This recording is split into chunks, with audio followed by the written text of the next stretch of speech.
Chapter 1. In the Asteria Kingdom, located east of the continent's center. In a small room on the right side of the second floor of the Count Palatios' residence in the southern region.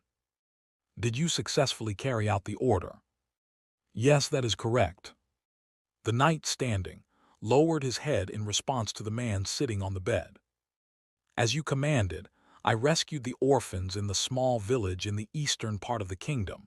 No, rather, the orphans in the facility for human experimentation. And did you ensure the orphanage was properly managed? Yes, just as you instructed. I left the orphanage in the hands of a girl named Yusha. Did you finish the discussion with the Baron's family managing that village? Yes, as soon as I showed them the documents related to the human experimentation, they obediently accepted all our demands, including the entire castle. With that, the knight, Evan, pulled out a leather pouch from his chest and placed it in front of Alon's side table. Good. Alon opened the pouch and smiled with satisfaction as he looked at the gold coins inside. Young master, if I may ask one thing. After a moment of silence, Evan spoke. What is it?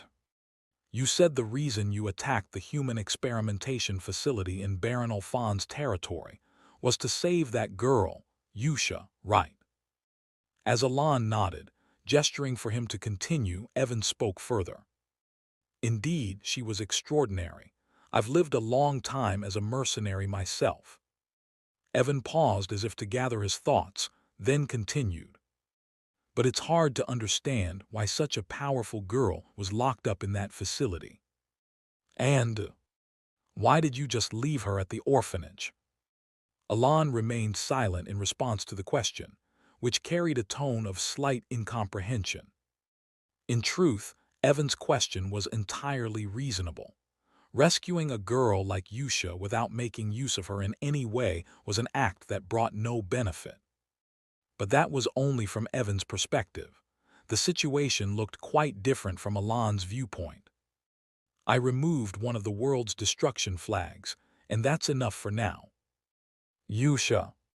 Her real name was Yusha Bludia. In 10 years, she would become one of the 5 great sins, the sin of wrath, and wipe out 2 of the 5 allied kingdoms from the continent, causing hundreds of thousands of casualties. If someone were to ask how Alon knew what would happen 10 years later, it was because he was a person who had been reincarnated. Moreover, he was aware that this world would be utterly destroyed in 10 years as a dark fantasy RPG game called Psychedelia. Sigh. Alon clutched his throbbing head as he remembered the moment.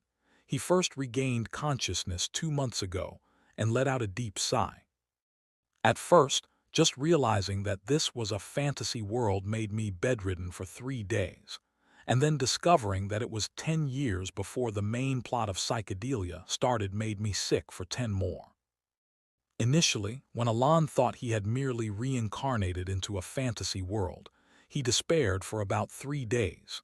However, as he began to adapt to the world, the situation didn't seem so bad. Surprisingly, being a noble was quite manageable. The life of a noble was incredibly comfortable. He could wake up whenever he wanted, sleep whenever he wanted, do whatever he wanted, and eat whenever he felt like it. Although he was the 3rd son of a count and held no real power, he was in a position where he could fully enjoy the pleasures of life without responsibility. That's why at first he was somewhat happy. For someone who had worked 78 hours a week at a low-paying job, the life of a noble was unbelievably luxurious. Of course, not being able to access the internet, the pinnacle of modern civilization, was a severe drawback. Still, the life of a noble was satisfying enough to overlook that. But that only lasted for a while. Alon's mood darkened rapidly once he realized that this continent was named Ampilan. And even more so when he recalled that the noble family he had reincarnated into was the Count Palatios family. Ampilan was the name of the continent in Psychedelia, the game he had played during his sparse free time while slaving away at work. And the Count Palacio's family was briefly mentioned in one of the game's quests. Moreover, the despair he felt upon realizing that this was 10 years before the main plot of Psychedelia began was as crushing as the time when his paycheck had been delayed for 3 consecutive months. The world of Psychedelia was one where all living creatures, whether nobles or commoners, would be mercilessly ground to dust in 10 years. Among the most doomed was the Asteria kingdom, to which the Count Palacio's family belonged. In any game route, the moment one of the 5 great sins appeared, the kingdom was wiped off the map. In other words, it was destroyed. The kingdom would disappear, the nobility would vanish, cities would be obliterated. In short, Alon's noble life, as the 3rd son of the Count Palacio family, would inevitably come to an end in 10 years. Thus, if Alon wished to continue enjoying his peaceful noble life, he would have to eliminate all 5 great sins, who were destined to become human-killing machines in the future. And what he was doing now was part of that plan. Well, that's it. However, there was no way he could explain all this to Evan. It's just that the time hasn't come yet. The time hasn't come. Yes. Anyway, make sure this matter doesn't leak to the outside and continue supporting the orphanage as requested. Oh, and one more thing. Alon pulled out a letter from his chest and handed it over. Deliver this letter to her. This letter? Evan asked curiously, and Alon replied. Yes. Strictly speaking, it was something important. The letter contained a phrase that always appeared in a mandatory event, when encountering the sin of wrath in the game Psychedelia. The suffering of the dark, the enlightenment of the light, a single despair and belonging. This phrase was uttered by a slightly suspicious archbishop NPC from a certain holy country, who would accompany the protagonist and attempt to calm the sin of wrath. However, the moment he spoke, the archbishop would turn into a pile of blood, and the sin of wrath would, with an irritated expression, say, "It's too late," before the battle began. The reason Alon now chose to use this phrase was because the current time was what the sin of wrath referred to as the past, during the game. He had seen the phrase repeatedly while playing the game over and over, labeled as a spell that could befriend the bloodline, as stated by the Archbishop NPC. Of course, it's ridiculous to think that reciting one spell would turn you into a friend of those insane creatures who make pacts with Cthulhu and wield power. But considering these are people who worship such beings, it oddly makes sense. It was impossible to predict the thoughts of those whose minds bordered on fanaticism. As Alon watched the mercenary knight bow respectfully and leave the room, he shrugged and thought to himself, now that I've removed the first landmine, it's time for the second. A few days later. Here's the letter. Evan, having received Alon's orders, arrived at the orphanage once again and handed the letter to her, unable to hide his unease. It was understandable, given that the girl, Yusha, standing before him was strange. Her red eyes, in stark contrast to her white hair, held no emotion whatsoever. No, not even a trace of emotion could be detected. Complete apathy. The girl, who looked as if she regarded every being in the world as mere objects, extended her hand and accepted the letter with the same expression she had when Evan first rescued her from the orphanage. Rustle, rustle. Yusha silently began to open the letter. Evan's expression remained puzzled, unable to comprehend why she had been confined in such a facility. Although he hadn't reached mastery, Evan could manipulate mana, and with that came the ability to sense the energy of others. Moreover, Evan's talent for sensing mana was significantly superior to that of other knights, allowing him to perceive it with far greater accuracy. That's why he could tell. No matter how you look at it, this doesn't make sense. The girl standing before him was far too formidable to have been locked up in such a place. And as Evan pondered this, another question arose in his mind. It was about the third son of the Count Palacio family, who had hired him a few months ago at a tavern. During his time as a mercenary, Evan had heard that the third son of the Count Palacio family was treated as a virtual outcast, the typical untalented bastard child of a noble house. Additionally, there were rumors that, due to his timid nature, he was often bullied by his notorious elder brothers, who were known as scoundrels. So how did such a third son of the Count know about the secret human experimentation that the Baron's family was conducting in that hidden facility? I don't understand at all. As Evan was lost in thought, his eyes suddenly widened. The reason was the expressionless Yusha, who had been standing there until a moment ago, now had a broad smile on her lips. No, it was more than just a smile. Her mana is becoming visible to the naked eye, displaying a skill that could only be shown by those who had reached a certain level of mastery. She was doing so effortlessly. And then, the person who sent this letter was it Sir Alan. As Yusha spoke, her vertical pupils, characteristic of the bloodline, similar to a reptile, gazed directly at Evan. Even with that mere glance, Evan, who had reached the rank of an expert, felt an instinctive warning from his senses, and though he silently gasped in shock, he quickly composed himself and replied, "Yes. Why didn't he call me?" Yusha's question. Although the thought crossed his mind that he didn't know, Evan refrained from saying it carelessly. His instincts told him it would be a bad idea. Instead, Evan recalled a casual remark Alan had made and responded. He said the time wasn't right.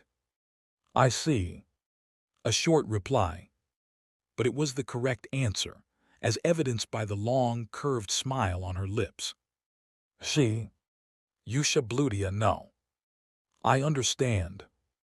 The first daughter of the bloodline, Yusha Bloody Queen, moved her enchanting red lips and said, I understand his will. With the letter containing a secret phrase known only to her master held close, she twisted her lips into a bizarre smile. Chapter 2. 3 months had passed since Alan rescued Yusha Blutia, who would become a human extermination machine in 10 years. During those 3 months, Alan faithfully lived each day and managed to locate the second sin that needed saving. About a month later, as you instructed, I rescued the child from the illegal slave market and sent them to the orphanage managed by Yusha. Alan, who was in the study on some business, heard the report from Evan. You treated them well, as I said. Yes. There were no fights. Of course. Alan, accustomed to Evan's reports after nearly half a year, nodded as if satisfied. But once again, Evan hesitantly asked a question. But may I ask you something? What is it? Why did you send the child you went to such lengths to find to the orphanage? I hesitate to say this, but the child you rescued this time also has an extraordinary talent. Understanding Evan's meaning immediately, Alan nodded thoughtfully. Not just extraordinary, it's world-ending level talent. The man Alan had rescued this time from the illegal slave market in the kingdom of Kalyan, the central nation of the allied kingdoms, was none other than Deus. Deus Macallion, one of the bosses in psychedelia, who would become the sin of sloth, one of the 5 great sins in 10 years, and like the sin of wrath, he would erase several allied kingdoms, including the kingdom of Asteria, from the continent as soon as he appeared. And he did so in the worst possible way.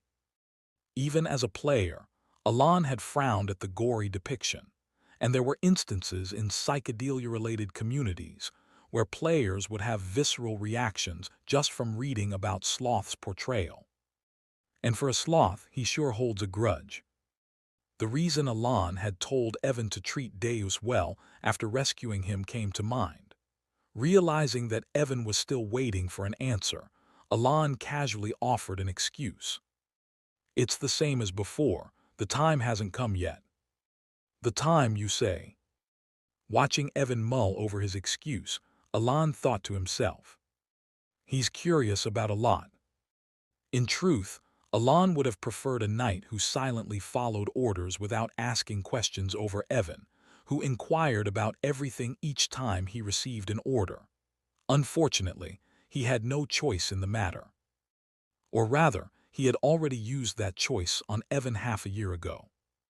Evan was a character in Psychedelia who, while not a main protagonist, would appear several times depending on certain routes as a supporting character. Moreover, he was a top-tier supporting character who, once a certain level of trust was established, would never betray you and would uphold his loyalty until the end. In a fantasy world where betrayal and backstabbing were as common as daily meals, Alon knew how valuable it was to have someone who wouldn't stab him in the back. Fortunately, he had encountered Evan while he was passing through the territory and had hired him as a knight without hesitation. I understand. While Alon was lost in thought, Evan nodded firmly, as if he understood everything, and asked another question. So, when do you plan to meet the ones you've rescued? I don't particularly plan to. But wouldn't it be better to meet them at least once? Ahem. Alon was aware.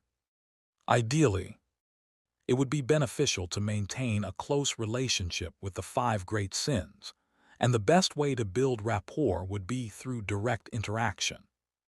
However, despite this awareness, the reason Alon chose not to meet them directly and instead maintained a relationship through sponsorship was due to their personalities, specifically their character flaws. According to what he knew, the personalities of the five great sins were dreadful even before they became the five great sins. One only needed to watch the flashback scenes that played after defeating the bosses of the five great sins in Psychedelia to understand. Their personalities were so vile that Satan and Lucifer would clap their hands in approval from the depths of hell. Of course, the process that leads them to become the five great sins is even more horrific. Alon thought briefly before continuing. Well, I did save them before their personalities could fully deteriorate, so it shouldn't get that bad, but then again, I did only save them halfway through. In conclusion, the personalities of the five great sins were bound to be twisted in some way, which gave him reason to hesitate. Maybe in about 5 years. By then, Evan would have gathered enough data to accurately assess the average personalities of the sins. When Alon gave this somewhat optimistic answer, Evan nodded, just as the door to the study suddenly burst open. Well, if it is Alon. At the sound of the familiar voice calling his name, Alon frowned slightly and let out a sigh. He knew the owner of that voice all too well. Why is my illiterate brother in here? Turning to the source of the voice, he saw a man approaching with a sly expression. Or rather, when your elder brother speaks, shouldn't you respond? It was Tonio, the second son of the Palacio Count's family, known as one of the scoundrel brothers of the Count's family. He wore a grin that was unpleasant at first glance and casually placed his arm on Alon's head as he sat. A blatantly disrespectful act. I just stopped by to look for something. Even as Tonio deliberately pressed down on his head, causing a slight pain, Alon calmly answered as if nothing was wrong, thinking to himself. Here we go again. This wasn't the first time either the eldest or the second son had treated Alon like this. In fact, they had openly bullied him since the moment he had reincarnated. Even before he took over Alon's body, the original Alon must have been subjected to such harassment continuously.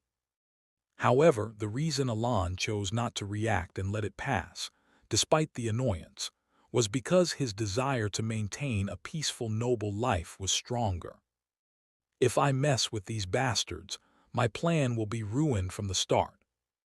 If his opponents were truly on the level of the Count's scoundrel duo, Alan would have loved to crush them thoroughly.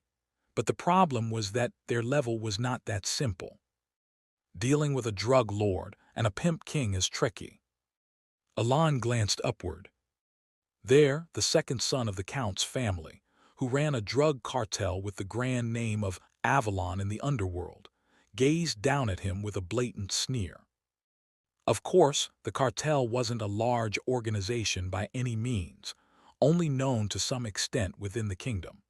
But unfortunately, the current Alan was incapable of dealing with a piece of trash who could, with a snap of his fingers, order dozens of assassins from the underworld to eliminate him without leaving a trace. Even if he managed to get rid of him, he would then have to face the eldest son, who was in a power struggle with the second son and ran the prostitution rings instead. Given that the eldest was highly sensitive about the succession issue, he would never let Alan, who had defeated the second son, go unpunished. In other words, Alan knew that once he reacted, there would be no turning back. It seems my elder brother wishes to use the study, so I'll be leaving now. At least you know your place. Alan respectfully bowed to Tonio, whose face was full of scorn, and left the study with Evan to return to his room. Soon, Evan handed him Yusha's letter. This time, I brought it personally. Did you? Since rescuing Yusha, Alan had been exchanging letters with her on a monthly basis. The content of the letters usually consisted of simple greetings and updates about each other's daily lives. It had been Alan who suggested they exchange letters in the first place. She might feel closer to a pen pal than if we met in person. Recalling the friends he once felt closer to in online chat rooms than in real life, Alan opened the letter and began to read. The letter contained nothing special. As usual, Yusha wrote a brief greeting and shared some stories about a few of the orphans. To summarize a bit, it mentioned that a boy named Hidden was very good at playing war games, and that a girl named Yuna was excellent at hide and seek. Reading through the ordinary stories, Alan pondered what he should write in his reply and decided to faithfully recount what had happened that day. He figured that instead of only writing pleasant things, sharing some of his worries might help them grow closer psychologically. With that in mind, Alan wrote about the events of the day and sent the letter to Yusha at the orphanage.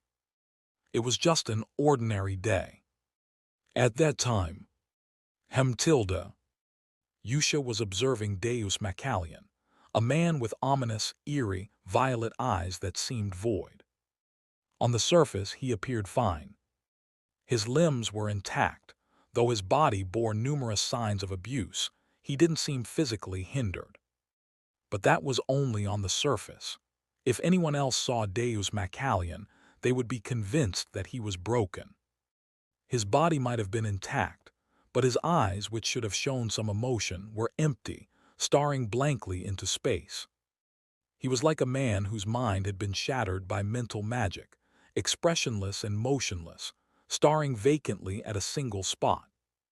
He was the very image of a broken man. However, Yusha smiled deeply as she looked at him. The traces left by that thing, allowing to take direct revenge, you're truly considerate. More than just smiling, Yusha clearly understood the intent behind why he had sent Deus here and spoke. Black goat. Just a single word. But that single word was enough to elicit a response from Deus, who had been no different from a broken man until just moments ago. What filled his once empty eyes was neither intelligence nor awareness, but pure hatred, anger, and fear. Confirming this, Yusha smiled and spoke. Don't you want revenge? At Yusha's words, Deus's vacant gaze shifted to her. His eyes were filled with hatred, murderous intent, and curiosity. Noticing this easily, Yusha didn't say anything more. She simply scattered a light amount of mana. A mana that he had granted, meant solely to confront the Black Ones. Congratulations.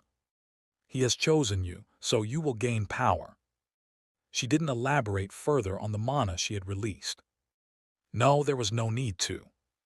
The second one he had chosen possessed a talent so exceptional that it could be explained with a single action. Thus, so all you need to do is remain loyal to him. Then you'll get your revenge.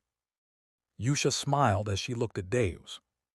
And so, as a week passed since Deus arrived at the orphanage, Yusha received another letter from Alan, as usual. I see. After reading the letter, she smiled. As a year passed since Deus had been placed in the orphanage, and Yusha and Alan continued to exchange ordinary letters, Alan was starting to feel a headache over not being able to find the third boss to save. That was when a piece of news reached his ears. The scoundrel is dead. The second son of the Palacio Count's family was dead. Chapter 3. In Psychedelia, the Count Palacio's family is portrayed as a textbook example of an evil character in a subquest, serving as nothing more than fodder for the protagonist's experience points before disappearing. In game terms, they're essentially extras. However, the reason Alan had quite a bit of information about the Count Palacio's family was that he had repeatedly dealt with subquests related to them while playing the game. The experience points from the subquests involving the Count's family were quite generous. In short, in the game, these characters were nothing more than extras meant to provide experience points to the protagonist. But that was only true when seeing them through the lens of a game. For Alan, who now found himself in a reality where the game world had become his reality, his feelings about the Count's family were quite different. The game merely described the family as selling drugs and running a prostitution ring under the organization called Avalon. But now, Alan had seen the actual, albeit fragmented, reality with his own eyes. Even now, he was witnessing it firsthand. Alan subtly shifted his gaze forward. In front of him was the corpse of Tonio, the recently deceased, lying inside a coffin. Cause of death, accidental fall, right. For a man who was a major player in the kingdom's drug trade, it was an absurdly anticlimactic and empty death. But naturally, Alan knew that Tonio's cause of death was not an accidental fall. In fact, it would be strange if anyone present here didn't know the truth. Alan turned his gaze to the side. Next to him, bowing his head with a deep smile, was Leo, the eldest son of the Count Palacio's family, who had been locked in a power struggle with Tonio for the position of family head. His smile might split his face. Leo wasn't even trying to hide his grin anymore. His expression was practically unmanaged. Anyone could predict that Tonio's death wasn't due to an accidental fall. Yet, despite everyone knowing this, no one voiced any objections to Leo. Not the knights, not the retainers, not even Aldemar, the current head of the Count Palacio's family, said a word to his eldest son. Well, Aldemar's too far gone from indulging in drugs and women to care whether his sons are tearing each other apart. Not like he's capable of saying anything anymore. Alan let out a small, sarcastic laugh as he watched the Count, who was so devoid of dignity that even during Tonio's funeral, he was surrounded by drugs and women. As expected of a dark fantasy, the state of this family is a complete mess. Of course, Alan had no special intention of doing anything about it. From the beginning, Alan's plan was proceeding smoothly without him having to do much, and the only real problem he faced was the 5 great sins. I need to find the rest quickly. As Alan thought about this, he watched the final stages of the funeral unfold. As the coffin containing Tonio was about to be sealed, a question suddenly crossed Alan's mind. Was Tonio's death supposed to happen like this? When he played the episode involving the Count Palacio's family in the game, only Leo appeared, so it wasn't difficult for Alan to predict Tonio's death. However, what made him question Tonio's death now was something Leo had said while being disciplined by the protagonist. Didn't he mention, after suffering for years, that he finally killed Tonio and became the undisputed heir? Having played the game multiple times, and recalling how ridiculous Leo looked in his final moments, Alon couldn't help but tilt his head in confusion. Still, he quickly shrugged it off. After all, it wasn't something he was deeply concerned about.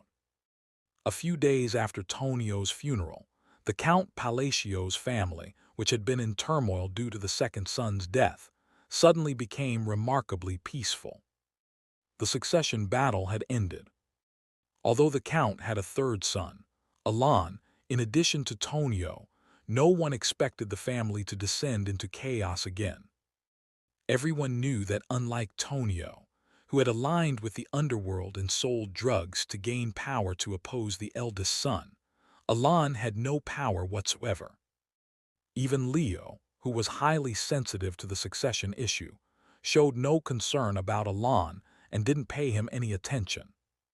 Instead, Leo seemed more preoccupied with swallowing up the drug trade that Tonio had left behind. Anyway, with peace returning to the Count's family, Alon was reading a letter from Yusha. The letters they had exchanged for almost a year now were always the same, nothing special. The content of the letter mostly revolved around the orphanage. She wrote about how some of the children were growing well, and there were also a few brief mentions of Deus, whom Alon had sent there. They're growing well without any issues. Alon smiled with satisfaction as he read the short line in Yusha's letter. When he had sent Deus to the orphanage, he had asked Yusha to take special care of him since he was a bit of a difficult child, and she always included a short update on Deus in her letters. Talking to her through letters like this, she really comes off as a kind, innocent girl from the countryside. He briefly considered visiting her, but quickly shook his head and continued reading the letter. As he neared the end of the letter, Alon suddenly spoke. "Evan." "Yes, what is it?" "Do orphanages usually receive a lot of donations?" Usually, well, they probably receive some, but not too many, I'd think." That's what I thought. The reason Alon had asked about donations was because of a donation list written at the end of Yusha's letter. Was it 3 months ago or 4 months? Curiously, starting a few months ago, someone else had begun donating to the orphanage that Alon had been supporting. Of course, the letter only mentioned that a merchant named Milano had made a donation, so he didn't know the exact amount, but this month, 5 people, including me, donated to the orphanage. Though his expression grew puzzled while reading the letter, Alon quickly dismissed it. Well, the more donations, the better. With that, Alon wrote a reply to Yusha, half-heartedly agreeing with her stories, and handed it to Evan. "Are you going to deliver it personally again?" "No, didn't I go there just a few months ago?" 3 months ago, I believe." "And what did you say back then?" "If you're asking about the orphanage, I reported that it was running well. Deus, who I delivered there, also seemed to be much better." "Really?" Alon nodded with satisfaction at Evan's report. "As I thought, even though they're destined to become the 5 great sins, they couldn't have been evil from the beginning. It feels good to see that the kids are growing up well. It must have been their environment that turned them into killers in the first place." Alon was once again struck by how crucial a person's environment is for their growth, and he added, "This time, there's no need to go in person. Just ask someone from the mercenary guild to deliver it." "Understood." Evan nodded and was about to leave when something seemed to dawn on him. "And do you remember that thing you mentioned last time?" "Thing I mentioned?" "The ancient book. Did you find it?" "I'm not entirely sure, but I found a lead." "Tell me about it." At Alon's command, Evan began to relay the information he had gathered from the Intelligence Guild, piece by piece. And eventually, I've found it. He discovered the location of the third sin. Margate, the estate of a viscount located beside a small village in the eastern part of the Asteria kingdom, was known for its beautiful glass crafts as its specialty. However, that was only the surface of Margate's reputation. In reality, the true source of wealth for the Margate Viscount's family was drugs. More specifically, a group called Fallon used Margate as a distribution hub, providing the Viscount's family with a hefty income. Fallon, which had been steadily growing its power by using Margate as a distribution point, had now become a massive organization with hundreds of members, each led by over 10 expert-level fighters. Because of this, Rotten, the leader of Fallon and an expert mercenary like the other executives, believed that Fallon would continue to grow even more. At least, that's what he thought until yesterday. Rotten looked around with fearful eyes. In front of him were dozens of corpses drenched in blood, lying on the ground. Please spare me, spare me. Please, I beg. There were only a few remaining members of the organization left, screaming desperately. Rotten looked at them with trembling eyes.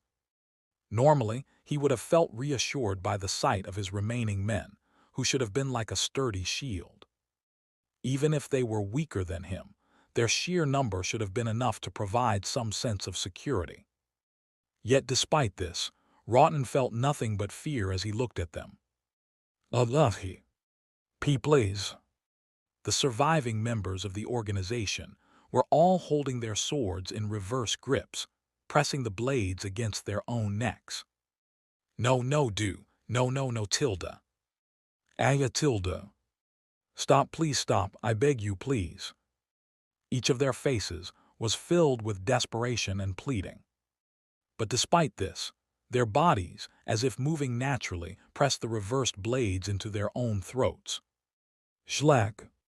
The last remaining dozen or so members took their own lives. And then, Rotten's body began to move on its own. No. He gripped his sword in a reverse grip. Please.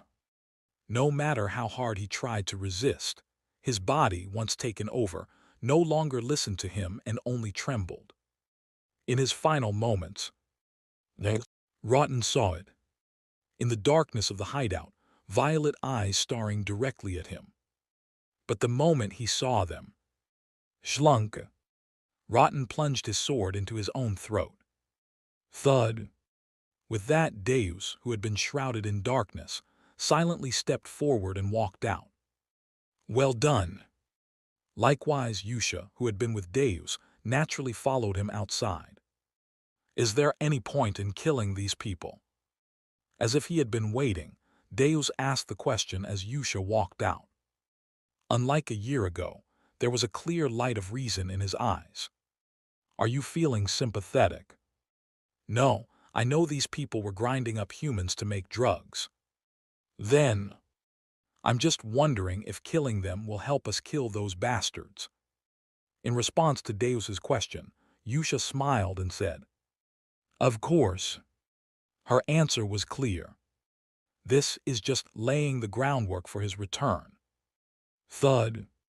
With her words, a pattern began to form beneath her feet. Engraved in the magic circle was a giant eye with a crescent moon inside. When he arrives, we wouldn't want his place to be in squalor, would we? I understand.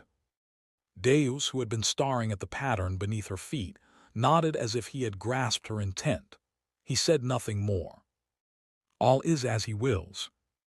Muttering those words, which he had repeated countless times, the two finished drawing the magic circle beneath them and disappeared into the darkness, leaving no one behind in Fallon's hideout. Chapter 4. Time passed, and it was now the second year since Alan had rescued Yusha and begun exchanging letters with her regularly. I've successfully rescued them again this time. Is that so? Alan received the good news from Evan. Did you send them to the orphanage? Yes, this makes it the fifth one. At Evan's words, Alon nodded. Over the past year, Alon had successfully rescued the 3 sins he originally planned to save. Saving the sin of greed was a bit tricky. The 3rd sin he rescued, who is currently known by the name Rhine Graf, was difficult to find, but rescuing her itself wasn't that challenging. The same went for the other sins. It took a few months to locate each one, but with Alon diligently using his game knowledge to direct Evan, they were all found. As he looked at Evan, who had been running around to rescue the 5 great sins over the past year, Alon spoke. "You can take a break now." "Is it over?" "It's over." "That's a relief." Evan let out a sigh of relief and looked at Alon. "But, young master, aren't you happy?" "Of course I'm happy." "You don't look like it, though." "Really?" At Evan's remark, Alon turned to look at the mirror. And it was the face of Alon, a face he had grown accustomed to. Indeed. The man reflected in the mirror had a blank expression.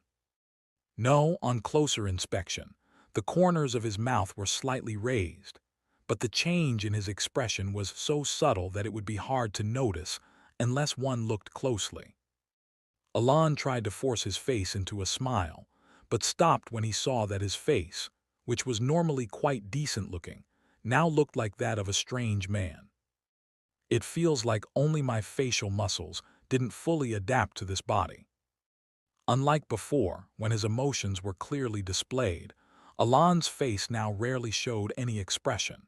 Even if it did, the change was exceedingly subtle. Not that it's a bad thing. Of course, Alon didn't think much of it. The fact that his emotions didn't show wasn't a problem for him, but rather for others who interacted with him. He wasn't particularly bothered by it. "Anyway, this concludes everything I needed to do for now." Alon smiled as he thought of the 5 potential sins he had gathered at the orphanage. "I didn't expect things to go this well."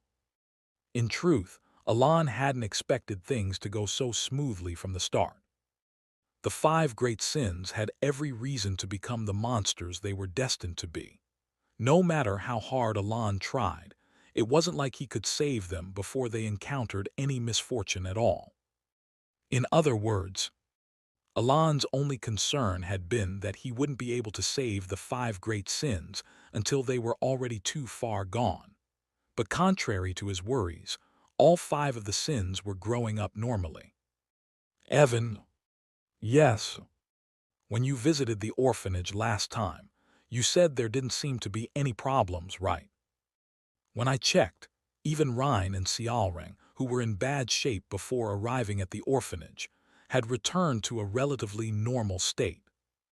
"Really?" "Yes. When I first rescued Sialring, she was like a broken doll, doing nothing and just staying still, but at the orphanage she was getting along well. Similarly, when I first rescued Rhine, she kept her eyes closed as if she didn't want to see anything, but when I saw her last, she was reading a book with interest." At Evan's report, Alon nodded. The content matched what Yusha had written in her letters. "I didn't expect Yusha to do such a good job." Initially, Alon had left Yusha at the orphanage not only to keep her at a distance, but also because there was a setting in which she was somewhat attached to the orphanage. However, he hadn't been entirely sure that she would take care of the other children as well, and he had originally planned to send Evan to check on the situation, and if necessary, bring in professional help. But that's not necessary anymore. Alon smiled. Everything had gone even better than he expected, and thanks to Yusha's efforts, there was now only one thing left for Alon to do: develop some level of self-defense skills. Of course, as the 3rd son of the Palacio Count's family, if he didn't take any particular action, his life wouldn't be in danger, especially since Evan was by his side. But given that this world was based on a dark fantasy, it was essential to have at least some ability to protect himself. He was considering learning magic. "Oh, by the way, have you heard about the blue moon, young master?" While he was pondering this, Evan's question brought Alon back to the present. The Blue Moon. Yes, it's a recently famous organization in the eastern regions. From what I've heard, they've been hunting down other organizations. An organization hunting other organizations. Yes. Then they're doing a good thing. Alon responded dully, having fully adapted to the dark fantasy world. If the Blue Moon were massacring civilians, it would be a cause for concern. But if they were hunting other organizations, that was a different story. After all, in this continent, Alon had never seen or heard of any organization that didn't involve death in some way. If they were hunting those who played with human lives, there wasn't much reason to view them negatively, so Alon simply responded as such. The problem is that they're also killing nobles. Evan. Yes, young master. Starting today, you'll sleep in the room next to mine, Alon said decisively after hearing Evan's follow-up. Considering that this Blue Moon organization wasn't mentioned in the original story, it's likely that they disappear before the main events start. But come to think of it, Leo, been in a bad mood lately. Could it be because of them? As Alon pondered this, he shrugged and began writing a letter in response to the one he received from Yusha yesterday. As usual, Yusha's letter contained the same kind of content. Some greetings, a brief update on the current state of those Alon had asked her to take care of, and a list of sponsors. After confirming this, Alon considered mentioning the Blue Moon organization that Evan had just told him about, but decided against it. The Blue Moon might be hunting organizations and nobles, but they weren't targeting orphanages filled with children. As always, Alon finished writing the letter and sent it through the mercenary guild. It was a relaxed day. A few weeks later, at the orphanage in the eastern region. During a regular meeting that had begun on a weekly basis after activities had officially started, Yusha was reading the letter Alon had sent. Is that a letter from him? Let me read it, me too. Me too, I want to read it. A girl enthusiastically waved her hand, while another girl opposite her quietly raised her own hand as Yusha read the letter. Even in the dimly lit hideout, their golden and green eyes sparkled. These were Xiaoreng and Rhine, the future sins of pride and greed, respectively. Here. Really? Can I really see it? You didn't let me see it last time. It's about time I did. Yusha smiled as she handed the letter over. Xiaoreng and Rhine, along with Deus, who had been silently watching, all looked at the letter with curiosity. A little while later. Is this an instruction sheet? It just looks like an ordinary conversation. They all expressed their confusion as they reread the letter before them. The letter contained nothing but mundane daily conversation. Deus, seeking an explanation, looked at Yusha with a questioning expression, and she smiled as she explained. That's how it's supposed to look. He ordered me from the beginning to write it as if it were just a normal conversation. Then Yusha pulled out a slightly worn letter from her chest and showed it to them. The content of the letter was simple. It started with casual greetings and naturally moved on to suggest that they regularly exchange letters about the orphanage. Xiaoreng and Rhine frowned, puzzled. But Deus, seemingly understanding the true intent behind the letter, spoke. Is it because he doesn't want any secrets to be leaked, so he exchanges letters in this way? Correct. I see. Deus nodded in agreement, then glanced at Xiaoreng and Rhine, who were still focused on the letter. If he's worried about leaks, wouldn't it be better to use magic communication or have us go and report in person regularly? Right. Then why insist on using letters? Because that's his will. Yusha smiled as she added. If he's decided to do it this way, we follow. There's no need to question or think about it. At her words, Deus felt a dryness in his mouth. While Yusha's emotions were generally calm, whenever she spoke about him, there was a deep, unsettling conviction that even made his skin crawl. Understood.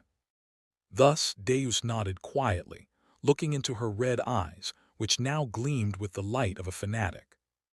With that, Yusha collected the letter she had distributed to the members and carefully stored it in her chest, marking the end of the meeting. Xiaoring, what about the North? You mean the slavers? Yes. At Yusha's question, Xiaoring flashed a bright smile. I took care of them all. And your identity? I wasn't exposed. The clothes Rhine made seemed to be working well. I gave them a quiz, saying I'd let them live if they could correctly describe my face, but no one could answer. And then I plucked them all, their heads. Her words were excessively brutal for such a cheerful laugh, but Yusha calmly turned her gaze to Deus.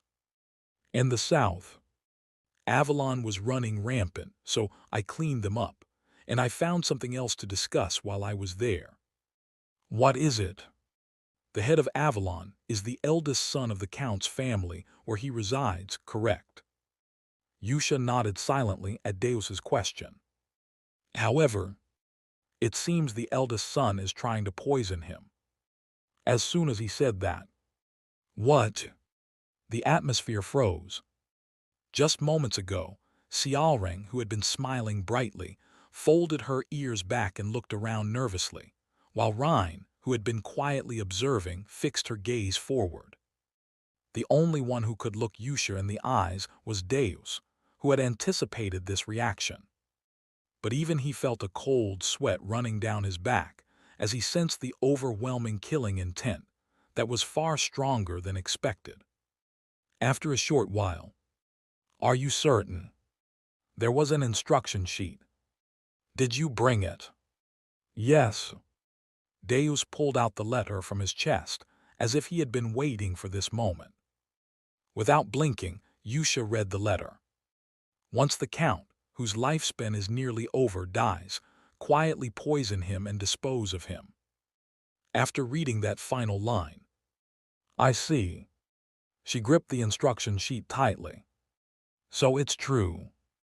With a chilling look in her eyes, she muttered softly. Chapter 5.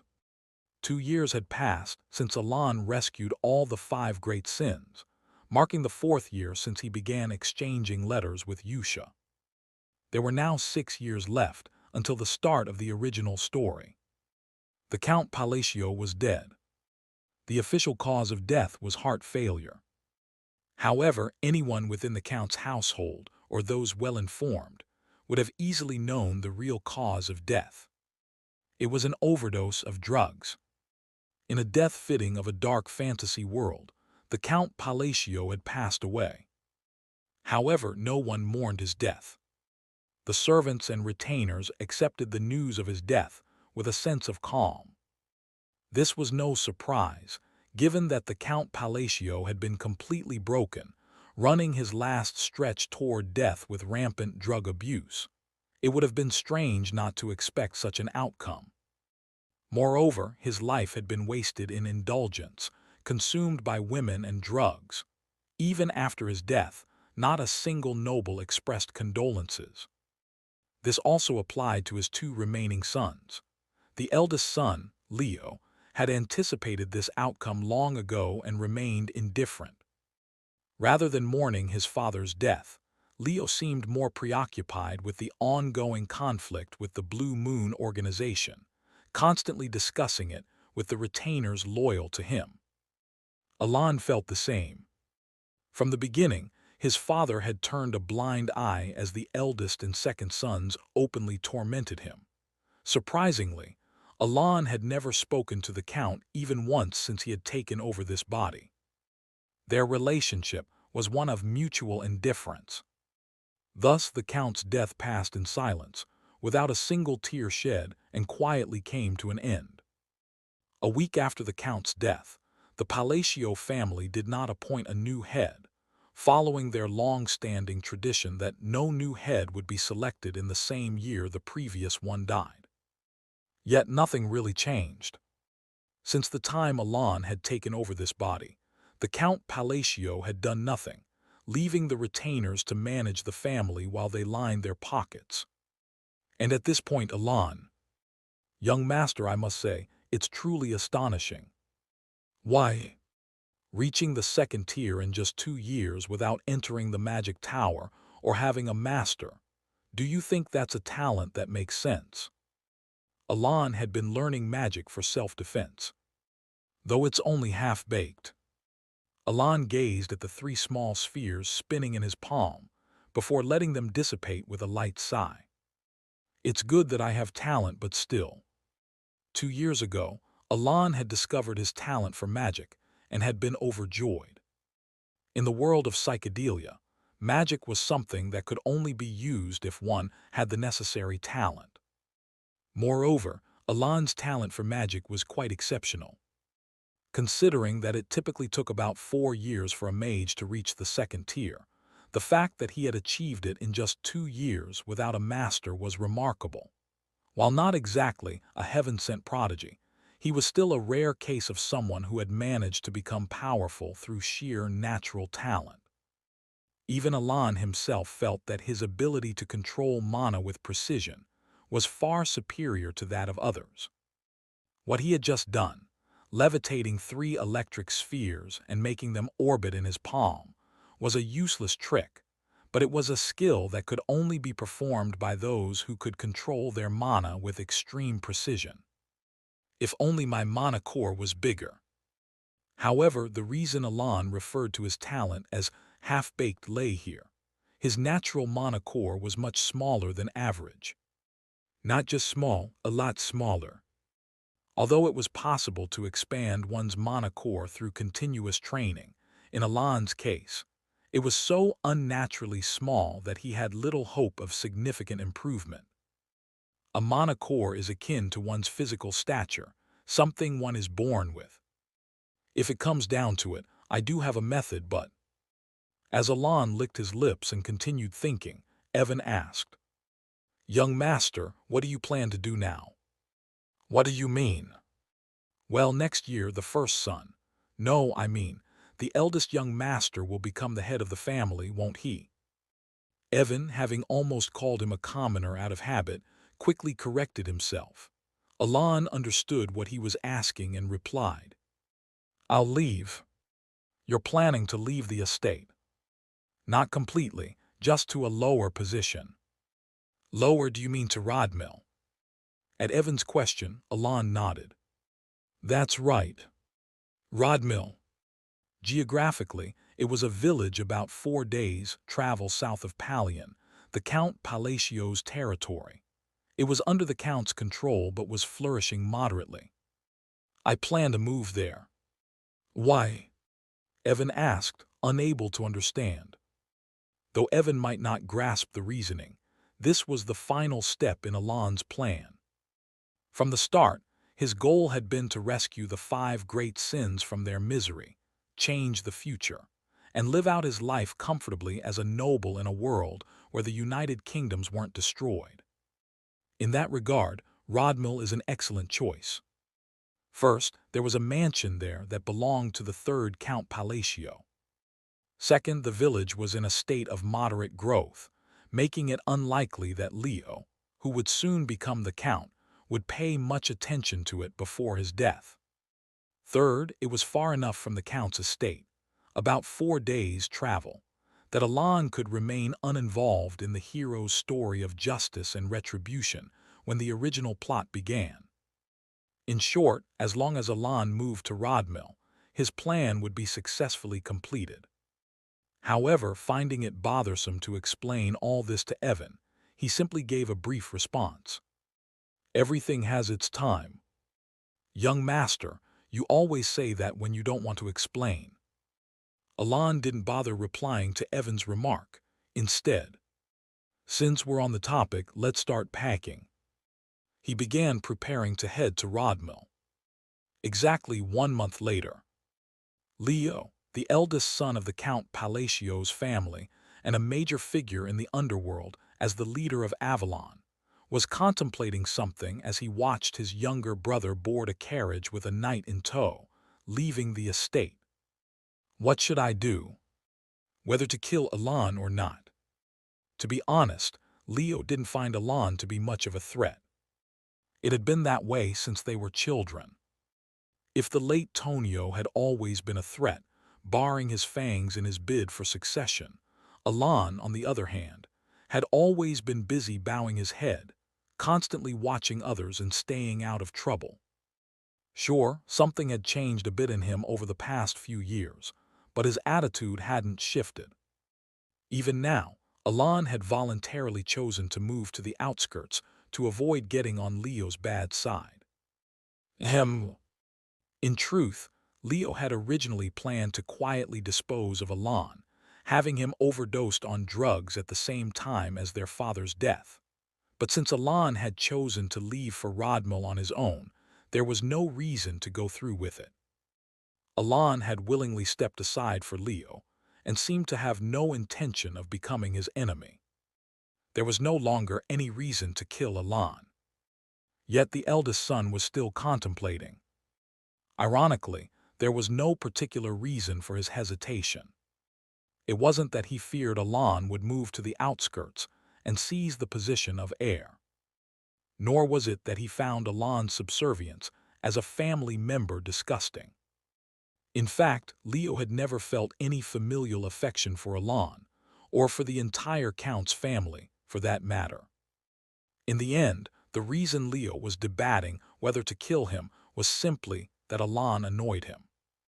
A month ago, when Alon had come to him, bowing his head and saying he would go to Rodmel, it had somehow rubbed him the wrong way. Maybe it was because he had just heard that one of Avalon's branches had failed to meet its targets, leaving him in a foul mood. Whatever the reason, Alon's life now hung in the balance. Almond. Yes. Quietly follow the carriage. In less than a minute, Alon's fate was decided. From Leo's perspective, Alon was someone he could kill on a whim. So with that in mind, he gave the order. But the person who appeared behind him suddenly asked, "Do you mean to kill him?" Leo felt a pang of confusion. 2 years ago, this young man had proven himself useful and had become one of Leo's trusted subordinates after numerous trials. He was not someone who would question an order. When Leo gave a command, he followed it without question, without hesitation. Do you think family means anything to? So, despite frowning slightly, Leo opened his mouth to correct what he assumed was a misunderstanding. Stab. But instead of words, what came out of Leo's mouth was blood. He spat up crimson blood, his face contorting in shock as he tried to comprehend what had just happened. Still unable to grasp the situation, Leo looked down. A sword had been thrust into his heart. Betrayal. His eyes began to fill with a burning rage, but the man who had stabbed him replied indifferently. This isn't betrayal. I was never your loyal subordinate to begin with. What are you saying? I was merely waiting for you to give the order. With that single sentence, Leo's expression, twisted with anger and confusion, began to turn to one of horror as a single face popped into his mind. The face of Alon, the third son of the Count's family. But even then, Leo couldn't understand. After all, Hidden had been by his side for over 2 years. He had allowed Hidden to stay by his side without suspicion, even allowing him to guard his back for over a year. In other words, Hidden could have killed him at any time if he wished. So, with his eyes filled with disbelief and confusion, Leo looked at Hidden, who finally offered an explanation. We don't act without orders. We're merely the sword of that person, moving only as that person wields us. This is our creed, the unbreakable rule taught to us by the Red Moon. But, crack, gah. When someone tries to harm the Great Moon, Our swords will move on their own. Schlick. And that is why you've been allowed to live until now." With that, Leo collapsed to the ground, his face hitting the dirt, but his eyes still burned with rage as he struggled to speak. "My men, they won't. Don't worry. The moment you gave that order, Avalon was destined to be wiped off the continent." Hidden, a member of the Blue Moon organization and one of Yusha's direct subordinates, continued. "It's a pity. The Great Moon gave you a chance." With those final words, Hidden turned and walked away. Leo never understood their meaning and died shortly after. A cold, emotionless death. 3 days after arriving in Rodmil, Alon was called back to the Count Palacio's estate. The reason was that Leo, the eldest son of the Count Palacio's family, had died. And with his inexplicable death, Alon, who had been leisurely toasting bread in a remote corner of the mansion because there were no servants available, was hurriedly called back to the estate. By then, he had already gained a new nickname that people whispered in hushed tones: the hidden power of the Count's family. Chapter 6. Life in Rodmil brought Alon a great deal of satisfaction. Although it had only been about 3 days, life in Rodmil offered him everything he imagined a typical noble life should be. He could wake up whenever he wanted, sleep whenever he wanted, eat whenever he wanted. Rodmil was a place where Alon could effortlessly live out what he believed were the 3 activities that brought the greatest happiness when done freely. Sigh. While the funeral of Leo Palacio, the eldest son of the Palacio family, was taking place, Alon let out a silent sigh as he looked ahead. Leo lay pale and lifeless, just like Tonio and the late Palacio Count before him. Alon couldn't help but show a somewhat baffled expression. "I have no idea where to even start with this mess." The reason for Alon's confusion was that Leo's death didn't align with how he had envisioned it. Everything seemed to be twisted. Leo's death was supposed to happen 6 years from now. He shifted his gaze to Leo's body, scanning it thoroughly.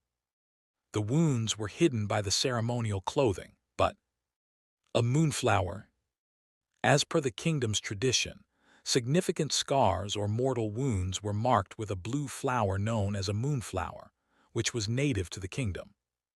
One of these moonflowers was placed over Leo's chest, killed by a sword piercing the heart. While contemplating Leo's cause of death, Alon couldn't help but wonder who had committed such an act. There are plenty of suspects if I think about it. He knew that Leo had been causing trouble in the underworld, doing all sorts of reckless things. It wasn't surprising that something like this could have happened to him. After all, Leo had likely killed over 1,000 people, directly or indirectly. Despite this, Alon kept questioning the situation because he knew Leo's future. Who could it be who killed Leo? With these thoughts, Alon looked around. Quite a few people had gathered for Leo's funeral. Servants, retainers, and knights of the Palacio household were present. He had heard that some nobles had visited to pay their respects, but by the time Alon returned, they had already left. In other words, the only people attending the funeral were those who worked for the Palacio family. And they were all trying their best to avoid Alon's gaze. A servant who used to make casual jokes about how Alon would have died on the streets if he'd been born a commoner was now sweating profusely and bowing his head. A knight who had previously picked fights with Alon every time he stepped out of the mansion now deliberately averted his gaze to avoid looking at him. It's understandable that they'd be worried about their jobs now that the 3rd son they mocked has suddenly become the heir of the family. Even so, Alon noticed something more subtle in their reactions that caught his attention. Whenever Alon's gaze landed on a servant, they would tremble slightly, their hands shaking. Earlier, when Alon's eyes met a knight's and he gave a slight shrug, just as he usually did, The knight fumbled and dropped his ceremonial sword, causing an awkward scene in the middle of the funeral. These behaviors made it clear how the servants currently perceived Alon. They're not just suspicious, they're almost certain it was me. 2 hours later. Young master. Yes. It's beyond what I imagined. How bad is it? At this point, you've become the hidden power of the Palacio family, someone capable of wiping out Avalon in a single day. Alon realized that he had unknowingly become the rumored mastermind, holding immense power within the Palacio family. I was just toasting some bread. Alon's quiet lament as he recalled his time in Rodmill, where he had been making a simple piece of toast, while such rumors about him spread through the Palacio household. In the time it took you to make that toast, you've become the hidden mastermind controlling sword masters. I'm not in the mood for jokes. I'm not joking, young master. That's truly the rumor going around. How did such a rumor even spread? Alon frowned, utterly baffled by the situation. In response, Evan began explaining the information he had gathered from the guild. A short while later. In summary, a day after Leo's death, Avalon, the organization he controlled, disappeared from the underworld without a trace. Yes. And people think I'm the one responsible. Exactly. Why? Because you're the only one who benefits from this situation, young master. When you put it that way, it does make sense. Indeed, it was a situation where Alon couldn't avoid suspicion. Leo had been killed shortly after Alon left the mansion for Rodmill, and Avalon, the organization Leo managed, was wiped out soon after. In such a scenario, it was obvious that Alon stood to gain the most. He had a perfect alibi, being away in Rodmill, while securing his position as the heir to the Palacio family. Moreover, with Avalon's destruction, the ties to the underworld that had clung to the Palacio family like sticky tar were completely severed. In other words, any influence the underworld might have had to bother Alon was now entirely eliminated. But are you sure you didn't do it, young master? You were right there with me, buttering the toast.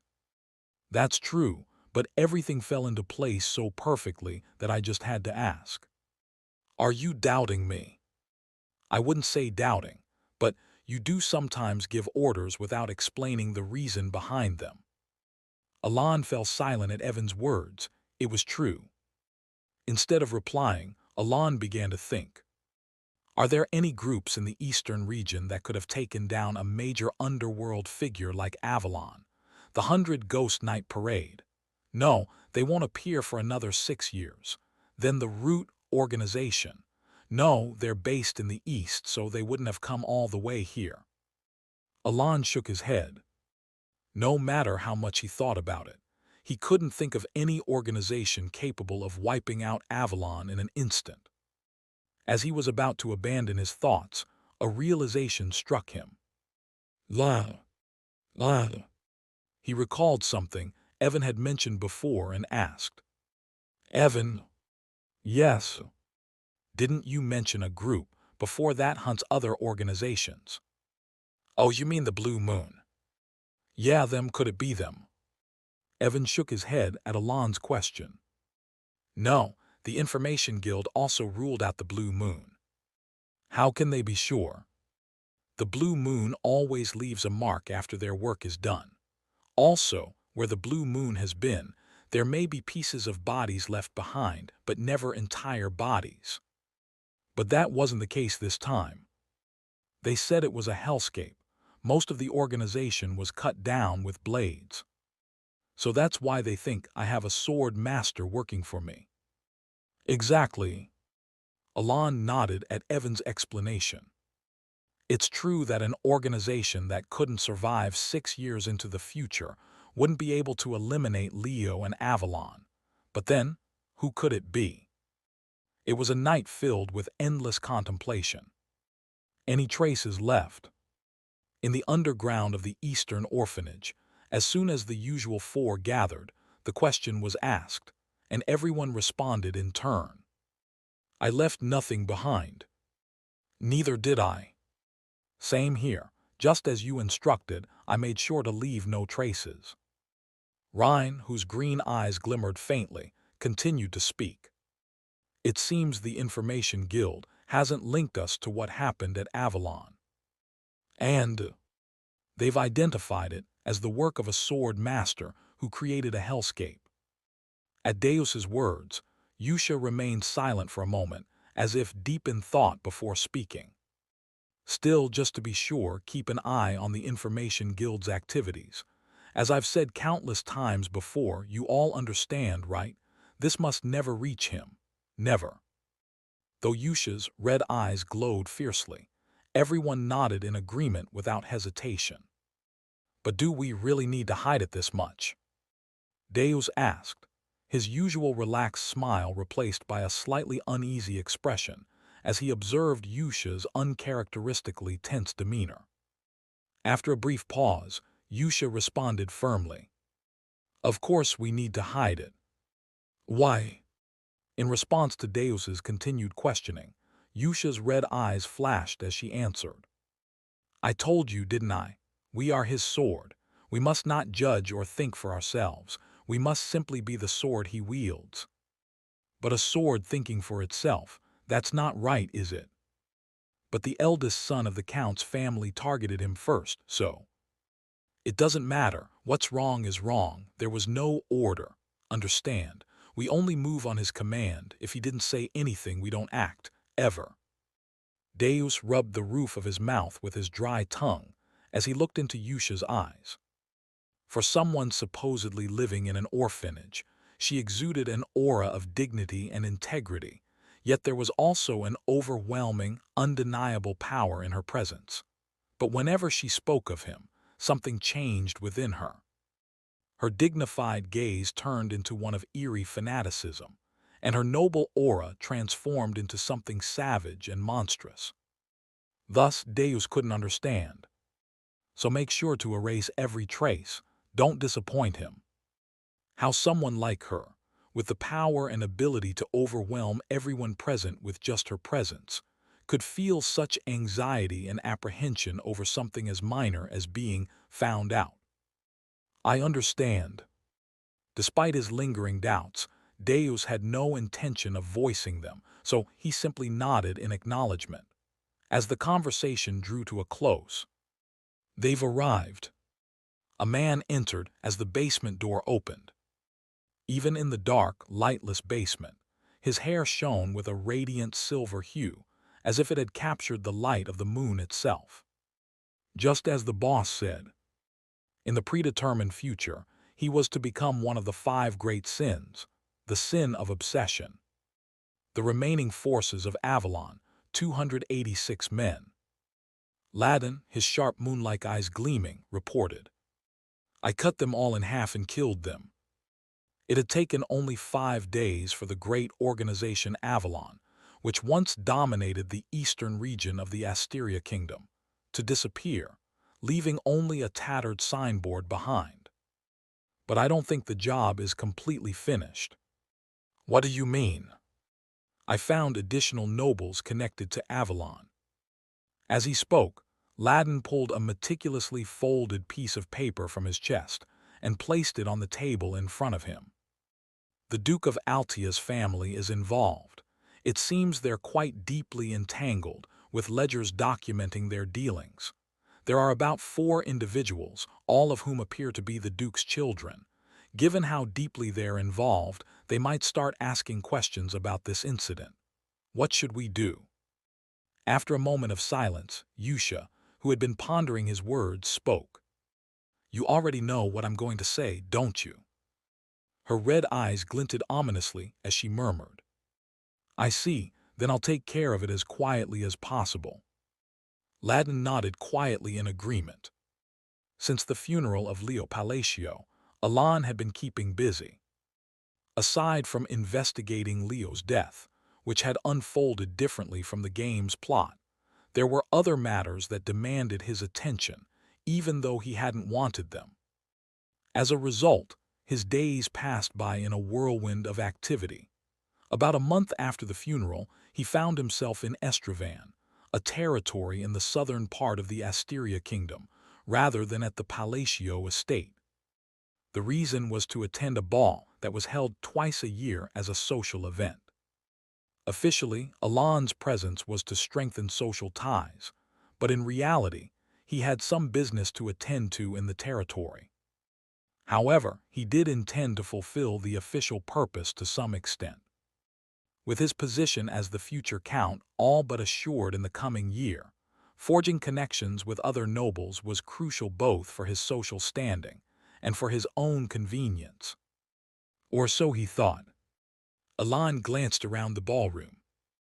A chandelier shaped like a crescent moon illuminated the room beautifully, while the sons and daughters of nobles, dressed in their finest attire, showcased the distinct elegance of high society.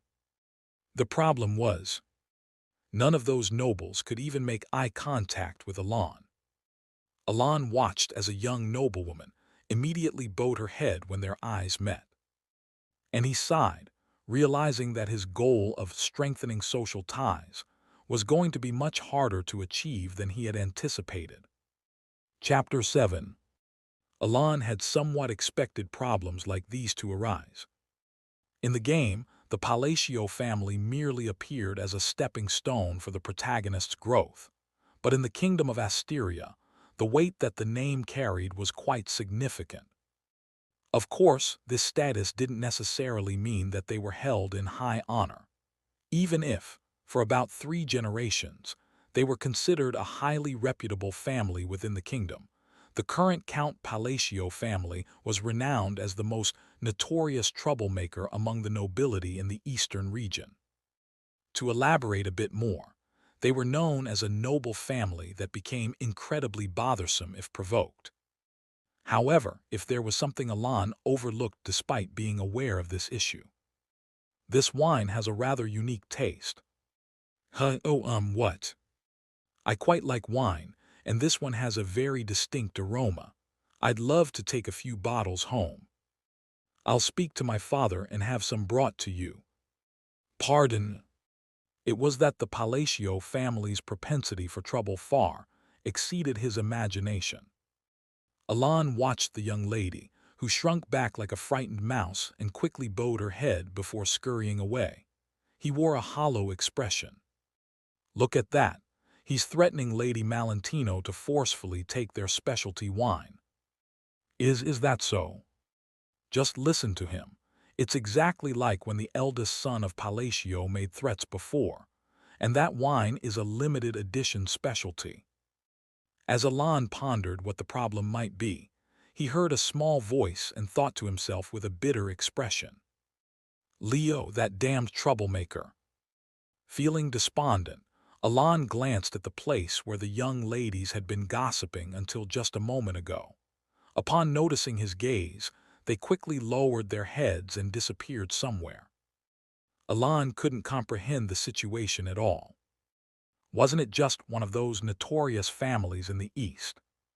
Of course, he could guess that there were negative rumors about the family, and he understood why some nobles might avoid them, but he didn't expect it to be this extreme. More accurately, he hadn't known that the Palacio family was so notoriously ill-reputed among the nobility. He hadn't anticipated being treated this way, just because of a misunderstanding about him bringing down the family's troublemakers. So does this mean socializing is out of the question? Just as Alon let out a small sigh. Hello. He turned at the voice, only to see a girl in a black dress smiling alluringly at him. Even among the young ladies present at this ball, she stood out for her stunning beauty. Alon greeted her with a return smile. Hello, Lady Zenonia. Oh my, do you know me? Of course. From Alon's perspective, it was impossible not to know her. This was only natural, as the girl standing before him was the eldest daughter of the Zenonia family, who, like the Palacio family, were known for their notoriety in the western region. In 6 years, She wouldn't just be the eldest daughter of the Zenonia family. She would become Countess Zenonia herself. Furthermore, she was one of the three major villains the protagonist would confront in the future in the kingdom of Asteria.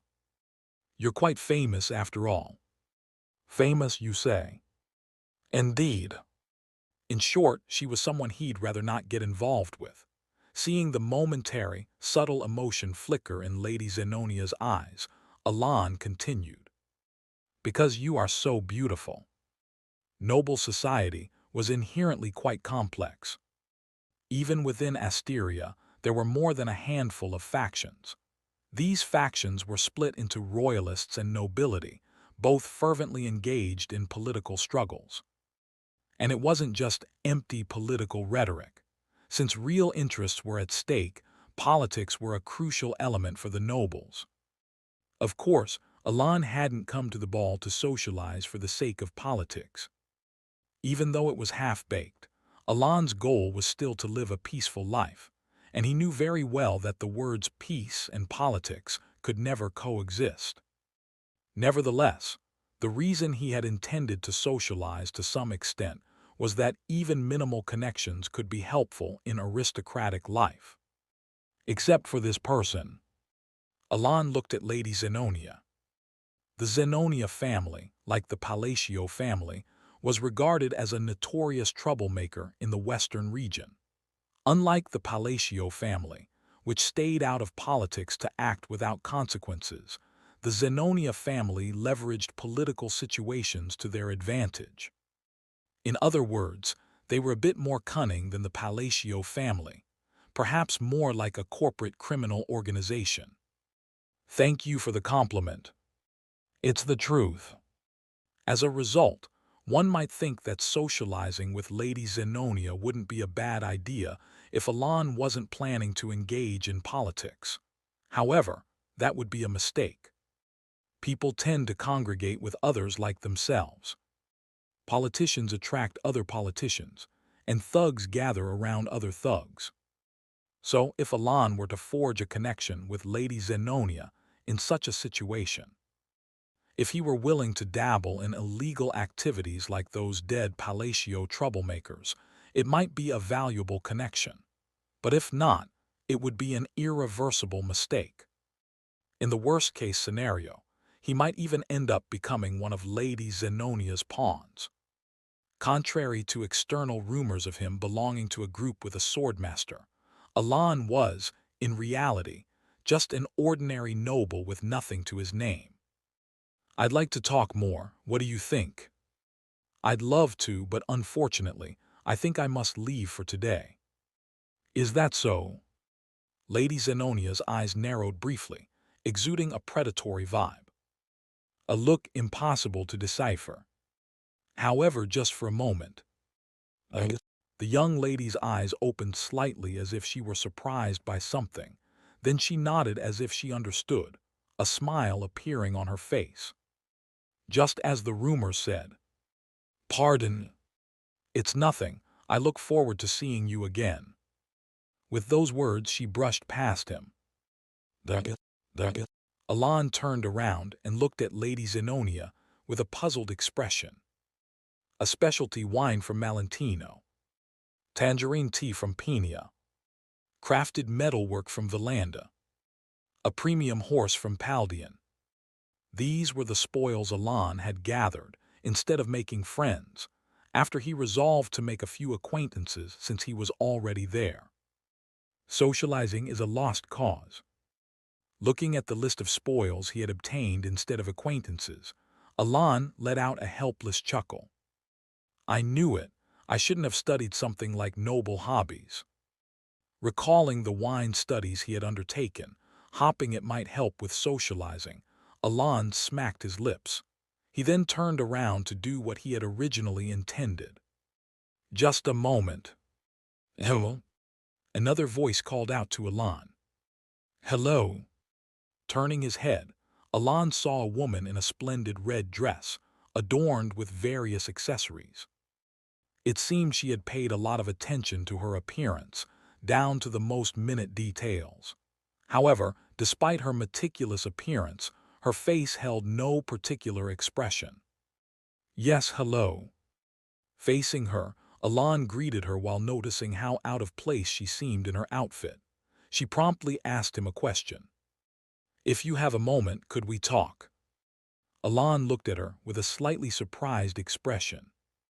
There had only been one person who had initiated a conversation with him at this ball. Is she from the same side as Zenonia? For a brief moment, he recalled a list of villains from the kingdom of Asteria and then nodded. Sure. Whatever her intentions might be, she wasn't on the list of villains Alan had in his mind, and more importantly, she had approached him for a conversation. The two of them stepped out onto the terrace to have a light chat. Soon after, "May I ask your name, young lady?" "Forgive my late introduction. I am Roria, the third daughter of the Duke of Altia." "Ah, the Altia family."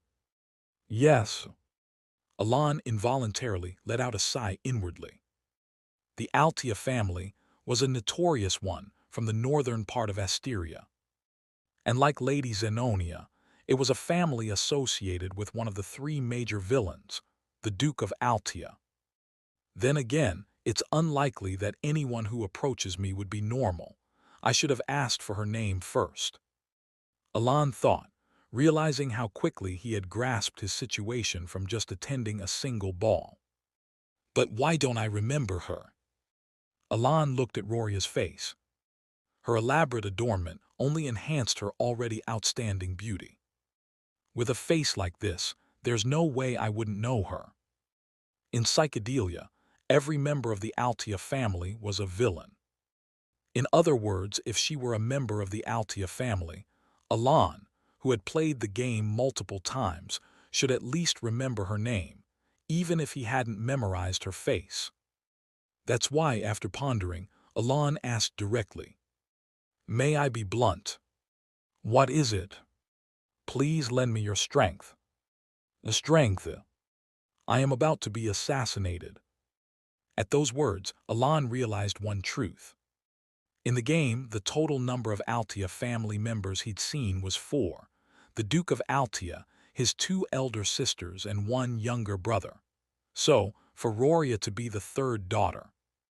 In other words, it meant that Roria was already dead 6 years into the future. "My sisters, no, they will try to kill me soon." Summarizing Roria's story, which started as soon as he realized the truth, it was as follows. She was the daughter of the Duke's only concubine, whom he loved more than his legitimate wife. She had survived up until now because of his favor. However, the Duke of Altia was now gravely ill and could pass away any day. In other words, the moment the Duke died, so would Roria. "Then why are you asking me for help?" "With your power, it should be possible." For the first time, her face showed signs of anxiety. "I refuse." But even seeing that expression, Alan had no choice but to reject her request.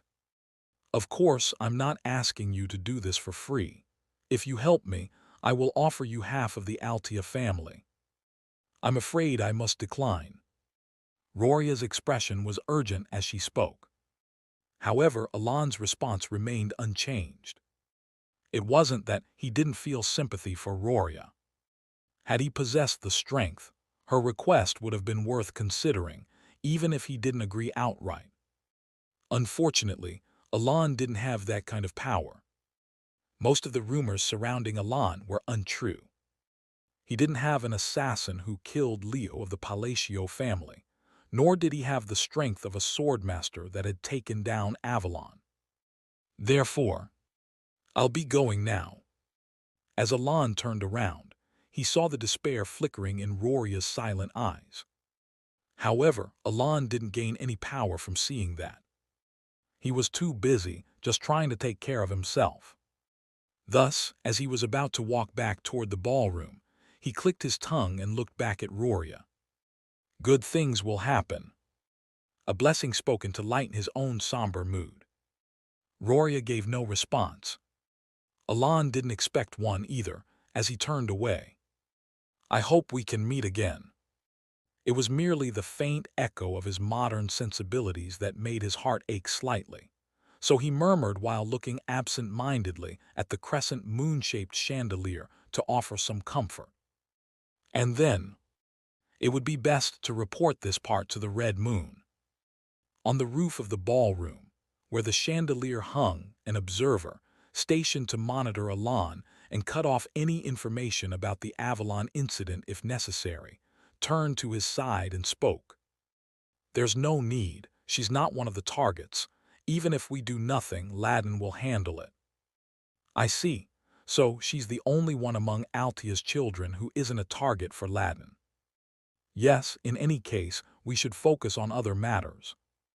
As the observer with green eyes shifted his gaze to another location, Deus also turned his eyes in another direction. There he saw a black-clad figure quietly tailing Alan. "Is it a tail?" Deus silently began to gather his mana to deal with the figure, but then he hesitated. He recalled Yusha's order not to act rashly without permission. Thus, "Let's just watch for now." Deus and Rhine decided to quietly observe the black-clad figure following Alan. Chapter 8. Alan's ostensible reason for coming to the Estravan territory was to build connections.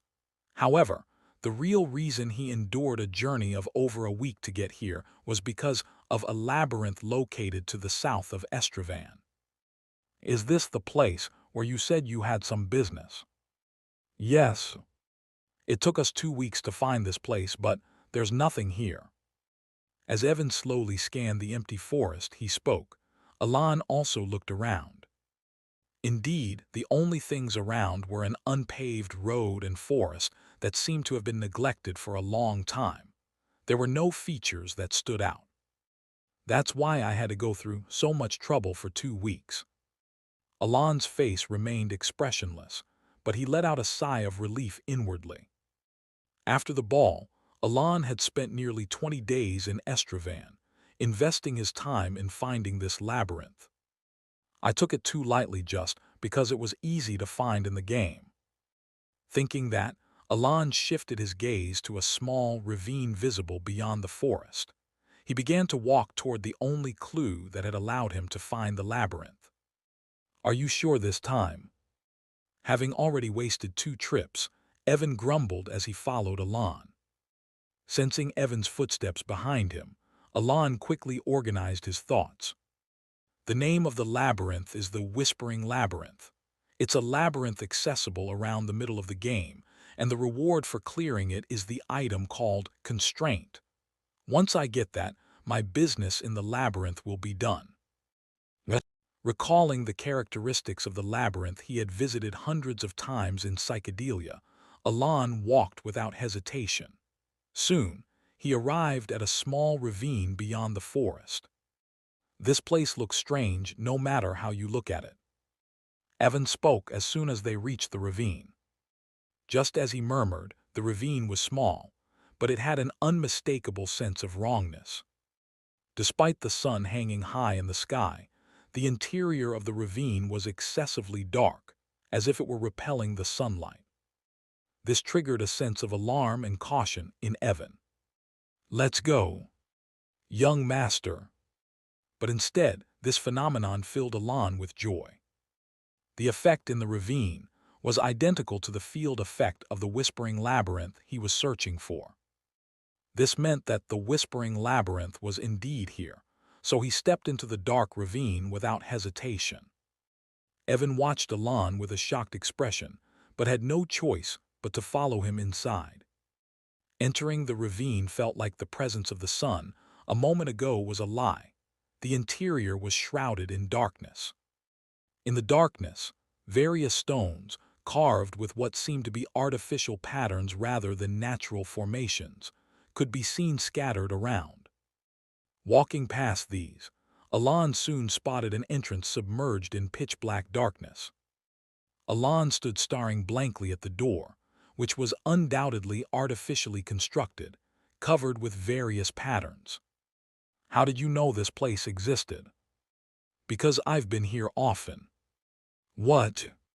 Realizing he had made a slip of the tongue, Alon quickly corrected himself. It was a joke. A joke. With that face, it didn't sound like a joke at all, so how did you know about it? I have my ways. For someone with ways, it did take you quite some time to find this place. I didn't expect it to take this long either. As Alon briefly recalled playing psychedelia, Evan asked another question. So who made this unpleasant place? It was made by a fellow named Palion.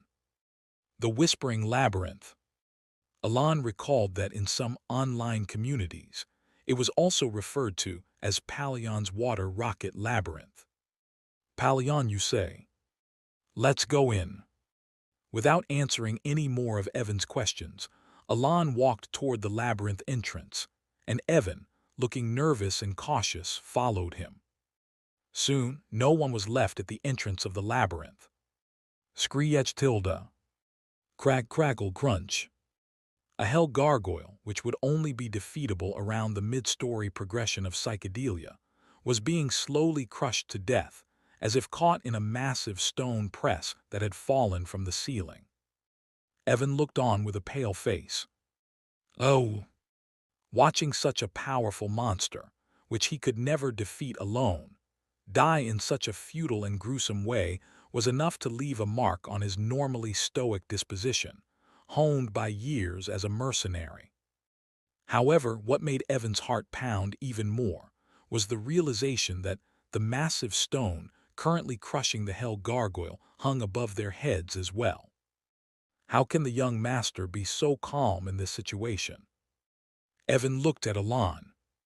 Despite the fact that failing to solve even one puzzle in this labyrinth would lead to a brutal death like the gargoyle, Alon's face remained expressionless. He seemed to be waiting for the door to open, completely unfazed by the situation. Seeing Alon like this only intensified Evan's curiosity about him. Usually, no matter how inscrutable a magician might be, 4 years together would reveal at least a little of their true nature. Moreover, Evan had helped Alon with many things over the past 4 years. Sometimes he saved orphans. Sometimes he took down evil organizations. Other times he helped a slave girl or paid off an old man's debt. If not, he'd deliver messages with no apparent meaning to acquaintances. He dealt with all sorts of tasks.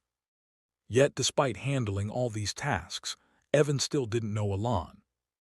This was because none of the tasks Alon had assigned provided any clues about his true intentions.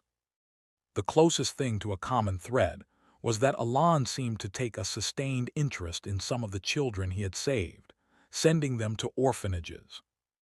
Apart from that, there was much Evan didn't know about Alon. For example, how Alon knew about such a place despite never having left the Palacio estate.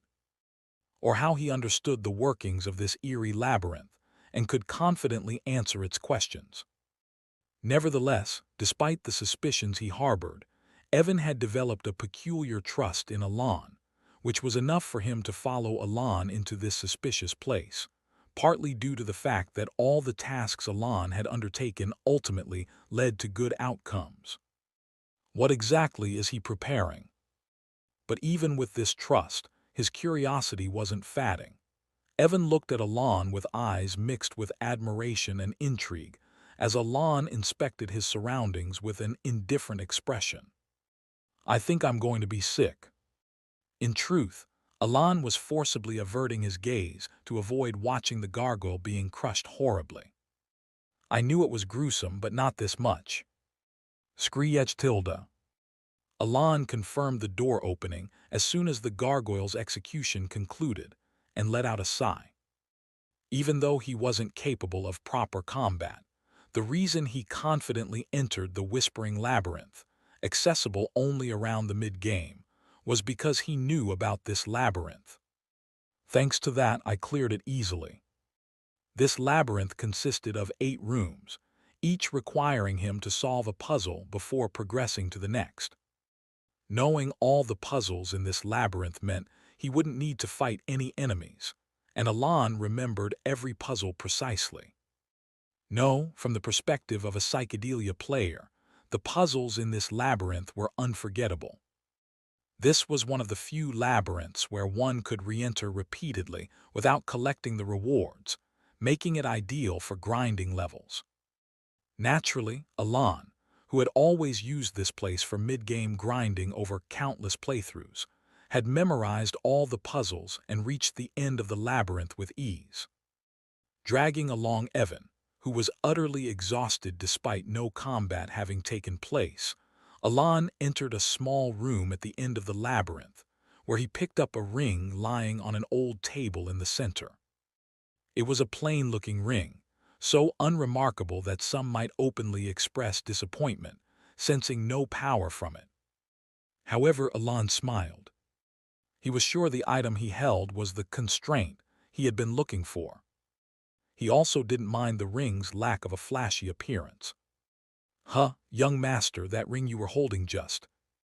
In the first place, this item didn't function as an artifact. It was more like an elixir that would be absorbed into the user's body the moment it was used. "Now that we've got what we need, let's go."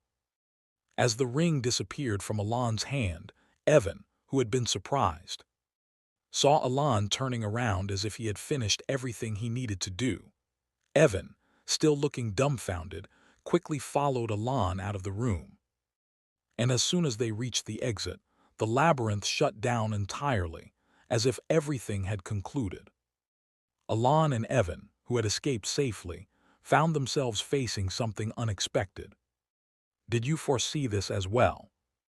As soon as they exited the labyrinth, they were confronted by human-shaped golems holding weapons, standing in formation.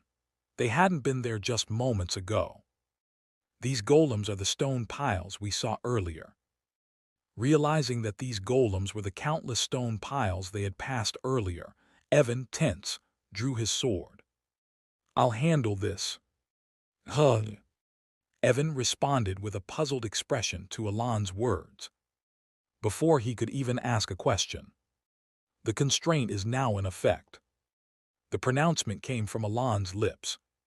Seated in the carriage heading back to the Althea Duke's estate, Roria let out a deep sigh, her face filled with profound despair as she looked at the estate in the distance. She gave a self-deprecating smile. "As I expected, I was a fool." Roria thought of the man she had met at the ball. Alan, the third son of the Palacio family. But that was only his public identity. According to the rumors circulating among the nobility, he had killed his two older brothers, who were major figures in the underworld, and had even wiped out Avalon, which had been almost ruling the eastern region overnight. He was the true mastermind of the Palacio family, hiding his power and waiting for the right time to reveal his claws. No, it's not just rumors.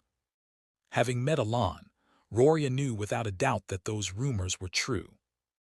The emotional restraint he had displayed at the ball could never have come from someone ordinary. It was almost like looking at father. Roria thought of her father, the Duke of Althea, known as the Noble One among the aristocracy because he could manipulate both the royalists and the nobility factions within the kingdom at his will, and someone who should never be crossed. Her father, who never revealed his emotions carelessly and always remained cool-headed in his judgments. The eyes of her father resembled those of Alan, whom she had seen 5 days ago. That's why Roria had clung to Alan, realizing he was her last lifeline, and she had failed. Honestly, she hadn't been surprised by the outcome. The moment she saw Alan's eyes, Roria had realized that he was not someone who would be swayed by petty sympathy or pity. Yet she still pleaded for sympathy and pity, because she had nothing else to offer. What she did have was just a semblance of power maintained by the Duke's mercy and affection. No matter how hard she tried to grasp something more, her efforts were always thwarted by those who could hardly be called her kin, her contemptible relatives. In other words, she was powerless and thus unable to seize her last lifeline. Or rather, she was the only one who thought it was a lifeline. There wouldn't be anyone willing to engage in a transaction where the risks were more apparent than the benefits. In truth, it would be a lie to say she didn't know. Even if it was just a semblance of power, she had already been through numerous situations, fighting against her despicable relatives who had everything, trying to secure her position. So, even though she hadn't yet reached adulthood, her mind was already well versed in the world's logic. She understood all too well that every relationship and story carried both gains and losses. Good things will happen. As Roria gazed out of the window at the scenery of the estate, she recalled those seemingly meaningless words Alan had said at the end. About 30 minutes later, when she returned to the mansion. "What did you say?" "Lady Phelan and Lord Kig have passed away." She heard from a maid that two of her siblings, who had tormented her so much, had taken their own lives. Hearing this news, Roria, looking perplexed, went to her room, feeling baffled by their deaths. Her detestable family members were more likely to stab each other in the back than commit suicide. In other words, the fact that those two had committed suicide made no sense from the beginning. This is absurd. Certain that some scheme was at play, Roria suddenly remembered the words of that man, the third son of the Palacio family. "No, good things will happen." Recalling the words of the true mastermind who had killed all his siblings and ascended to become the heir of the Count's family, she felt a chill run down her spine. Chapter 9.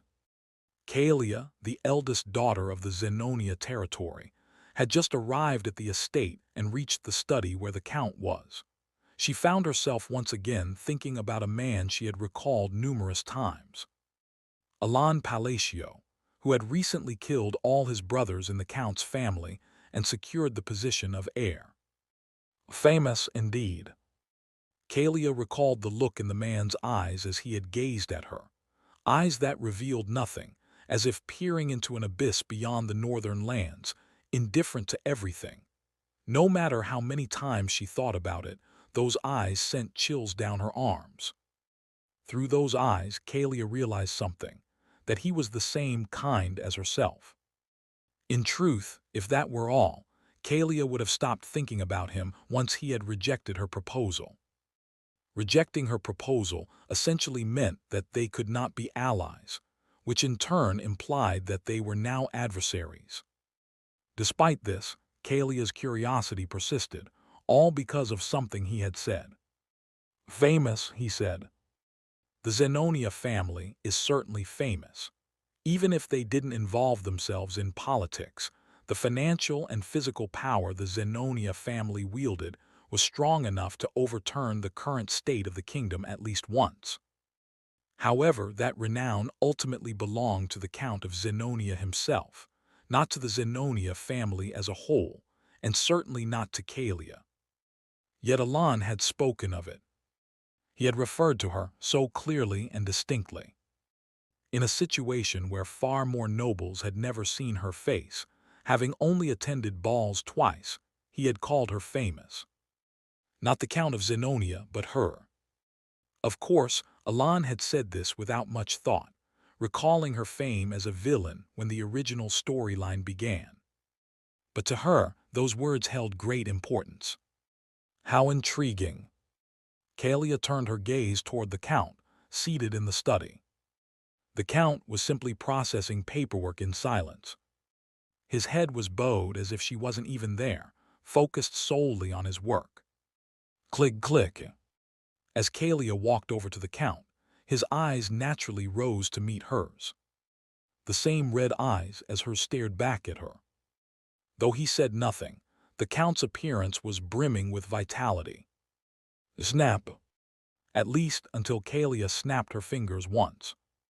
As soon as the snapping sound echoed, the light vanished from the Count's eyes. The eyes that had been so sharp a moment ago turned vacant like those of an idiot, and his tightly closed mouth drooped open, drool trickling out. The Count was in a state that clearly wasn't normal. Kalia mumbled as she stared at him. How did he know? No one was supposed to know. Kalia's expression was filled with curiosity as she thought of Alan, who had spoken as if he knew the secret she had kept hidden since she turned her father into an imbecile. Or maybe he was just taking a shot in the dark. With such doubts in mind, Kalia left the study where she had been performing her ongoing act for the past 5 years. Kalia, my lady. What's wrong? There's a corpse in your room. At the sudden outburst, Kalia quickly made her way to her room. And there, she saw it. The informant she had placed on Alan 2 weeks ago lay dead, his head twisted around twice, his eyes open wide, unable to find peace even in death. It seems the seal didn't activate, so it doesn't appear he revealed any secrets. This was the report from one of the knights. The informant didn't leak any secrets, yet they brought his body into my room. Reflecting on this, Kalia let out a sigh.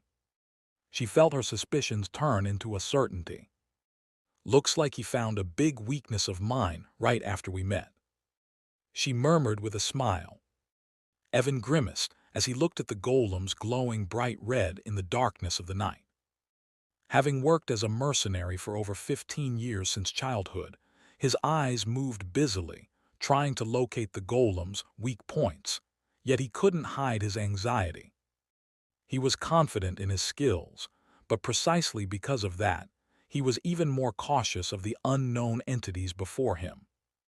He had experienced firsthand just how much danger something unknown could pose. Moreover, he had someone to protect at the moment. Facing unknown enemies, whose characteristics he didn't even know, was the worst-case scenario. To make matters worse, the number of enemies appeared to be easily over 20, as Evan pondered how to handle the situation. I'll handle this. He responded absent-mindedly to the sudden voice, watching as Alan, without him realizing it, stepped forward. His expression was as indifferent as it had been when they entered the labyrinth. Evan found Alan incredibly mysterious and intriguing all over again. He was genuinely puzzled at how his master could maintain such an expression, even in this situation. At least from Evan's perspective, the current situation was quite a crisis. In front of them were over 20 human-shaped golems that clearly needed to be dealt with, and it was certain that each one of them possessed considerable combat power. Yet even in such a situation, Alan had stepped forward, saying he would handle them. To speak honestly about his thoughts, Evan didn't believe that Alan could deal with the golems before them. Of course, Evan knew that Alan was no ordinary person and that he had a talent for magic. He had become a respectable magician, reaching the 2nd rank through self-study without a mentor.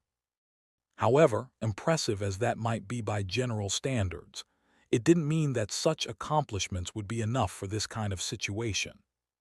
While it was true that he had reached the 2nd rank through his own efforts at a young age, even a mere golem in front of him would be difficult to handle with just that level of power. Thud! As soon as these thoughts crossed his mind, the golems, which had been standing still, as if assessing their targets, suddenly moved and started rushing toward Alan. And then, I enact the constraint.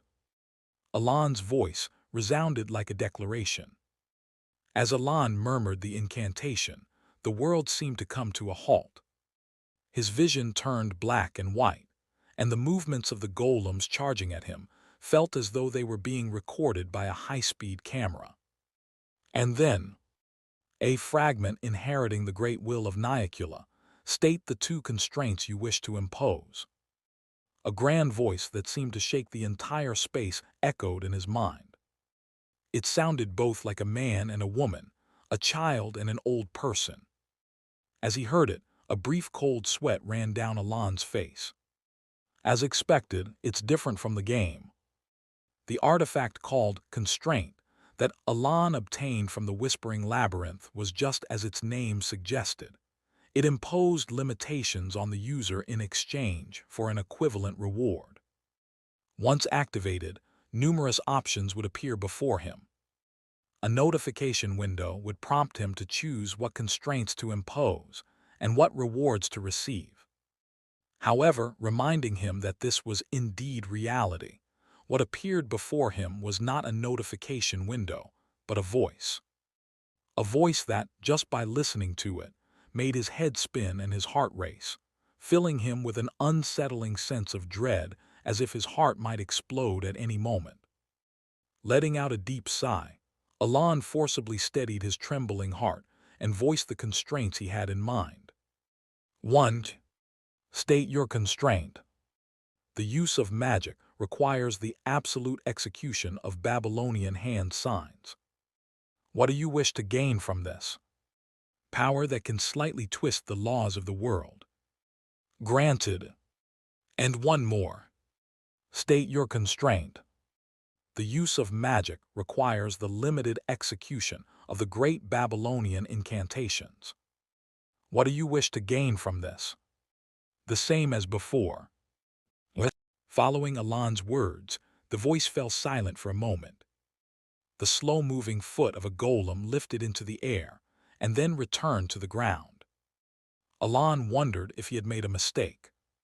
I accept.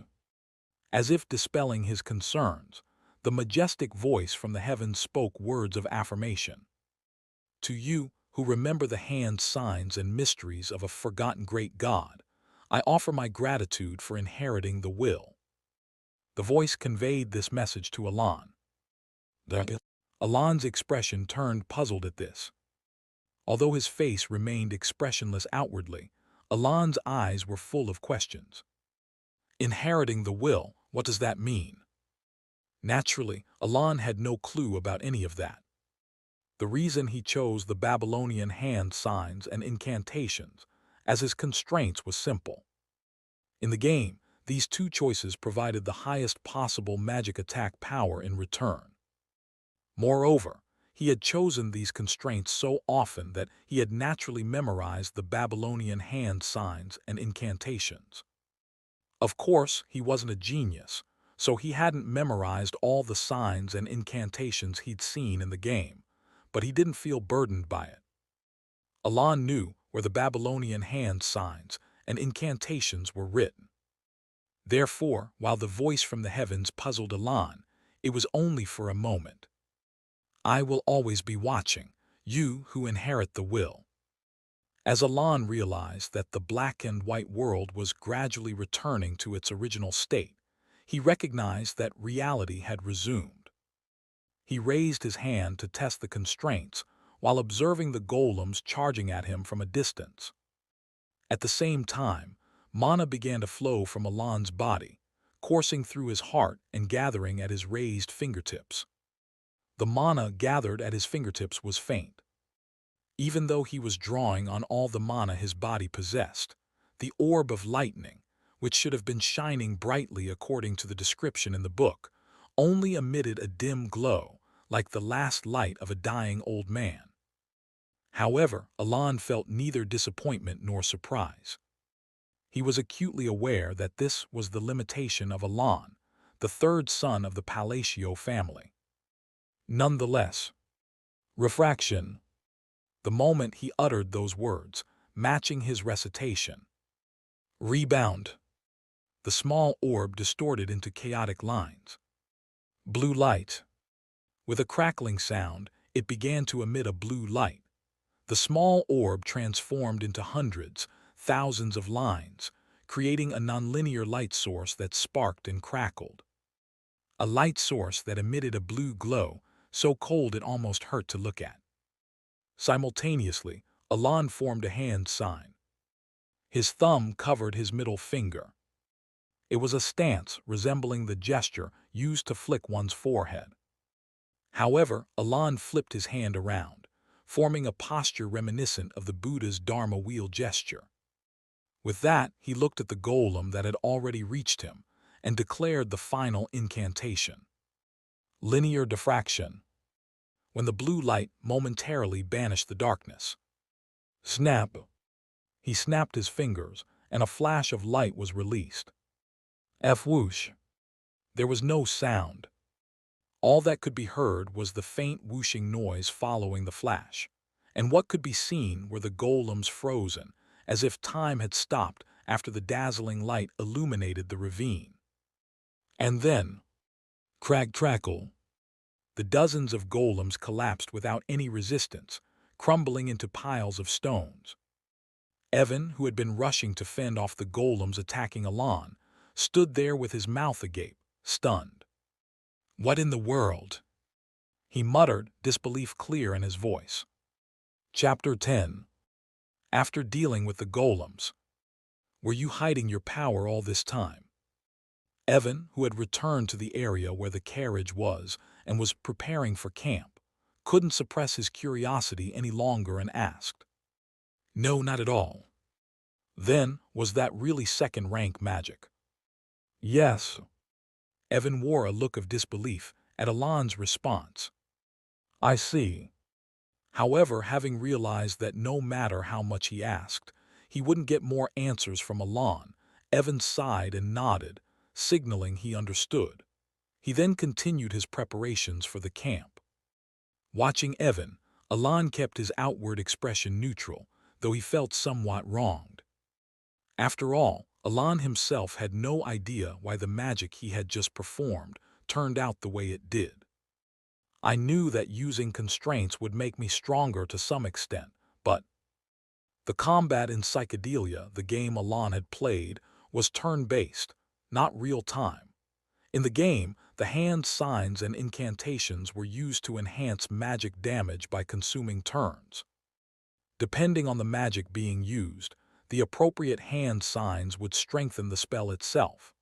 By selecting the correct incantations from hundreds of options within a limited time, the attributes of the spell could be enhanced. For example, in the magic he used this time, known as Chain Lightning in Psychedelia, he used 4 specific incantations: Refraction, Rebound, Blue Light, and Linear Diffraction. By using these 4 incantations and hand signs, he enhanced the spell Chain Lightning. Additionally, he placed a constraint on himself to always use hand signs and incantations when casting magic, thus further strengthening the spell. In other words, Alan had expected the magic to be more than twice as powerful as usual. But it wasn't supposed to be this strong. In Psychedelia, using a hand sign or incantation consumed 1 turn each. So the spell Alan had used this time would have been prepared over the course of 5 turns in game terms. Even considering that, is it really enough to overkill the golems? As Alan pondered this, he shrugged his shoulders. In truth, regardless of the specifics, the outcome had gone well according to his plans, and having the magic be more powerful than expected was a good thing. In fact, beyond simply being pleased, Alan's mind was now filled with curiosity. I wish I could experiment a bit if I could.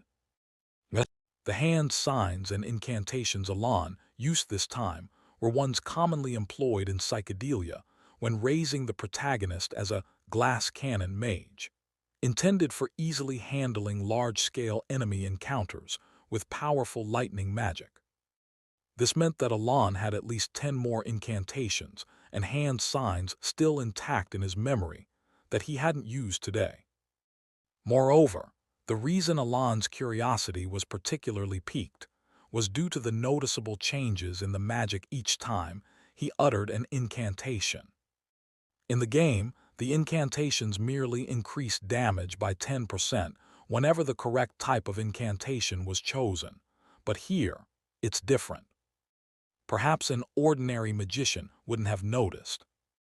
But Alan, who had personally performed the magic and possessed a unique talent for mana control, had observed the magic's attributes changing each time an incantation was added. It wasn't just the power increasing. The very nature of the mana itself altered with each incantation. Therefore, I should conduct some experiments once my mana recovers. Alon closed his eyes inside the carriage, feeling good, even if his expression remained neutral. And at that moment, a girl appeared at the place where Alon had used magic, where only the piles of stones remained that could no longer become golems. A girl with eyes gleaming in a deep green. No, the one who might have been called Rhine of Greed in the future, silently passed by the stone heaps that had once been golems and looked at the door Alon had entered earlier. The door was cracked and worn, but the carvings on its frame emphasized that it was man-made, not a natural formation. However, Rhine knew that the carvings on this door's frame weren't meaningless. Born with a great mission and the innate ability to access the ancient library at any time, she could understand what was inscribed on the frame.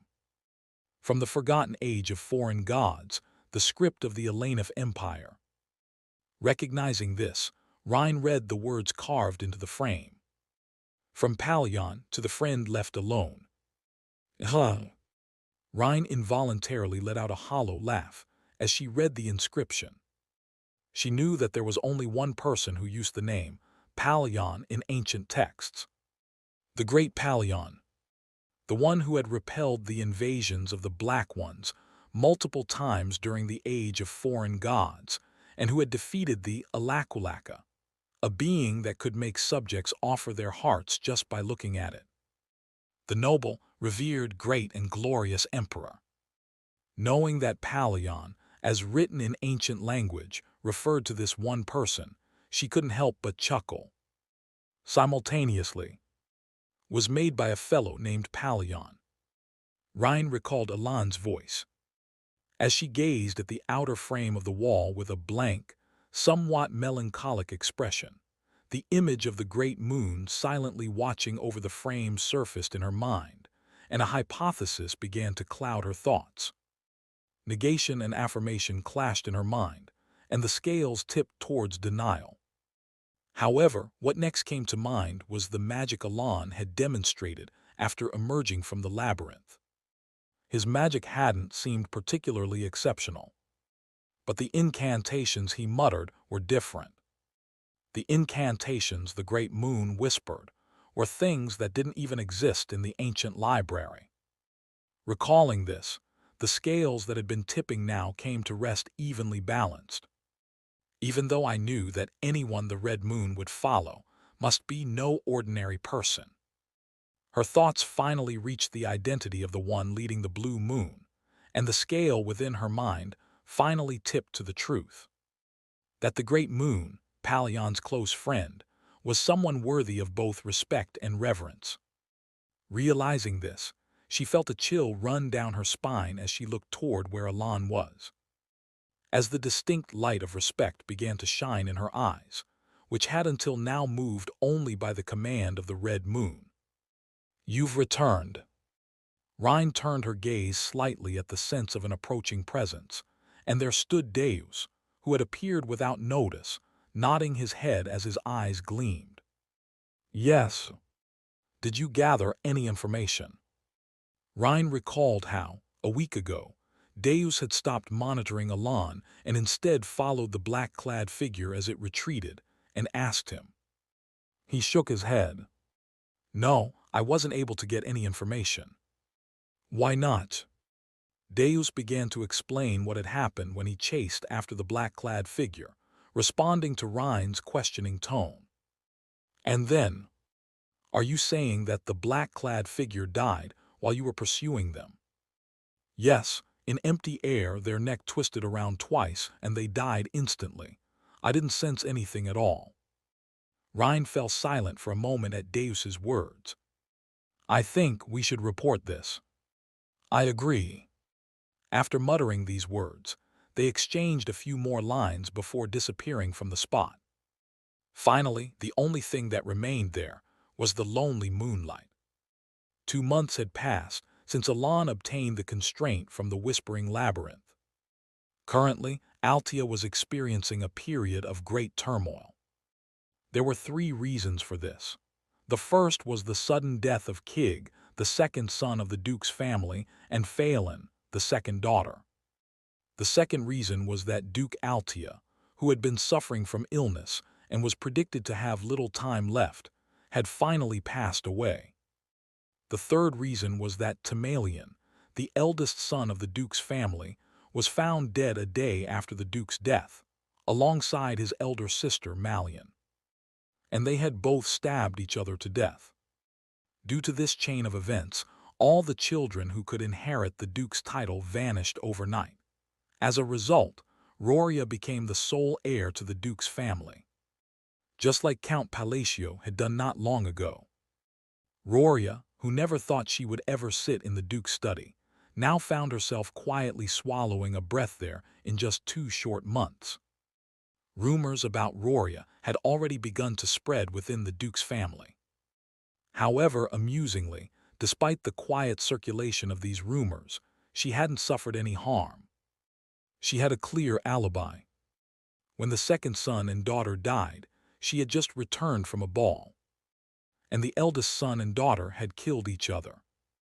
Moreover, she hadn't had any recent meetings with them, and most importantly, the reason she could avoid all suspicion was that, during her absence at the ball, her organization had been completely destroyed. That's right. By the time she returned from the ball, she had lost all her power due to her damned family. Because of this, Roria was not being questioned in any of the procedural investigations, even though rumors were quietly spreading. The work had been executed so cleanly and perfectly. Good things will happen. Roria recalled those words once again. Those words, uttered so nonchalantly, had led to events that were anything but indifferent. She was already certain that everything that had happened was due to him. If anyone claimed these events were mere coincidences, they'd have to be considered lacking in intelligence due to how contrived everything seemed. What does he want? Roria recalled her conversation with Elan. Although he had outwardly rejected her request, he had handled everything more decisively than anyone else could have, and even a month after all the heirs of the Duke's family were dead, he had made no contact. Not even after she had absorbed her decapitated organizations, with minimal losses. Pure goodwill. Roria smiled at the fleeting thought. It was absurd, even for her, to entertain such nonsense. After much contemplation, Roria reached one conclusion. Elan had some sort of plan. Of course, Roria didn't know what that plan was. But she had a vague understanding of one thing. That plan requires the Altia Dukedom. Someone capable of killing the members of the Duke's family without leaving a trace, and so naturally wanted something he didn't have. Roria believed that what he wanted was most likely the renown of the Altia Dukedom. And what he could do with that renown. Roria closed her mouth tightly. It was only then that she realized just how absurd a pact she had made with the devil. Realizing this, Roria let out a hollow laugh but clenched her fist tightly. She knew that once a pact was made, there was no turning back. She understood too well what would happen if she broke the pact, having witnessed the fate of her 4 predecessors. Therefore, she didn't even consider betrayal. Instead, she decided to focus on the task at hand. I should at least send a thank you. For the first time, a smile appeared on her usually expressionless face, a smile even she was unaware of. A week later, a bottle of wine and a card arrived at the Count's study for Elan. The wine was from Cernance, an imperial territory, produced only 3 bottles a year, and each bottle was worth thousands of gold. Along with it came a card inscribed with words of respect. Elan, looking at the card that came with it, wore a puzzled expression. And 2 months after that. So you're saying Roria, the third of the Altia family, has become the Duke of Altia? Yes. Altia Roria. That's correct. Is there a problem, young master? Elan began to realize that something was amiss. Chapter 11. It had been 4 months since hearing the news that Roria had become the Duke of Altia. Now, only 5 years remained until the original story was set to begin. The world, once blanketed in white by winter, was gradually transitioning into spring, a season that brought with it a lethargic drowsiness to all living things.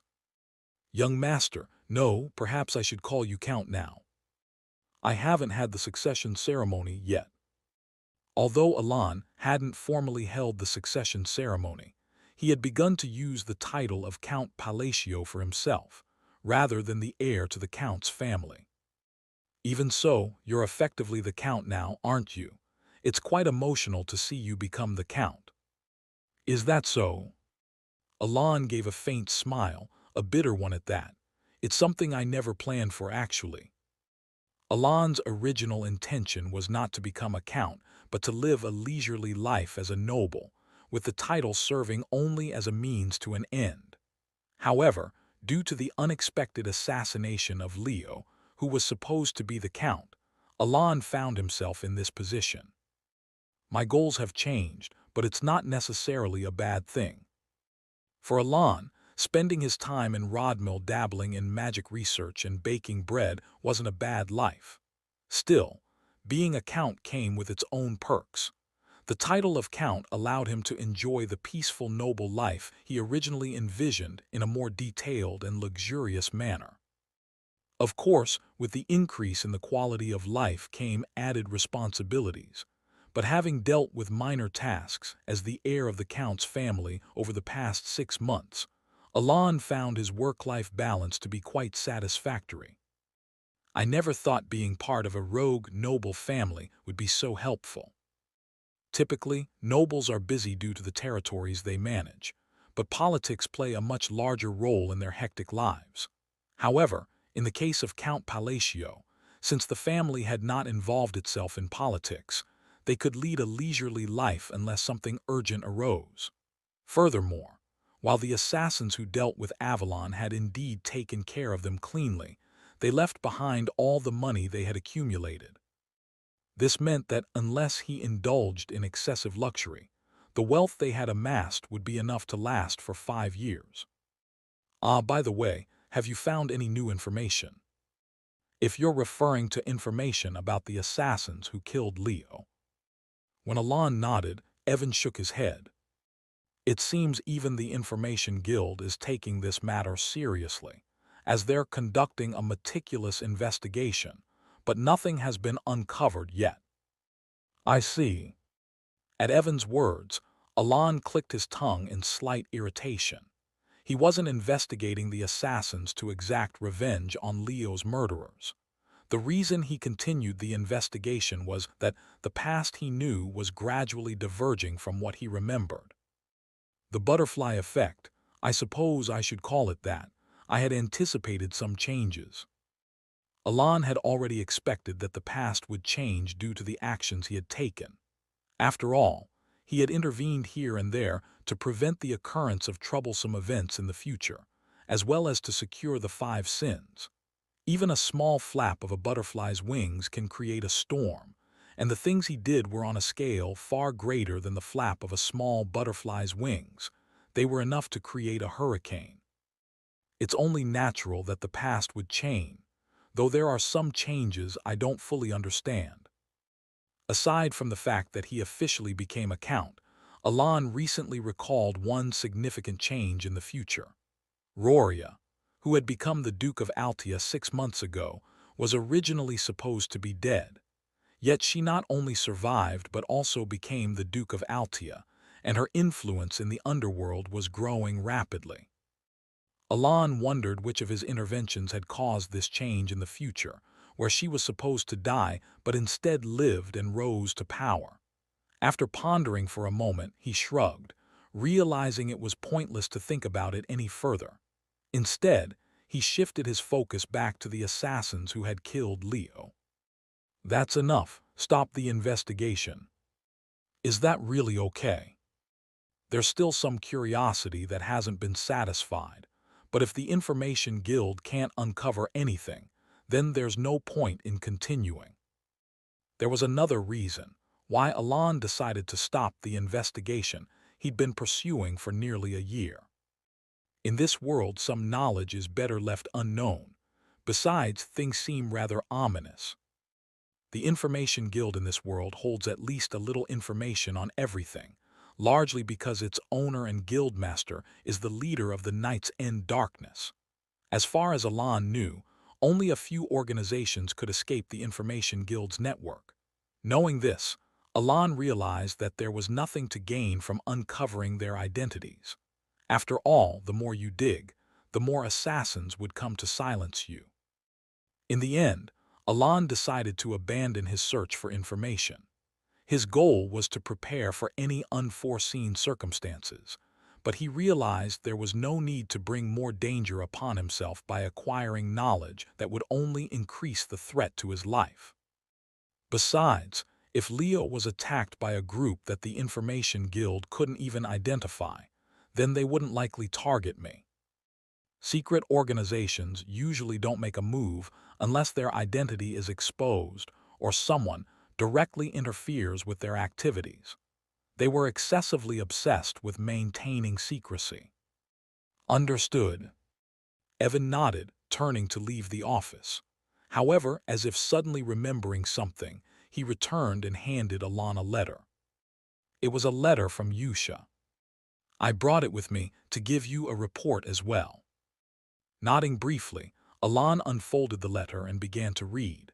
The letter contained updates on the orphanage's daily life. Recently, whenever he read Yusha's letters, Alan felt a warm sensation in his heart without even realizing it.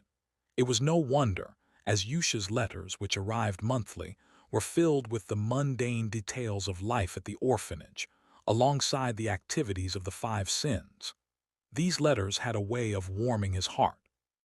Lately, Deus has been performing puppet shows frequently, and Xiaoreng is engrossed in games with friends. Additionally, there were stories about Rhine quietly reading books and making things, while Ladin had taken a liking to landscaping. These tales naturally brought a fatherly smile to his face. Of course, he hadn't personally raised the five sins, nor had he ever met them face to face, but after nearly 5 years of supporting them and watching them grow, he couldn't help but feel this way. I think it's about time to send them out into the world. Alan was considering the idea of releasing the five sins from the orphanage. Evan. Yes, Count. How old is Yusha? No, how old are the five sins now? Let's see, Yusha should be 19 by now. And the others? The ones you personally brought in should be around that age as well. Rhine is 17, and Ladin is probably 20 now. But why are you asking about their ages all of a sudden? I'm thinking it's time to send them out. Those kids, well, I suppose it does seem a bit late for them to still be at the orphanage. Unlike the modern world, in this world, 16 was considered the age at which one became an adult and began participating in society. Understanding Alan's reasoning, Evan nodded in agreement. But didn't you gather them for a reason? Well, I did, but that doesn't mean I plan to keep them forever. The reason Alan had gathered the five sins was to prevent them from awakening as the five sins who would destroy many kingdoms in the future. In other words, once they were sufficiently cared for, there was no longer a reason to keep them confined to the orphanage. Besides, if I place them in the right positions, each of them should be able to secure a place for themselves. Alan recalled the talents that each of the five sins possessed. He remembered the typical boss battle narration that exaggerated the strength of bosses in games. Yusha excels in faith, Deus in swordsmanship, Rhine in research. While the exact extent of their talents wasn't clearly defined, Alan was confident they would manage well on their own. As he began to write letters to them, he decided to include a small gift for each, as they were about to venture out into the world. Since I was planning to give them these gifts eventually, I might as well do it now. After spending considerable time writing letters to the five, Alan sealed them and handed them to Evan, who then left to deliver the letters. Watching Evan's departing figure, Alon smiled quietly, thinking, if things go well, maybe I'll reap some benefits too. A few weeks later, in the basement of the orphanage in the eastern region, the five who had each received a letter from Alon gathered to read them. The first to speak after reading his letter was Deus. The great moon commands me to head to the Caliburn, the land of nights. To the colony in the desert, I hate the desert.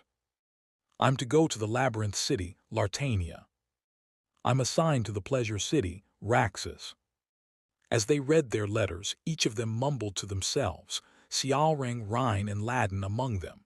And then, the holy kingdom of Rosario.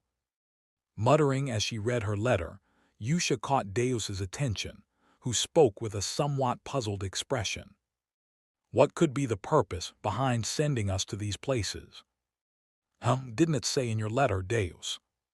Well, the letter did say to become a knight in Caliburn, but I'm not sure why I should become a knight. Deus muttered, still confused by the innocent comment from Sialrang. I've told you before, Deus. We don't need to understand, we just need to follow. At Yusha's words, Deus nodded. And besides, we'll understand the reason once we get there. The letters clearly state what we need to do first, right? As Yusha spoke, they all looked at their letters again. Indeed, the letters not only instructed them on what professions to pursue, but also mentioned that they would continue to receive support, along with the location of a gift from the great moon. So with Yusha's final words, just remember, everyone, don't ever mention the blue moon anywhere unless he speaks of it first. The five sins, who were destined to become the five sins, now members of the blue moon, departed to follow Alon's instructions. 3 months later. Count, did you know, Deus has been knighted in Caliburn? Really? Alon, who was researching the ancient language of Babylonia, first heard the news about Deus from Evan. And another 3 months later. Count, what is it? Deus has established a knight order. A knight order? Yes. Hasn't it only been 2 months since he was knighted? And isn't creating a knight order something only an expert or above can do? That's right. He's brimming with talent. I think so too. The fact that word of his deeds has spread so quickly suggests that things are quite lively in Caliburn. There's even talk that he might become the 5th Master Knight within 10 years. Listening to Evan's words, Alon nodded in admiration. And then 6 months later. Count. What? Deus has become one of the 5 Master Knights in Caliburn. Already? Yes. There. Alon was left in a daze by Evan's words. This all happened within just 1 year of the 5 sins leaving the orphanage. Chapter 12. A year is indeed a long time. It was enough time for Alon to officially undergo the succession ceremony and become the Count of Palatio, and it also allowed him to steadily become accustomed to the duties that a count must manage. However, 1 year is by no means enough time for an ordinary person with no prior knowledge of swordsmanship to become a Master Knight. Evan. Yes. Master Knight, that means Swordmaster, right? Yes, that's correct. Swordmaster.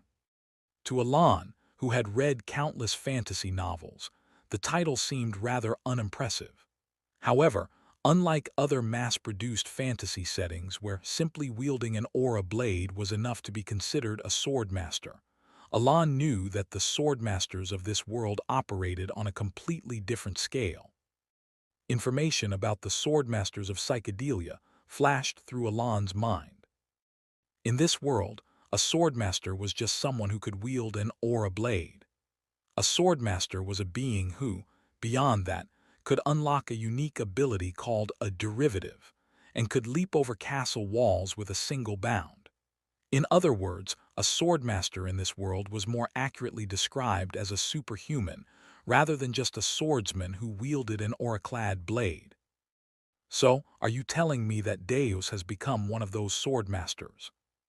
Well, technically, he's just on the verge of becoming one. While it's true that he's been recognized as a master knight, according to information from the guild, he hasn't yet created a derivative. Then he's not really a master knight, is he? That might be due to the northern barbarians. At Evan's words, Alan immediately understood why Deus was recognized as a master knight. War. Yes. Caliburn had been waging war against the northern barbarians for over 10 years, and last year they had lost one of their 5 master knights in the northern conflict. Remembering this, Alan nodded. They're trying to quell anxiety while also proclaiming that they're still strong. There are probably a few other reasons as well, but that seems to be the main one. So, Deus isn't quite at the level of a master knight yet. No, it's just that he hasn't unlocked his derivative yet, but according to the Information Guild, he's already considered to be at the level of a master knight. They say that even Fiola, the 4th sword and a master knight herself, was defeated by Deus in a duel. Hearing Evan's words, Alan let out a small laugh and muttered to himself. How old is the youngest master knight? As far as I know, the youngest was 32 years old. Reinhardt, the 1st sword of Caliburn, held the record, or at least he used to. Was he the youngest? Yes, isn't he quite famous? Alan nodded at Evan's words. While he wasn't particularly interested in fame, he knew that Reinhardt was an extraordinarily powerful individual. He remembered how Reinhardt always appeared during the 3rd main episode of the game to temporarily assist the protagonist as an ally. Didn't he start wielding a sword at the age of 5 with incredible talent? Recalling the typical narration that would accompany Reinhardt's entrance as a companion, Alan let out a laugh. It had taken Reinhardt over 20 years to reach the level of a master knight, despite his unbelievable talent and strength. Becoming a master knight in just 1 year, does that even make sense? It's absolutely unbelievable. Even those with talent take 5 years just to awaken mana, 10 years to envelop their swords in it, and decades to create a derivative. Yet Deus cleared the first 2 stages in just 1 year. As Evan spoke, clicking his tongue with a hint of envy, Alan found himself unconsciously rubbing his chin. I knew he had talent, but I never imagined it would be to this extent. Well, it's a good thing. From Alan's perspective, Deus's success wasn't something to mourn but to celebrate. The more successful Deus became, the more opportunities Alan would have to benefit from it in the future. Opportunities, I should be able to seize them, right? Alan glanced at the letters sitting on a desk in the corner of his office. The letters were from Yusha, who was in the Holy Kingdom of Rosario. Or maybe I woe.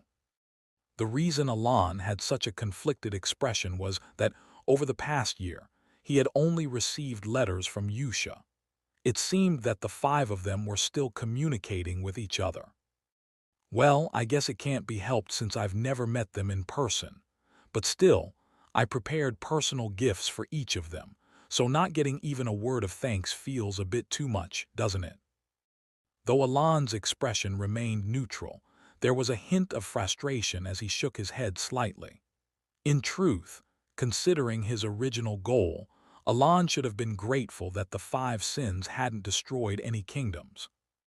And so, with a slightly bitter expression, Alan thought to himself, as long as they're living well, that's enough for me. In the central district of Caliburn's capital, Kurdum, there is a grand mansion located in the southern area, where only the highest-ranking nobles of the country reside. It was here that Deus Macallion, the leader of the famous Knight Order Eclipse, and the youngest person in the country to be granted the title of Master Knight, lived. Hugh. In a stately office that wasn't quite to his taste, but one he used nonetheless, Deus let out a quiet sigh, gazing leisurely out the window toward the mansion's garden. Brother, he spotted a young girl with the same deep purple eyes as him, waving at him with a bright smile from the garden. Seeing her, Deus couldn't help but smile back. The girl waved for a while before resuming her walk around the garden, and as Deus watched her, he found himself reminiscing about the past year, about the moment he had met the family he thought was dead and received the gift from the great moon. A year ago, Deus Macallion had already joined the Blue Moon and was operating under its guidance. However, unlike Yusha, he wasn't blindly devoted to the Great Moon. Although he was aware that the Great Moon had saved his life, that alone wasn't enough to make him pledge his loyalty. Thus, the reason Deus Macallion was affiliated with the Great Moon back then was twofold. First, to receive training from Yusha, and second, because the Great Moon had promised him the chance for revenge against the Black Sheep. After all, since losing his family, whom he valued as much as his own life, Deus had been consumed by anger and festering hatred, unable to sleep at night. Therefore, when he first received his mission, Deus wasn't particularly pleased with it. While he understood that his previous tasks under the Blue Moon were meant to deal with dark entities, this new mission seemed entirely out of the blue. But when he arrived in Caliburn and reached the small inn in the southern region, where the letter from the Great Moon mentioned a gift, Deus couldn't believe his eyes. His sister, who should have been killed by the Black Sheep, was there, alive and well, working at the inn. Ahem. Deus cleared his throat awkwardly, even though no one else was around. Thinking back, he still felt embarrassed about how, upon seeing his sister at the inn, he had immediately embraced her and burst into tears. After that emotional reunion, Deus learned about everything that had happened to his sister, Silly. She recounted how she had been dragged into a dark place by the Black Sheep, waiting for her turn to be killed when a bright light suddenly pulled her back outside. She had nearly been sold to a slaver, but was saved by a man named Evan. Then, Count Palacio had provided her with precious medicine and continued to support and protect her until Deus arrived. After hearing all of this, Deus couldn't help but wonder how the Great Moon had known all of these things. He had never mentioned his family to anyone in the Blue Moon, nor did Yusha know anything about what had happened to him, except that he had been attacked by the Black Sheep. But before long, Deus stopped pondering this mystery. Instead, he recalled Yusha's words, the words she would often say to him. He knows everything. Soon, you'll understand why I follow him. At first, he had dismissed those words, but now they were starting to make sense. Remembering them, Deus offered his gratitude to the Great Moon. For someone like him, who had been consumed by vengeance, the survival of his sister, and the fact that his own name had been secretly protecting her, was the greatest gift and an incomparable blessing. No matter what happens, Deus vowed to repay this kindness. Following the Great Moon's orders, he became a knight in Caliburn. Ironically, becoming a knight was easy for him. Aside from his existing abilities, Deus discovered that he had a surprising and exceptional talent for the sword. He knows everything. It was then that Deus realized that Yusha's words weren't just blind fanaticism but the truth. And by the time he became a knight, Deus understood why the Great Moon had sent him here to become a knight. My mission is to create a royal guard. Whether it was because of the battles with the barbarians or not, Caliburn allowed anyone who gained the king's recognition to form a knight order.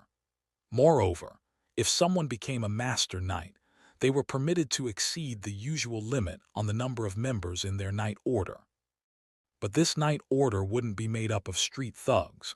Instead, it would be composed of talented swordsmen who had come to Caliburn to become knights. Commander, it's time. All right. Deus stood up, acknowledging the knight who had spoken to him with eyes full of respect. He headed toward the training grounds. The knights, dressed in the black iron armor that symbolized eclipse, were preparing to depart on an expedition to fight the barbarians. Standing on the inspection platform, Deus looked over the assembled knights. he knew that not all of them would return with smiles on their faces. However, for Deus, this wasn't a significant issue. The Night Order, the royal guard that would serve the Great Moon, needed to be stronger, far stronger than they were now. Deus knew all too well that the Great Moon didn't desire a Night Order that would fall to mere northern barbarians. And so, unlike other Knight commanders who would encourage and inspire their troops, Deus drew his sword and quietly uttered the motto of Eclipse: "Prove yourself under the moon." With those words, he embarked on the expedition to fight the barbarians, aiming to create the greatest Knight Order worthy of serving the Great Moon. Chapter 13. There were only 4 years left until the start of the original story. At the same time, it had been just over a year and 1 month since all the members of the 5 Sins who had been in the orphanage became independent.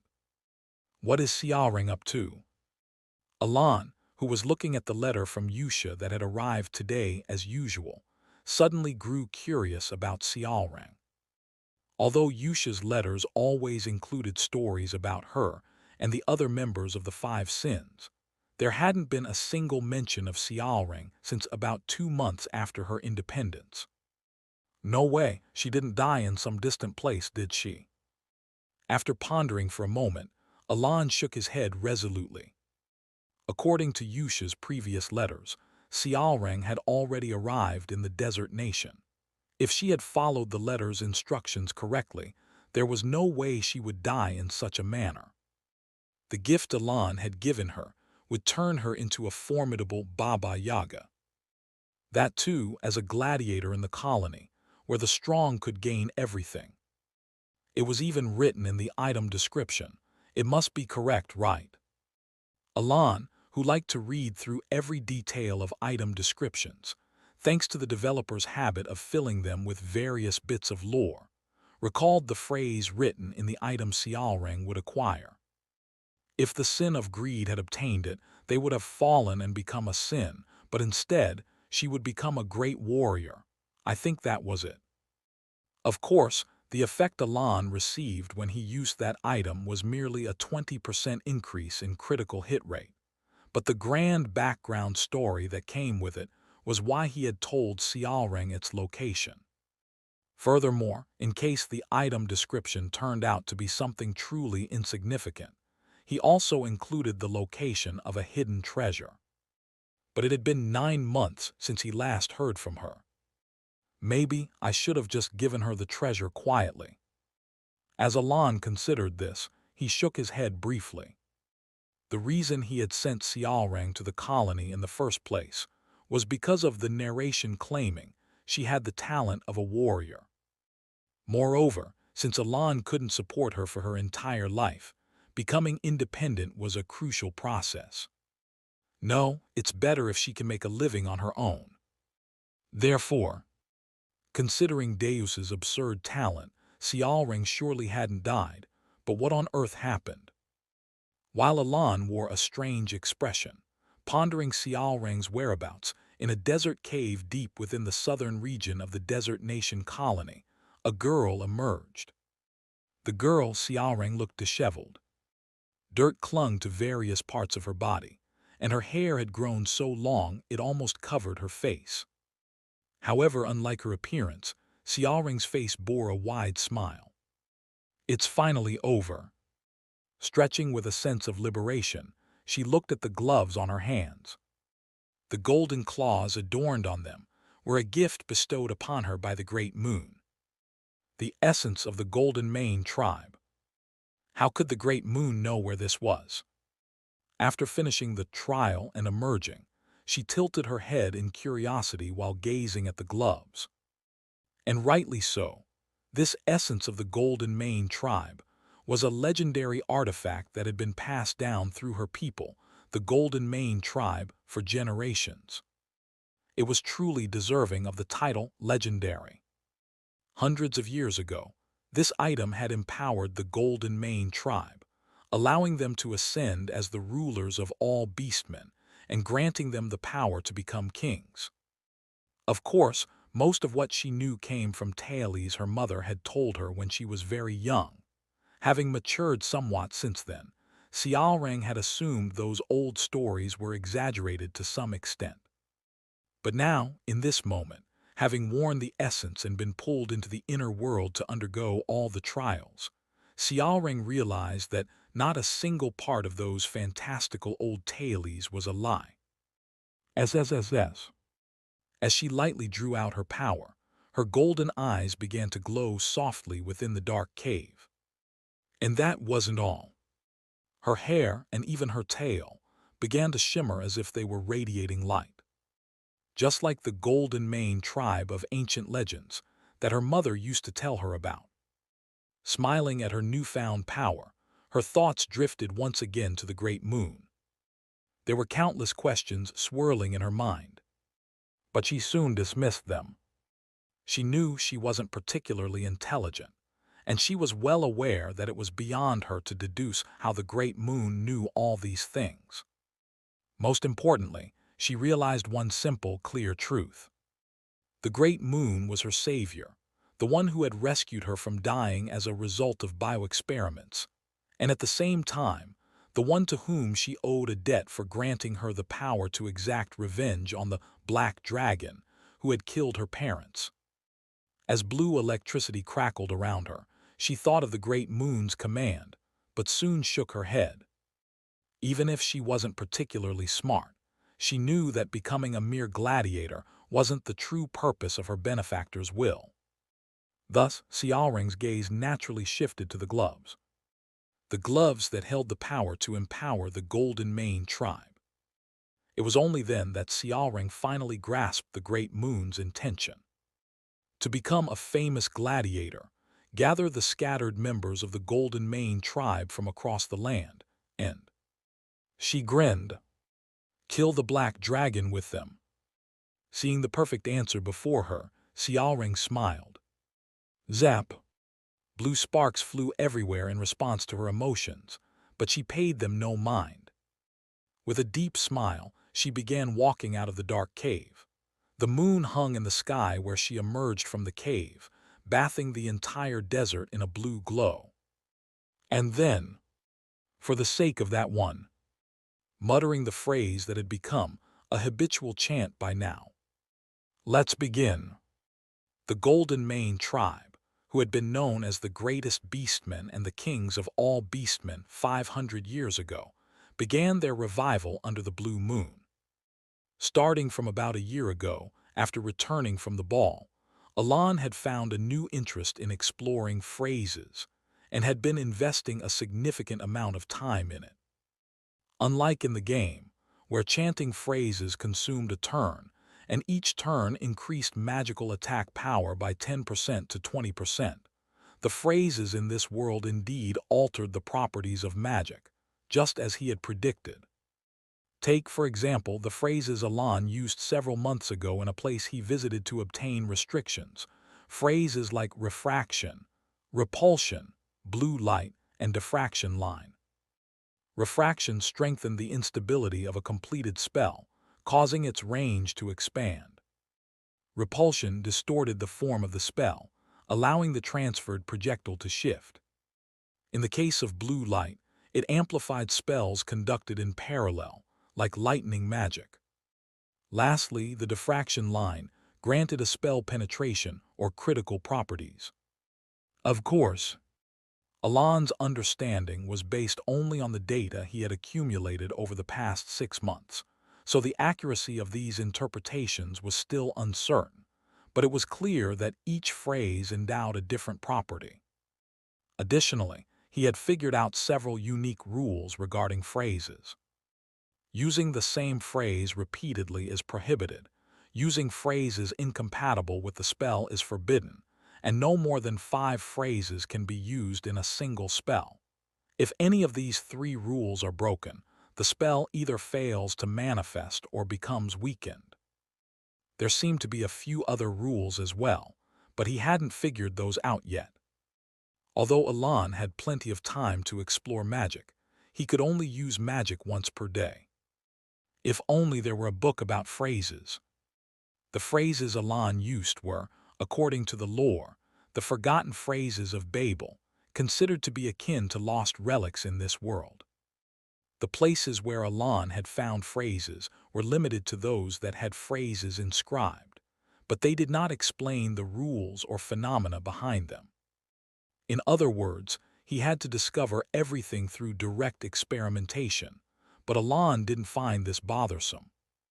Alan's talent was enough to make his exploration of phrases enjoyable and to immerse him in the study of magic. Thus, after finishing his conversation with Evan, he came straight to the training hall and, as usual, began casting a spell. Who? His hand formed the familiar sign of wisdom, the Jikwin Madra. Simultaneously, the magic gathered to form the spell he had been experimenting with for about 2 months, a second-tier spell called Chain Lightning. Following Alan's thoughts, the arranged mana formed a spherical orb, deliberately leaving out a specific point to create imbalance. Zap! The spell completed. With Alan's limited mana, the magic emitted a faint glow. The only improvement from 2 months ago was that the imbalance caused by the lightning spell had become slightly more refined, likely due to his growing familiarity with it. To put it nicely, the spell had become more precise. To put it bluntly, it was still just a useless spell that was only good for its precision. However, by chanting the phrases, even a useless spell could be given a purpose. Fixation. The lightning that had been crackling before him froze in place, as if time itself had stopped. Compression. At his next muttering, the once large sphere shrank into a small bead while remaining frozen in place. Collapse. Crack. With the final phrase, the once small bead lost its form as a sphere. What remained was pure lightning, a fragment of mana appearing before Alan like countless irregular dotted lines gathered together. And then, momentary bloom. As Alan muttered the final phrase, releasing the Jikwin Madra he had been holding. Zap! A massive tree of thunder materialized before him. Radiating a brilliance more dazzling than the midday sun, the blue tree stood still, flaunting its presence.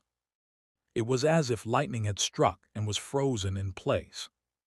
Alan nodded in satisfaction. The order of the phrases also changes the spell's manifestation. He recalled how, when he had used collapse before fixation in his previous spell, the magic had disappeared without a trace, and he nodded contentedly. Even phrases that don't match the spell can be used if there's a prior phrase that leads into them. Satisfied with the new information he had gained, Alan confirmed that the tree of thunder he had created was gradually fatting away, though it seemed unlikely that he would ever have a use for it. Muttering this, Alan felt a pang of regret as he turned around, his mana hole now completely drained. His body only allowed him to cast magic once a day. And just as he turned around, Alan saw her. There in the training hall of Count Palacio's estate stood a young lady he never wanted to get close to, Lady Kalia, the daughter of the Count of Zenonia. Seemingly shocked by the situation, the usually noble and refined Kalia stood with her mouth agape, an expression of genuine surprise. My goodness. Hearing her shocked voice, Alan turned his gaze away, missing his chance to ask why she was there. Origin. Standing next to her, a middle-aged man, his mouth also wide open in shock, was holding an ornate cane as he stared at Alan with a similarly astonished expression. And then, Alan, confused by the two's reactions, came to a sudden realization. He had heard the man mention Origin, a spell that could only be cast by mages who had reached the 7th rank, and then understood one thing. He had somehow become the subject of a massive misunderstanding. Chapter 14. Lady Zenonia. Or rather, Zenonia Kalia, who had effectively been ruling the Zenonia County by making her father a puppet for several years, had come to Count Palacio's estate for 2 main reasons. One reason was to gauge the intentions of Elan, now Count Palacio. Despite holding cards that could cause substantial damage to the current Zenonia County, he hadn't used them. The relationship between Zenonia County and Palacio County wasn't necessarily bad, but she knew that the essence of the Count was similar to her own, a kindred spirit, so to speak. In other words, she easily understood that Elan wasn't the type to wield such powerful cards out of some trivial sentimentality or misplaced compassion. She had come to ascertain his true intentions. The second reason was to assess the power of the organization that Count Palacio was rumored to control. Of course, Kalia knew that just meeting the Count wouldn't reveal the full extent of the shadowy organization he commanded. However, Kalia had a way to glimpse at the fringes of that power. There was the wizard Bianco. He had once proposed a new theory on forgotten era magic within the magic tower, earning academic acclaim, but he was later expelled from the tower due to his excessively inhumane magical experiments. However, despite his expulsion, his rank was still 5th tier. He was strong enough to obliterate an entire battalion of soldiers by himself. Kalia had brought him along in exchange for assisting with his experiments, forging an alliance with him. She reasoned that if a wizard like Bianco, who specialized in detection magic and was on the cusp of the 5th tier, was present, he could easily assess the caliber of those protecting Count Palacio. While the nature of one's guards didn't reveal everything, observing the level of those guarding, the Count could naturally offer insights into the organization's inner workings. At least, that was why she had brought Bianco along. In the reception room of Count Palacio's estate, Lady Kalia subtly glanced at Bianco, who still hadn't fully closed his mouth and wore an anxious expression. She was inwardly surprised. As far as she knew, he wasn't someone who would normally show such foolish expressions in front of others. Bianco's face was always arrogant, and he never spoke politely to anyone, not even to her who supported him. Of course, Kalia understood why Bianco was like this. Even though he was a wizard expelled from the magic tower, the fact that he had reached the pinnacle of the 5th tier lent credibility and justification to his attitude. But now, Bianco's expression was extremely unusual. His face was still marked by shock, just as it had been earlier, and she could even detect flickers of fear, something she had never seen in him before. Why? Kalia felt a mix of curiosity and unease as she looked at Bianco. She had never seen him display such blatant fear. If he's reacting like this, could it really be that the magic we saw earlier was an origin spell? Kalia's thought was fleeting, as she quickly refocused on the present situation and met Elan's gaze. His eyes were the same as before. His gaze, which seemed to find no value in the current situation, moved slowly and indifferently over Bianco and Kalia. Silence. My apologies, Count Palacio. I've been rude. Kalia was the first to break the silence. Although she was still Lady Zenonia on the surface, she respectfully addressed the Count and apologized for entering the training grounds. Even though she tried to excuse her actions, peering into someone else's training ground was clearly an affront, even if not a serious one. After a moment of silence, Elan spoke. No need to blame yourself. Thank you. Under normal circumstances, I would ask why you visited the county, but before that, let me clarify one thing. Please go ahead. In response to Kalia's answer, Elan spoke without hesitation. What I used was origin. It seems the wizard you brought along misunderstood. Is that so? Indeed, my magic skills aren't particularly exceptional. If I had to rank them, they would be around the 2nd tier. Naturally, Kalia didn't believe Elan's words. Even though she wasn't well versed in magic, she could easily tell that the magic Elan had displayed was anything but ordinary. She turned her gaze subtly back to Bianca and was even more surprised. His expression was worse than before. However, despite his sour expression, he seemed to have understood the underlying message in Alon's words. It was a warning to keep quiet about what they had witnessed here. It seems I was mistaken. Bianca forced out the words. Kalia was once again startled, hearing him speak in polite language for the first time in 5 years. He usually spoke informally. Yes, you seem quite capable, so you've likely already noticed, but that magic is of no practical use. Now then, since the misunderstanding has been cleared up, what brings you to the county?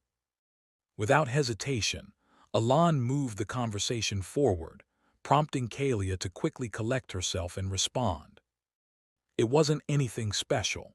I happened to be in the area for some business and thought of you, so I decided to stop by briefly. Is that so? Yes. After pondering for a moment, Alon spoke. Unfortunately, I'm quite busy and won't be able to chat for long. That's fine, I only stopped by briefly. I just wanted to pay my respects. If you're in need of conversation, it might be a good idea to visit the Duke of Altia. The Duke of Altia, you say? Yes, I think the two of you would get along quite well. If you say so, I'll consider visiting the Duke. Lady Zenonia smiled as she replied to Alon, who spoke with an indifferent expression. However, her mouth was dry. Why would Lady Zenonia, from that notorious family in the West, visit you? Watching as Lady Zenonia's carriage gradually disappeared into the distance, Evan asked the question, and Alon answered.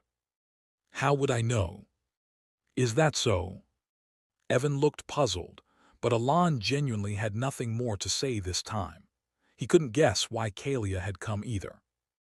It's annoying that I showed her my magic. Alon thought about the wizard from Zenonia, who had mistaken his magic for origin. Let's just hope rumors about me using origin don't start spreading.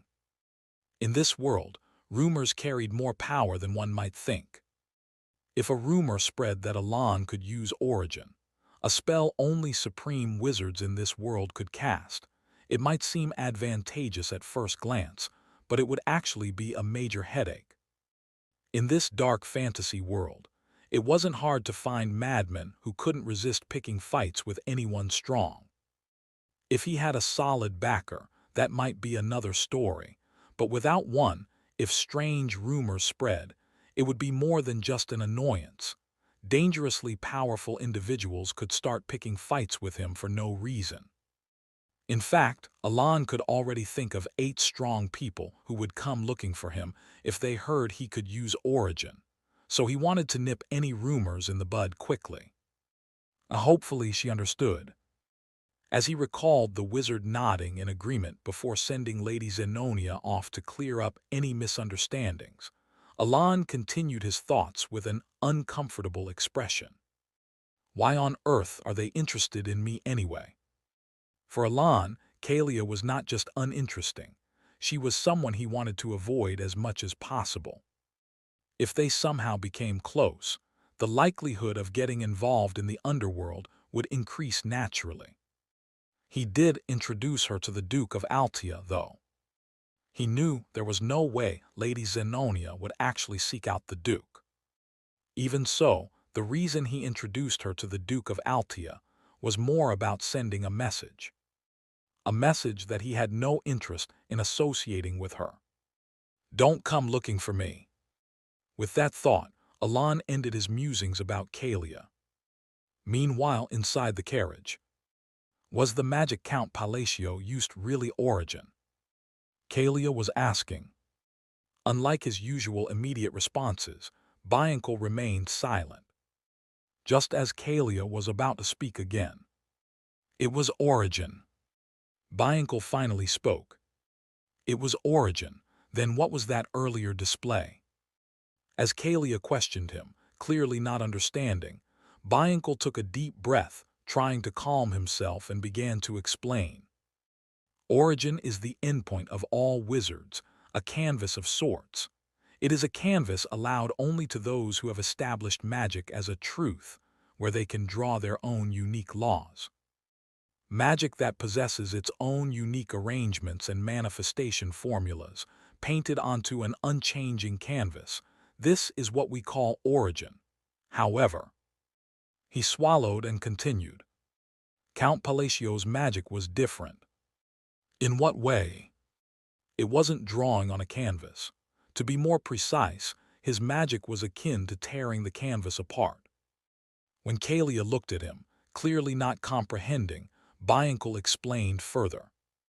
In other words, he was twisting the truth that should remain unchangeable, although I only saw it for a fleeting moment. Since I was using the observation eye at your request, I saw it clearly. Bianco muttered, fixing lightning that shouldn't stop, twisting the laws to collapse the spell that had been manifested, and yet still managing to manifest it flawlessly. It was an unbelievable miracle, and behind it. He stopped speaking abruptly. The image of Count Palacio from earlier flashed in his mind. At the moment when he displayed that incredible magic, his eyes had revealed a talent that could only be attained upon reaching the 6th tier, even if acquired later in life. A talent that Bianco had only barely glimpsed after reaching the peak of the 5th tier due to his own latent talent.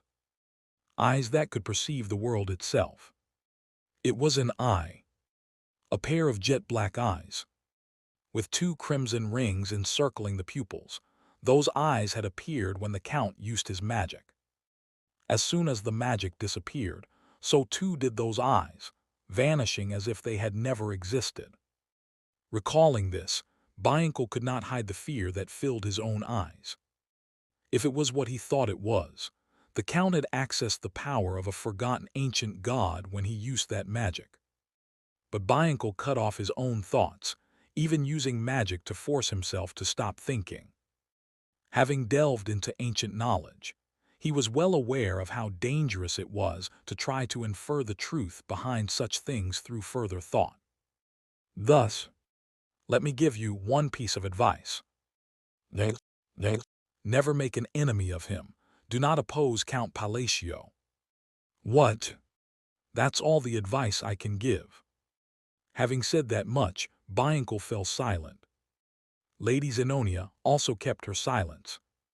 At the same time, Kalia naturally recalled Alon's expressionless face and his calm gaze as he had looked at her. Sigh. Without realizing it, she let out a self-deprecating smile. Because through Bianco's words, she had realized something. There was no point in trying to understand Count Palacio's intentions from the start. At the same time, you're in need of conversation. It might be a good idea to visit the Duke of Altea. The Duke of Altea. Yes, I think the two of you would get along quite well. She had also realized that she had already become nothing more than a pawn on his chessboard. The carriage remained steeped in silence for a long while.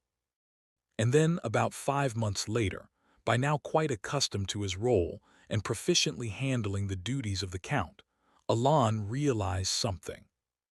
Ah, Count, did you hear about this? Hear about what? I heard that the Zenonia County and the Duke of Altea have formed an alliance. What? Alon realized that the Kingdom of Asteria was now facing a crisis. Chapter 15. In the Kingdom of Asteria, there are 3 major clandestine families. One is the ducal house of Altea in the north. Another is the Count's house of Zenonia in the west. And lastly, the Count's house of Palacio in the east. These 3 families, originally, divided the underworld of the Kingdom of Asteria into 3 parts, forming a massive shadow organization. By the time the original story begins, these families have grown powerful enough to subtly manipulate the kingdom from the shadows. The House of Palacio, however, had long since fallen from power after the assassination of Leo, which led to the complete disintegration of their organization. Thus, only the ducal house of Altea and the Count's house of Zenonia remain as shadowy forces within the kingdom. At first glance, the alliance between the two doesn't seem to be a major issue. Is that true? Have you ever seen me lie, Count? That's true. Of course, since the agreement was made in the underworld, there might not be any obvious signs on the surface, but it appears that the alliance is genuine. The reason Alan was so alarmed was that he roughly understood the situation of the shadow forces at the beginning of the original story. When the protagonist arrives in the kingdom of Asteria, the three families possess immense power but are unable to wield it properly due to their constant checks on each other. However, with the House of Palatio now out of the picture, if the House of Zenonia and the House of Altia were to join forces, there would be no one left in the kingdom capable of stopping them. In other words, if things continue as they are, the two shadow forces could end up ruling the kingdom as if it were their own playground. Ahem. As Alan pondered how the situation had reached this point, he suddenly recalled something he had said to Lady Zenonia a few months prior. Could it be? He wondered if the alliance, which should never have blossomed within the kingdom of Asteria, had somehow come about because of something he said. But he quickly shook his head, dismissing the thought. Even if he didn't fully understand the character of Roria, the Duke of Altia, he knew Lady Kalia of the House of Zenonia all too well. She was the epitome of a villainess, the type who could not stand being on the same level as others or beneath anyone. She would stop at nothing, including committing the most brutal acts to climb higher. Ahem. With that thought, Alan felt a bit more at ease. Knowing Kalia's personality, the alliance was bound to be temporary. Evan. Yes. Bring me some stationery later. Stationery. Yes. Still, knowing that nothing in life is 100% certain, Alan decided to take some precautionary measures. Speaking of which, Count, I looked into the rumors about Sialrang you asked about earlier. It seems the rumors have been spreading recently. Really? At Evan's words, Alan turned his head. What kind of rumors? I heard that he's been very active recently in the colony. He's even earned the nickname Golden Flash. The Golden Flash. With a brief sense of familiarity with the name, Alan sighed in relief. Although he had always believed that Sialrang would never die in obscurity, he had been worried, which is why he had included a note in his last letter to Yusha asking about Sialrang. I'm glad he's doing well. Indeed, in that place, if you gain enough fame as a fighter, you can be treated even better than a noble. If you're strong enough, you can even stand on equal footing with the king. With those brief thoughts, Alan accepted the stationery Evan handed him and spoke. Oh, and I'm planning to visit the tower in about a week. The tower? Yes, it might take some time. It'll only be 2 weeks, right? At Evan's puzzled question, Alan shook his head. It'll probably take about a month. A month? As far as I know, the Green Tower is only about a week's journey from the Count's estate. I'm not going to the Green Tower. I'm going to the Blue Tower. If it's the Blue Tower, then it will take a while, but is there a particular reason to go there? The Blue Tower is located between Caliburn and the Labyrinth City, isn't it? As Evan said, the Blue Tower was much farther away, taking more than 3 weeks to reach. I have some business at the Blue Tower. Alan gave a brief answer and continued writing his letter, signaling that the conversation was over. Realizing this, Evan clicked his tongue in resignation and said, Then I'll start preparing in advance. Please do. With a light bow, Evan left the room. For a while, Alan wrote a letter to Lady Zenonia in silence. Once he finished sealing the letter, he let out a light sigh. It's going to be tough living in a carriage for 3 weeks just to reach the Blue Tower. Although Alan inwardly grumbled about how exhausting it would be, he was determined to go to the Blue Tower because there was something there he needed to obtain. I have no choice but to do this for the sake of my magic. At the Blue Tower, there was an item that could assist with his half-baked talent, which only allowed him to properly study magic once a day. As Alan thought about this, he suddenly remembered the Labyrinth City next to the Blue Tower. Labyrinth City. Labyrinth City, Lartania. In the heart of this city, fitting its name, there lies an endless labyrinth extending underground. It was one of the few places in Psychedelia where players could grind for experience and items without progressing the story. As the name suggests, the deeper one went into the labyrinth, the more experience and treasures they could obtain. However, no one who played Psychedelia ever reached the end of the labyrinth. Although it allowed players to level up without advancing the story, the game required players to return to the surface every 5 floors, which caused a day to pass in-game. Even though the story didn't progress, time still moved forward. If a player focused on exploring the labyrinth and neglected the story, they might one day emerge to find the world in chaos. To avoid this outcome, players had to advance the story while exploring the labyrinth. Naturally, as players balanced both, they usually reached the 70th floor of the labyrinth before the game ended. Thus, no one ever reached the end of the labyrinth in Psychedelia. There was a rumor that someone using cheats had made it to the 150th floor, but there were more floors beyond that. As Alan recalled a vaguely remembered post from a community whose name he could barely remember, he switched his thoughts to Rhine. I hope she's doing well. Alan had sent Rhine to Lartania, not to make her a labyrinth explorer, but to train her as a magic appraiser. In Lartania, countless relics and artifacts were discovered daily in the labyrinth, making appraisers highly sought after. Magic appraisers, who could identify even the most detailed abilities of an item, were highly respected professionals. Moreover, by obtaining a certification as a magic appraiser in Lartania, one could live a prosperous life without worrying about money. That's why Alan had sent her there. Like the other 5 deadly sins, Rhine possessed a unique talent, the Library of Eternity, which was well suited for this role. Well, with the gift I gave her, she should find appraising a bit easier. Alan mused with a slightly awkward expression.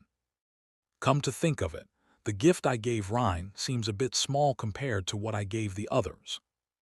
Unlike the gifts he had given to the other 5 deadly sins, Alan had only given Rhine an item specialized for equipment appraisals, which made him feel a bit embarrassed now. If it turns out to be insufficient, I'll have to provide some additional support later. Accepting that there was nothing he could do about what had already passed, Alan shrugged his shoulders. It was a leisurely day. Labyrinth City, Lartania. In the southern district of this independent city, which had an overwhelmingly large number of explorers and mercenaries compared to other nations, there was an appraisal shop called Maerd. The shop, run by a magic appraiser who concealed their identity, wasn't located in the best area. Even in a labyrinth city where appraisers were highly valued, the central area near the labyrinth was home to numerous appraisal shops. In other words, there wasn't much reason for people to visit Maerd in the southern district. Yet, despite this, a steady stream of customers visited the shop every day. Moreover, the types of customers were unique. Most were rank explorers who ventured deep into the labyrinth, and among Maerd's customers were nobles from other countries, and even the Lord of Lartania. The appraisals are complete, my lord. Oh, how is this relic? It's a device that continuously generates flames when infused with magic. The Lord of Lartania smiled broadly as he received the relic from the masked woman and glanced down, noticing the black eye emblem engraved at the bottom of the relic. Oh, could it be that this relic has the ability to be engraved? Yes. How does the engraving affect its power? The efficiency has improved dramatically. Now, even with just a small amount of magic, the flames will last for an hour. That's truly impressive. I'm always indebted to you. Think nothing of it. With that, the masked woman gave a light response to the masked man's words. The Lord, with a delighted expression, vanished from sight as he left the room. Once the Lord had exited, leaving the office in silence, the woman, who was actually Rhine, removed her crescent moon-adorned mask with a sigh. She gazed out the window at the engraving the Lord now held in his hands. That very engraving was the reason why the shop Maerd, despite being located in the southern district, was earning more money than any other appraiser's shop. Rhine could do more than just appraise relics brought by high-ranking individuals.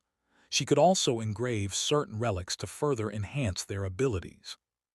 However, this was not Rhine's own ability.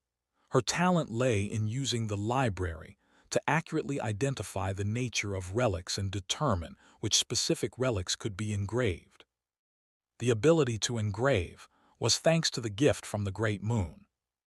As Rhine turned her gaze slightly and opened the door to the adjacent office, she entered a small room where a golden eye, surrounded by a blue halo, was operating. 248/500. Looking at the display floating above the halo, Rhine recalled the first time she had discovered this gift from the Great Moon. At first, Rhine, like the others, didn't understand why the Great Moon had sent her to the Labyrinth City and made her an appraiser, although she suspected it was related to dealing with the Black Ones. Given her knowledge of their forgotten existence, she still couldn't fully grasp the connection. At the very least, she knew from her library how powerful the Black Ones were, but she couldn't see how becoming an appraiser was related to fighting them. But after discovering the gift from the Great Moon, she had no choice but to change her thinking. The gift was the Eye of the Wanderer, an artifact capable of appraising relics that contained a certain level of magic. However, Rhine, with her library, instantly recognized that this eye was far from ordinary. Even though it initially appeared as nothing more than a simple sphere, Rhine unlocked the seals layered upon it, seals that even her library didn't recognize, and it revealed its true form, unlocking one specific ability. That ability was engraving. Engraving allowed her to inscribe certain relics from the upper echelons, thereby enhancing their abilities. But ironically, the first thing the Eye of the Wanderer unlocked wasn't an ability per se. Rather than an ability, it was a means to offer sacrifices. With each engraving, the relic's power would increase, but Rhine knew that the golden eye absorbed something unknown in exchange for the engraving, something even she couldn't comprehend. She could sense that the eye was fundamentally changing each time this happened. My task is to awaken this eye. When Rhine realized this, she came to two conclusions. First, only she could awaken this eye.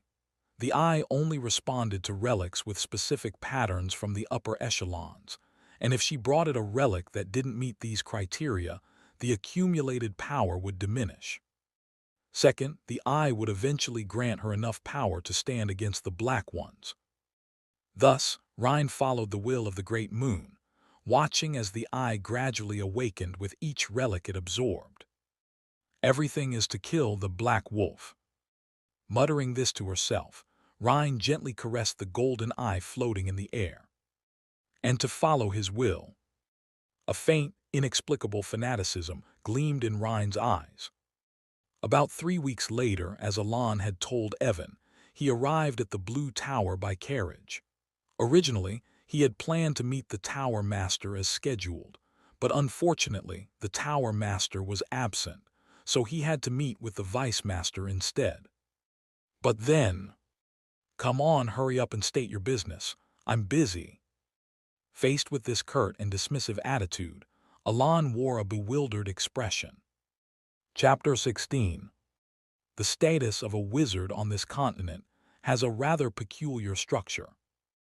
Like in many other fantasy worlds, wizards generally hold a high status, but when a wizard belongs to a tower, Their rank eventually reaches a point where they hold a status comparable to that of nobility. This isn't just because of the difference in skill between wizards who are part of the tower and those who aren't, but fundamentally because of the tower itself. There are only 6 towers in this world, and they monopolize the production of various essential goods for the United Kingdom, including high-ranking nobles.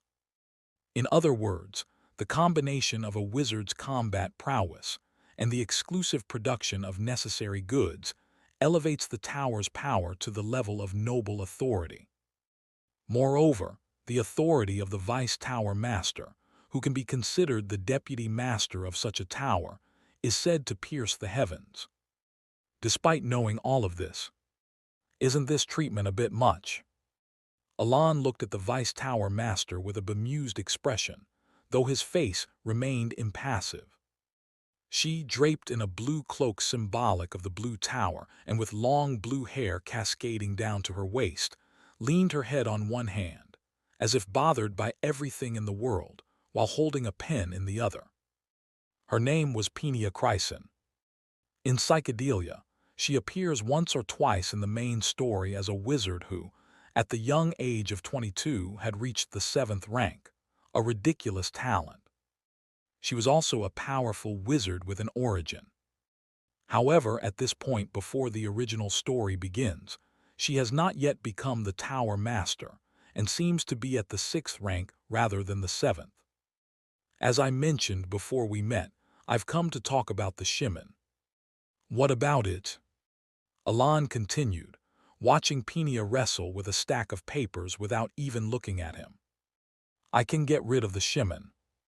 At Alan's words, Peenia's gaze suddenly shifted, her eyes hysterically staring at his face. There was a hint of curiosity in her expression. But soon after, she made a blatantly disappointed face and clicked her tongue. Well, if you're done, you can leave. I haven't heard your answer. What answer? I said I could get rid of the Shimmin. Huh. At Alan's words, Peenia looked at him with a ridiculous smile. Excuse me, who are you again? Count Palacio Alan. So our Count Palacio says he can get rid of the Shimmin. Yes. Oh, I see Tilda, our Count Palacio can get rid of the Shimmin, huh? Why are you acting like this? Alan asked in response to her blatant sarcasm.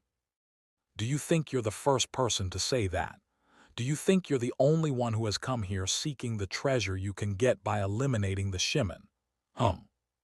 Seeing Peenia shake her head as if she were completely fed up, Alan spoke up. I'm not lying.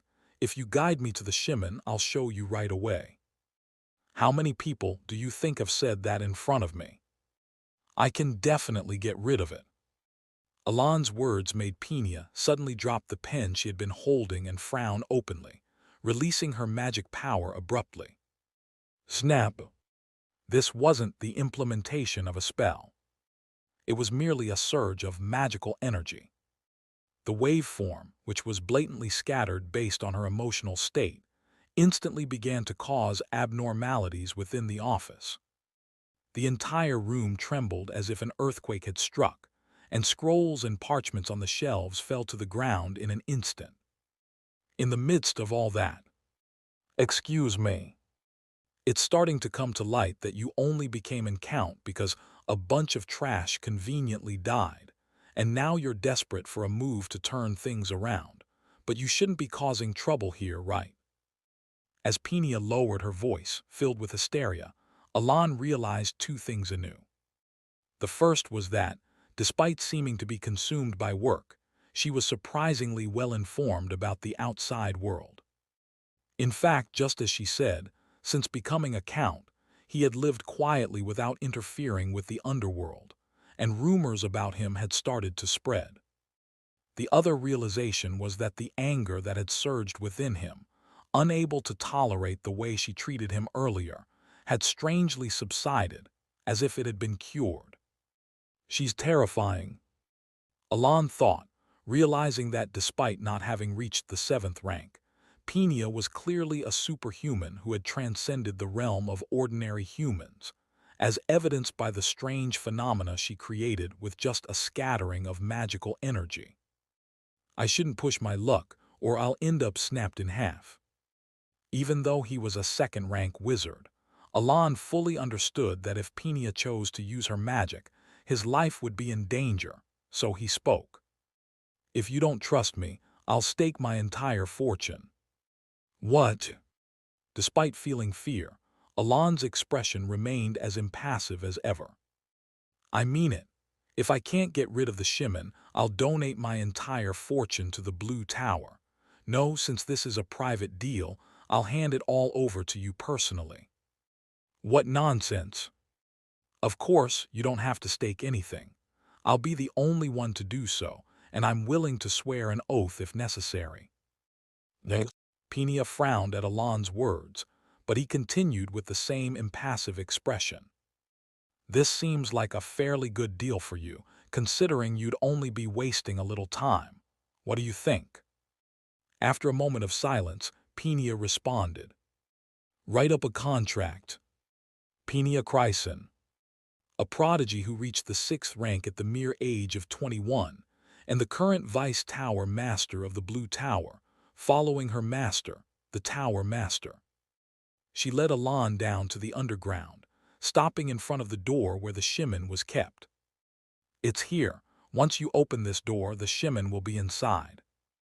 Without hesitation, Alan moved his body to grab the door handle at her words. "Remember, since we've already written up a contract, I won't go easy on you. If you fail, the entire fortune of the Palacio family will be mine. Got it?" Despite Peenia's warning, Alan calmly turned his head to look at her. His emotionless eyes, revealing nothing, glanced at her as he spoke.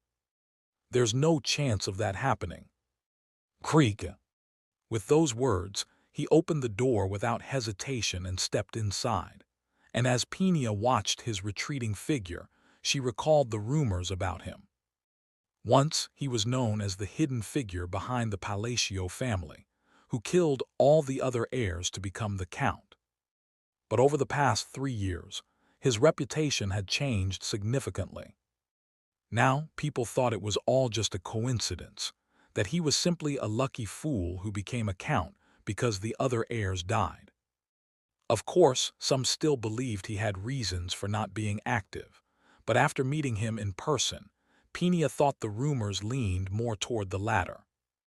Judging by his demeanor, he might look first-rate, but it's already over the moment he decided to close the Shimon looking like that.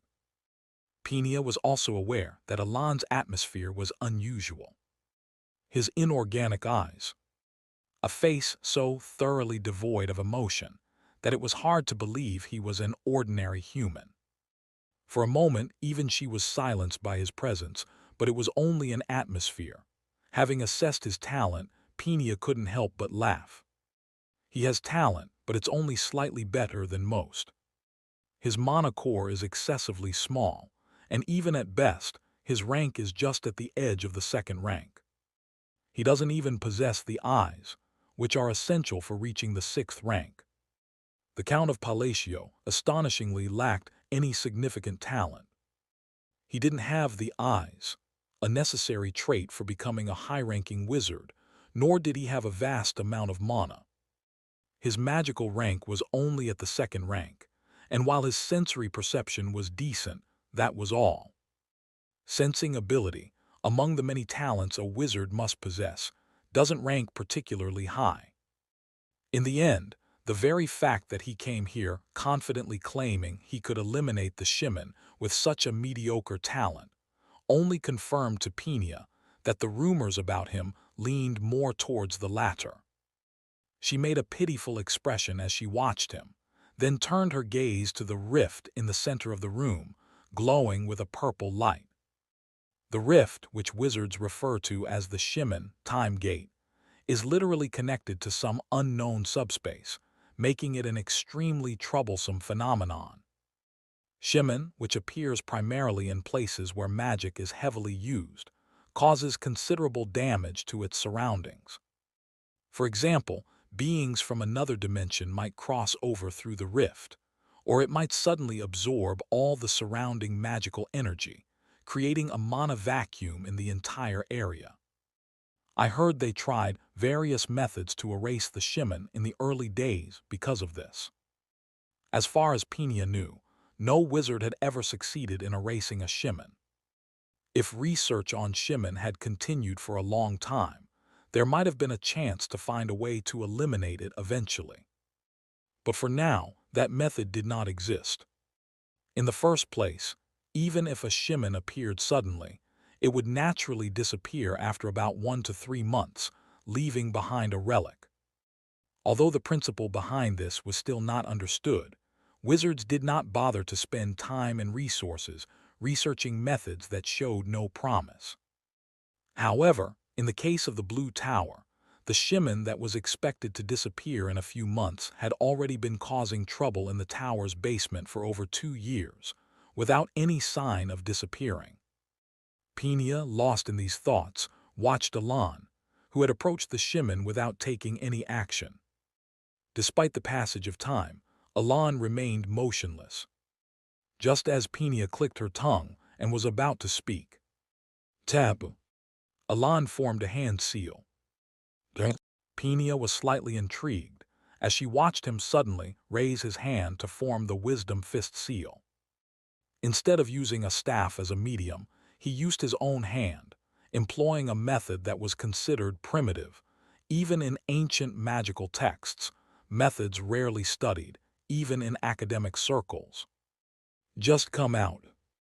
However, Penia was only mildly curious. She had no intention of giving Alan any more time. She never imagined that someone using such an outdated method from a strange book could close the Shimen. But, the moment he softly muttered something, "I just come o." Penia's irritated words stopped abruptly. No, not just her words. Everything stopped. Her half-open mouth, her furrowed, irritated eyes, her body, even her breathing. Everything stopped. And then, she saw it. The thing that emerged before the Count. Screech. In front of Penia's focused gaze, something that was once purely black made an unpleasant sound as it opened its eyes. Upon realizing it, she saw that it was an eyeball with 2 red rings. It simply stared at her. If it had ended there, it would have been fine. But Penia's eyes, the talent she needed to advance beyond the 6th rank, instinctively discerned the essence of what was before her. She didn't know what it was, but she understood. This allowed Penia to grasp one piece of information. That thing was a concept, so simple it could be encapsulated in a single word. It was GHH. The moment she began to realize it, Penia forcefully halted her thoughts. Her magic, which had stopped even her breathing, moved instinctively to cut off her thoughts. Because she knew. That thing in front of the Count was something she must never comprehend. Understanding it would be akin to drinking from a poisoned chalice that would inevitably lead to destruction. So at the very moment she stopped thinking, barely remembering to breathe. Have you? The eyeball, which had been staring at her until now, smiled. Then, with a black hand that had formed at some point, it gently raised its index and middle fingers to her lips. An absolute command of silence. Understanding that this was Alan's demand, Penia, filled with sudden fear, blinked her eyes, and as the eyeball disappeared, the magic ended. The place where the purple rift had disappeared was now calm, and Alan let out a small sigh. It's done. For Alan, who had closed the Shimen countless times in the game and knew how to do it, closing the Shimen wasn't particularly difficult. After all, Shimen wasn't closed with magic, but with a special. I swear I won't tell anyone. Well, I appreciate that, but there's no need to. I mean it, I swear I won't tell a soul. I'm actually very tight-lipped. Despite suddenly breathing heavily and even tearing up as she nodded fervently, speaking in formal language, Alan Why is she suddenly acting like this? Could only tilt his head in confusion. Chapter 17. Alan had already achieved all of his objectives at the Blue Tower. His goal was to obtain the artifact hidden in the underground chamber of the tower, and now that he had it, there was no reason for him to stay any longer. He decided to leave the Blue Tower immediately, partly because there was no reason to linger, but also because Penia, who was already annoyed, might cause trouble if he stayed. Although he knew she wasn't an entirely irrational person, there was always a chance that something unexpected could happen. He thought this way just after he dealt with the artifact, and let out a secret sigh of relief. But then, what is this? It's a potion I made.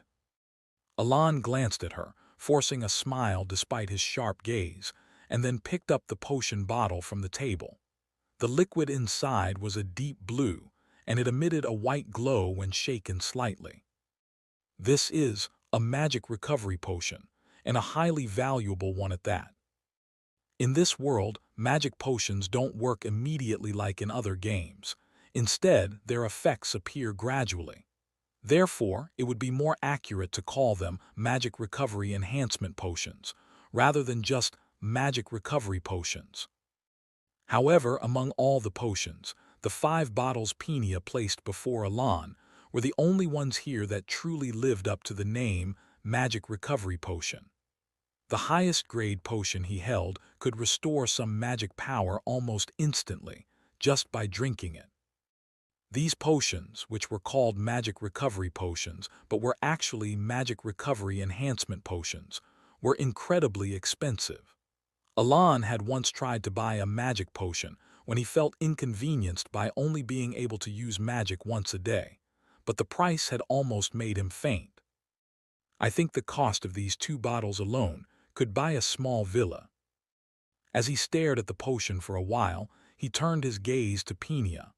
Her awkward smile revealed a hint of nervousness, and as soon as he looked at her, she spoke. "Do you like it?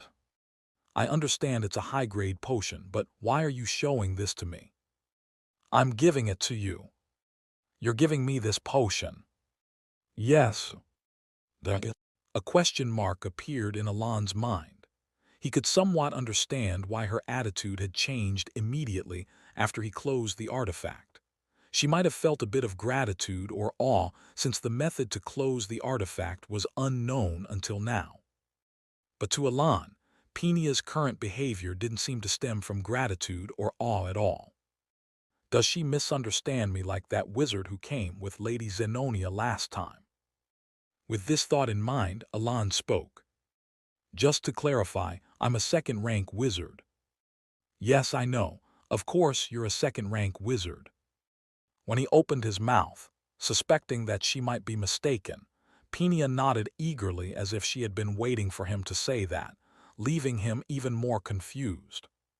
Seeing her nod so earnestly, Alan couldn't help but wonder if she was just trying to flatter him. However, Penia's expression did not seem playful at all. In other words, it was clear that Penia wasn't mistaken about anything, which only made Alan more confused. "I swear I'll keep what I saw earlier a secret. Absolutely, without a doubt," Penia continued. Alan replied, "There's no need to make such a promise." "No, please make me promise. I want to promise. If necessary, I can even swear on my magic. I'll do it right here and now." "Wait, hold." Before Alan could finish speaking, Penia quickly began gathering her magic power.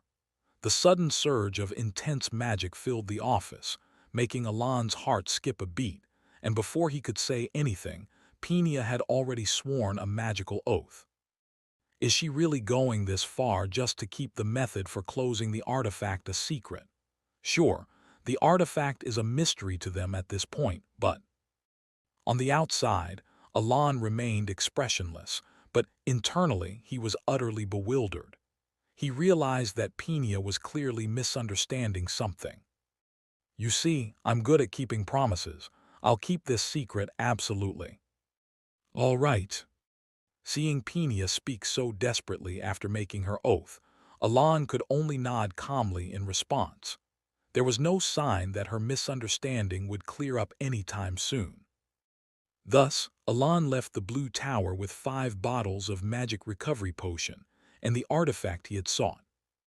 Riding in the carriage back to the Count's estate from the Blue Tower, Alan naturally glanced at the bracelet on his wrist. This bracelet, which he had received permission from Penia to take after closing the artifact, was the very item he had aimed to acquire on his trip to the Blue Tower. The bracelet of the impure. The design of the bracelet wasn't particularly refined. To compare it, it looked like a cheap bracelet that could be bought for less than 10,000 won at a local market. The only unique feature was the black gemstones embedded in it, which seemed to absorb all light. Other than that, it didn't have any remarkable appearance. But despite its plain and unimpressive look, the bracelet had the ability to compensate for Alan's small mana pool. Alan subtly rotated his wrist to examine the black gemstones. Although they were not visible at first glance, a faint blue energy could be seen rippling through the stones if one looked closely. It's working well. The bracelet's ability was to absorb and store ambient magic, allowing the user to utilize it when needed. While the amount of magic the bracelet could store was limited, and not particularly large, it amusingly held more magic than Alan's own mana pool. For a brief moment, Alan experienced a strange sense of realization as he compared his own body's capacity to store magic with that of an item designed merely to assist wizards, like something out of psychedelia. But that feeling soon passed. Sigh. He took a deep breath, calming his thoughts. This is sufficient. I'm not going into battle after all. After all, the reason he sought out the insignia of the impure was to enhance his magical studies more efficiently and to protect himself in case of unforeseen danger. In this sense, the amount of magic provided by the insignia of the impure was more than enough. It wasn't an overwhelming surplus, but neither was it insufficient. Of course, having more is always better than having less. There seemed to be a technique among the artifacts to forcibly regulate power and reduce mana consumption, so I should study that. Alan thought as he lightened his mood and concluded his musings. He then looked out of the carriage. As he gazed outside, he suddenly recalled Penia, who had bowed respectfully to him just before he got into the carriage. What on earth is going on? Thinking about Penia's odd behavior that started right after he closed the artifact, Alan shrugged his shoulders. After all, he had no further business with her. He briefly watched the forest outside, bathed in the soft sunlight. Swaying gently in a subtle green hue, it was a warm spring day. While Alan was on his way back to the Palatial Count's estate, 2 women were sitting across from each other in the office of the Duke of Altia's residence. One was Roria, the head of the Duke's household, who had completely absorbed the power of the Altia family and taken on the authority of the former Duke. The other was Kalia, the lady of the Zenonia Count's family, or more precisely, the de facto ruler of the Zenonia household. It's been a while, Kalia greeted. Indeed, Roria responded. The two exchanged casual greetings. Under normal circumstances, this would have been unthinkable. Roria had already inherited the noble title and was a duchess, while Kalia was still a countess and had not even officially taken over her family's title. However, despite this, Roria did not seem at all displeased by the lack of formal respect. The reason was that Roria knew Kalia held full control over the Zenonia household. Moreover, in the underworld, the name of the Zenonia Count was slightly more prominent than that of the Altia Duke. But above all, Roria allowed Kalia to speak informally because they both served the same person, the Palatial Count. In other words, they had no need to engage in a power struggle. Whether they liked it or not, they were both bound to forge an alliance under the orders of the Palatial Count, even if they didn't fully understand why. While they only realized that the phrase, "meet the Altia Duke," meant forming an alliance after their conversation revealed they were both under the Palatio Count. They understood that determining the hierarchy beneath an absolute number 1 was meaningless. "So why did you come today? The meeting is next month, isn't it?" Roria asked. Kaelia cautiously took out a letter from her pocket and placed it on the desk. "He sent a letter, so I came." "This?" "Yes," Kaelia nodded. Roria picked up the letter and began reading its contents silently. The letter was far from a secretive document. It was an exceedingly ordinary letter. It contained a brief greeting, followed by discussions on noble families, with a few examples mentioned. It concluded with the remark, "There aren't many nobles who get along well with me." This was indeed a letter Alan had sent about a month ago, filled with somewhat reasonable explanations after feeling guilty for treating Kaelia dismissively. The gist of Alan's message was, "I'm not just being difficult with you. I'm a bit curt with other nobles too. You weren't the only one." For an ordinary noble who received such treatment, and then received this letter, they might have deduced Alan's true intentions as intended. However, Alan had overlooked 3 critical points. First, the individuals reading this letter were influential figures in the underworld. Second, they viewed the Palatio Count as an undefeatable force. Third, because of the second point, they naturally assumed that this ordinary letter must contain some hidden command. And true to her sharp mind, Kaelia began to piece together an impossible puzzle, as expected of a major player in the underworld. Kenia Baron is part of the aristocratic faction, and Marantino Marquis is one of the key figures in the royalist faction.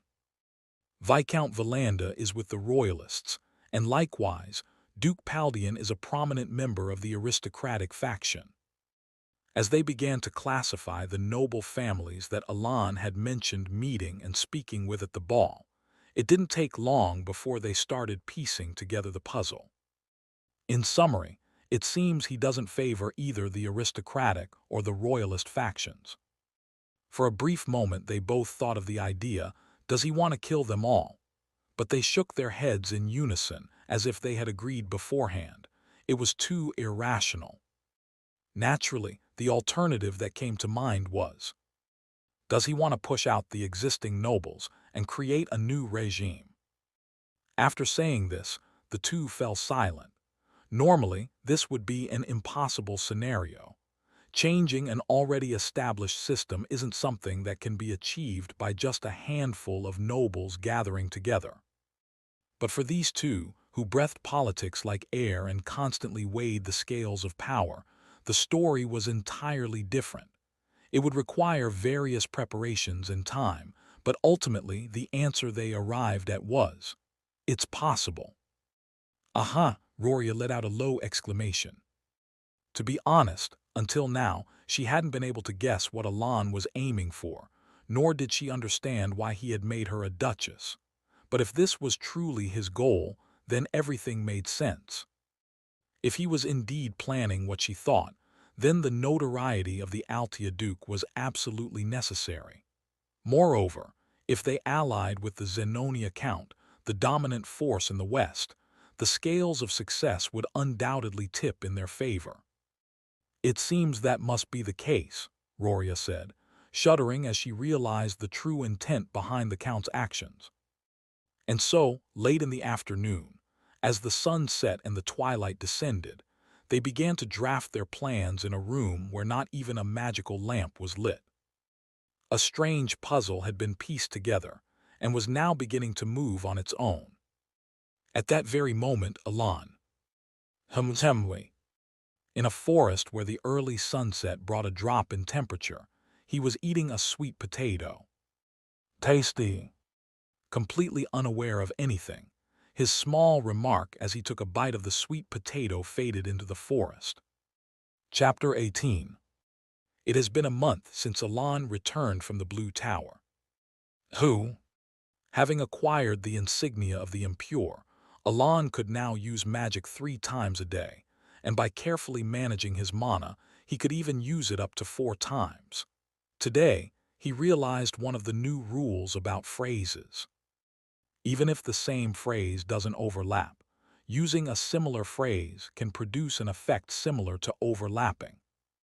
However, he hadn't yet fully figured out that to overlap phrases, certain specific phrases had to precede each spell. It seems to have something to do with arrangement. Alan pondered briefly. Your magic is getting stronger the more I look at it, my lord. But before Alan could fully address his thoughts, he was interrupted by Evan's voice, snapping him out of his reverie. Is that so? It's not just is that so, look over there. Following Evan's words, Alan turned his gaze, and there in the middle of the training ground was a deep, wide depression in the ground.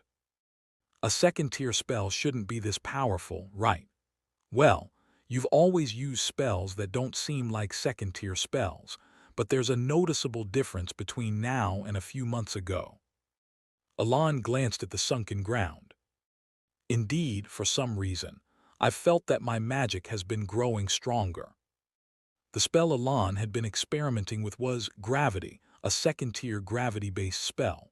However, even gravity magic at the second-tier level shouldn't be powerful enough to crush a person or carve out the ground like that, even if the power is focused. In other words, it was impossible for gravity to create such a depression in the ground. It's not just an increase in proficiency. Of course, Alan had been diligently refining his magical abilities, and his mastery had been improving rapidly. But proficiency only improved accuracy and the ability to perform the spell, not the raw power of it. The increase in power from the phrases, well, that does exist, but it's not that either. For the past 4 months, Alan had been consistently using similar phrases in his spells, and for the last 2 weeks, he'd been using almost identical phrases in rotation. Alan had a reference to compare with, and when he did, he could tell his magic had been steadily growing stronger. It was subtle, but like a graph showing a gradual upward trend, his magic was improving little by little. It can't just be that I've become more familiar with the phrases and that made them stronger, right? One of the conclusions Alan had reached after years of studying phrases was that they were closer to incantations than spells themselves. The more a phrase was recited, the more it served as a trigger to alter or add a special characteristic to a spell, not something that made the spell stronger through mastery. So, his increasing proficiency in the phrases couldn't explain the growing power of his magic. This led him to consider various possibilities. In this world, there are only 2 reasons why someone's power would suddenly increase, either through divine favor or by gaining compensation from a curse. I'll rule out the former. Even though he was a count, Alan was just a noble from a small kingdom, and at this point in time, he was even being subtly disregarded by the underworld, so receiving divine favor didn't seem plausible. So that leaves gaining compensation from a curse by suffering some kind of loss. At this thought, Alan's expression grew uneasy, but he quickly shook his head. In this world, gaining compensation from a curse meant either receiving a curse from someone who sacrifices themselves or placing a curse on oneself.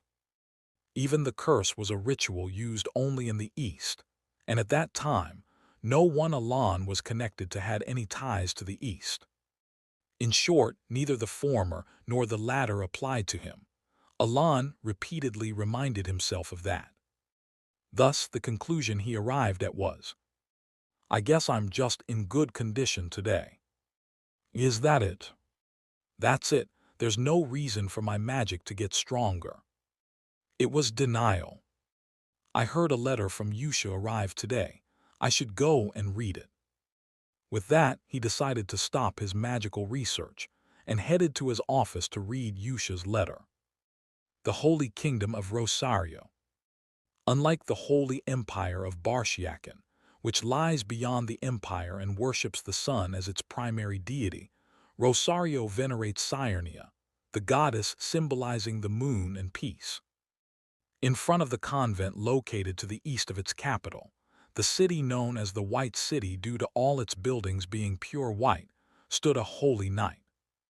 His name was Roke, and he was clad in platinum armor symbolizing purity, matching the city's namesake.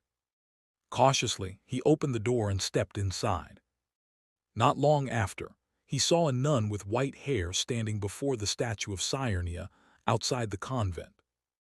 Dressed in a neatly arranged habit with a gentle smile on her lips, she didn't seem to be of a particularly high rank. In Rosario, those of higher ranks always wore the sash of divine grace over their shoulders, but this nun did not. In other words, the nun standing in front of Roke was clearly of a lower rank than the holy knight. "Greetings, sister." However, upon seeing the nun, Roke immediately bowed and spoke.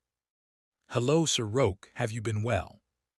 The nun smiled as she accepted the knight's greeting. It was an unusual situation. Yet neither Roke nor the nun expressed any doubt about the situation. Instead, it seemed entirely natural to them. "Yes, thanks to you, sister. I was able to save 8 children and 25 lives in a small village to the east." "That's wonderful." "It's all thanks to you, sister." "Not at all, it was you who saved them, Sir Roke." Her voice was soft, but Roke, maintaining a resolute expression as if determined to keep his conviction, spoke again. "Yes, I was the one who saved them, but it was you who showed me the way and gave me the strength when I had nothing." In truth, Roke had not always been a holy knight. Despite being a devout follower of Cyrenaia and aspiring to become a holy knight, he couldn't wield the divine power that every holy knight was required to master. In fact, he couldn't even sense it. As a result, while all of his peers mastered divine power and became holy knights, Roke remained a trainee for many years. That number stretched beyond 8 years, and just when he was about to give up on becoming a holy knight due to his inability to harness divine power, he met her. She, who always wore a serene smile, with eyes that seemed to burn like flames, was the first to say these words to the despairing Roke. "Believe in the moon." At first, Roke didn't understand what she meant. He couldn't see the difference between believing in Cyrenaia, the goddess of the moon, and simply believing in the moon. But at that time, Roke was desperate, and he held on to those words as though grasping at straws. He believed in the moon because, at that moment, he was beyond desperate. And after several days of continuous prayer, Roke, who had never once been able to harness divine power in the past 20 years, was able to use it for the first time that day, finally becoming a holy knight. Although Roke was overjoyed at suddenly being able to wield the divine power he thought he could never attain, his joy was short-lived as he began to doubt the nun.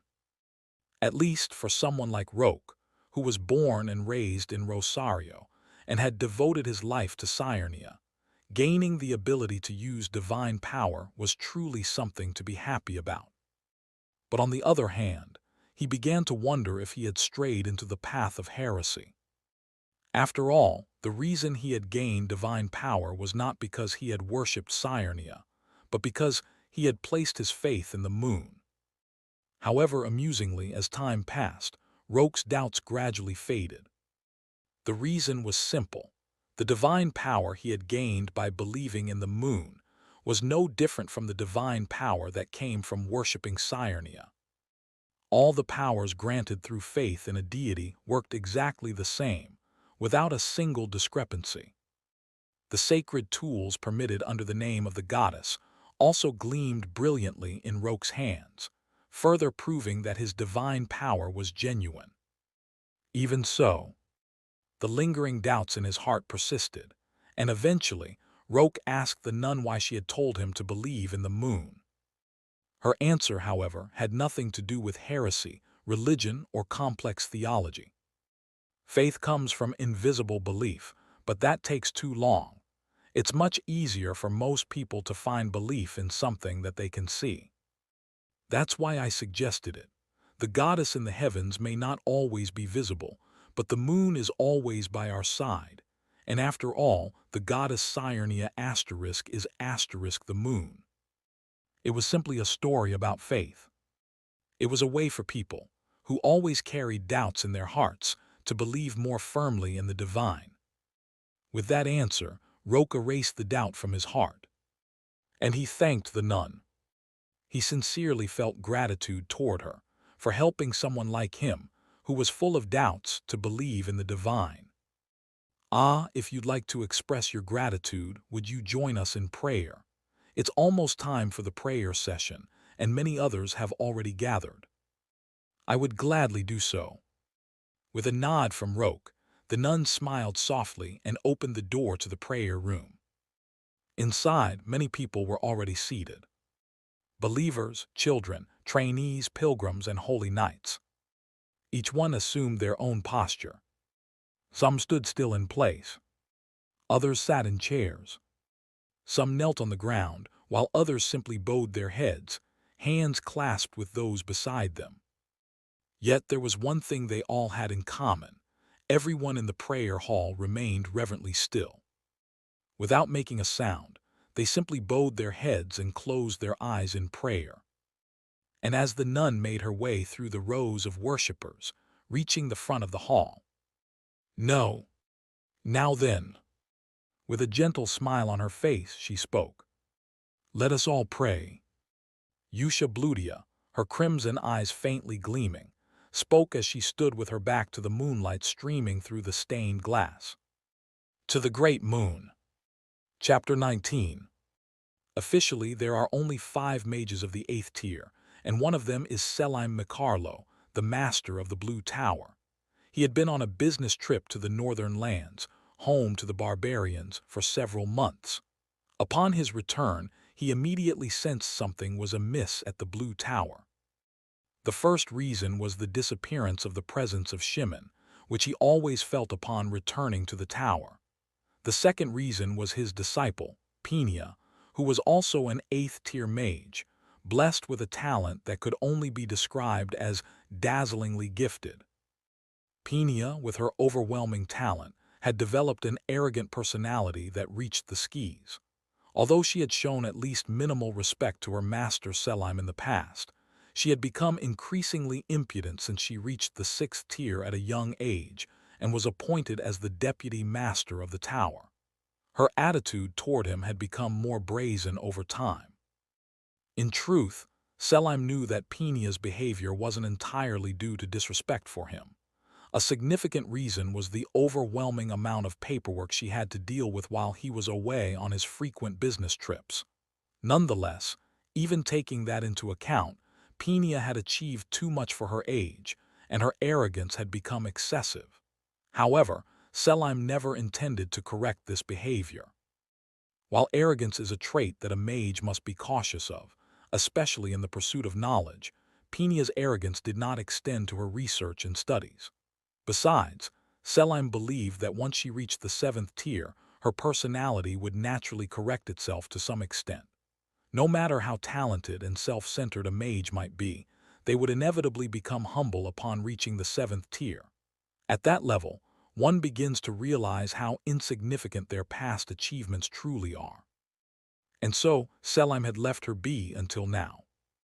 "You're telling me that Count Palacio came and sealed Shimon?" Selim asked. "Yes," Penia answered weakly. Selim stared at his disciple. Her usual fierce eyes, which never softened even in front of her master, were now filled with uncertainty. She spoke cautiously, as if wary of something, a very unusual sight. "The Count used the oath of magic to seal Shimon, so I can't talk about how it was done." "That's right," Penia mumbled, her spirits dampened. Selim, noticing her unfamiliar demeanor, let out a sigh and thought about Count Palacio. Unfortunately, there wasn't much information about the Count in his mind. The Blue Tower was far from the kingdom of Asteria, so what little he knew came from rumors a few years ago. He had heard that the current Count Palacio had murdered all his brothers to claim the title. That was the extent of it. Yet, Selim couldn't help but feel increasingly curious about the Count. He knew that Peenia wasn't one to easily bend her arrogance, and her talent only reinforced it. If someone managed to humble her, there was only one possible explanation. Magic that even Peenia couldn't fully comprehend, or rather, an origin-level spell. Selim smiled as he came to this conclusion. For the first time, he felt intrigued by this count from a small, obscure kingdom. The next day, Alan checked a letter from Yusha, which had become a familiar occurrence every month or two. As he read it, he thought, nothing special this time. As usual, Yusha's letter contained mundane details of everyday life. It spoke of her life at the monastery and the recent activities of the 5 deadly sins.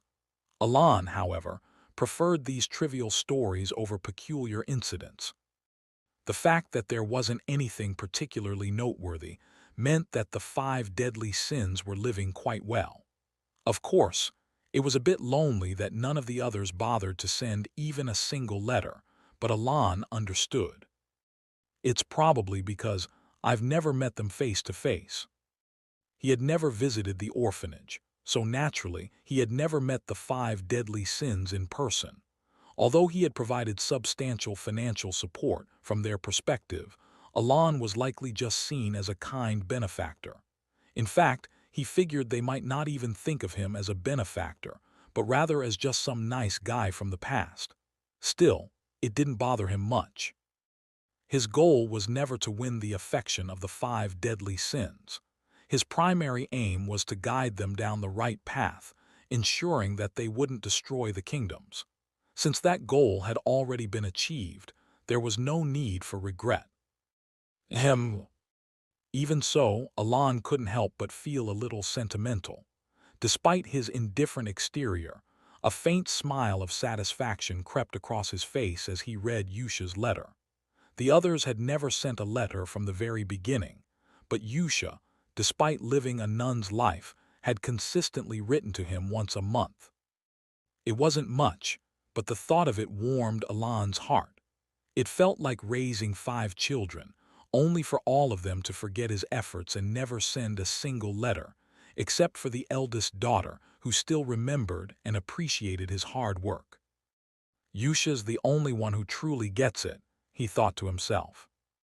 As Alan basked in this oddly sentimental, father-like feeling, there was a soft knock at the door. Knock, knock. Evan entered the room. "What is it?" Alan asked.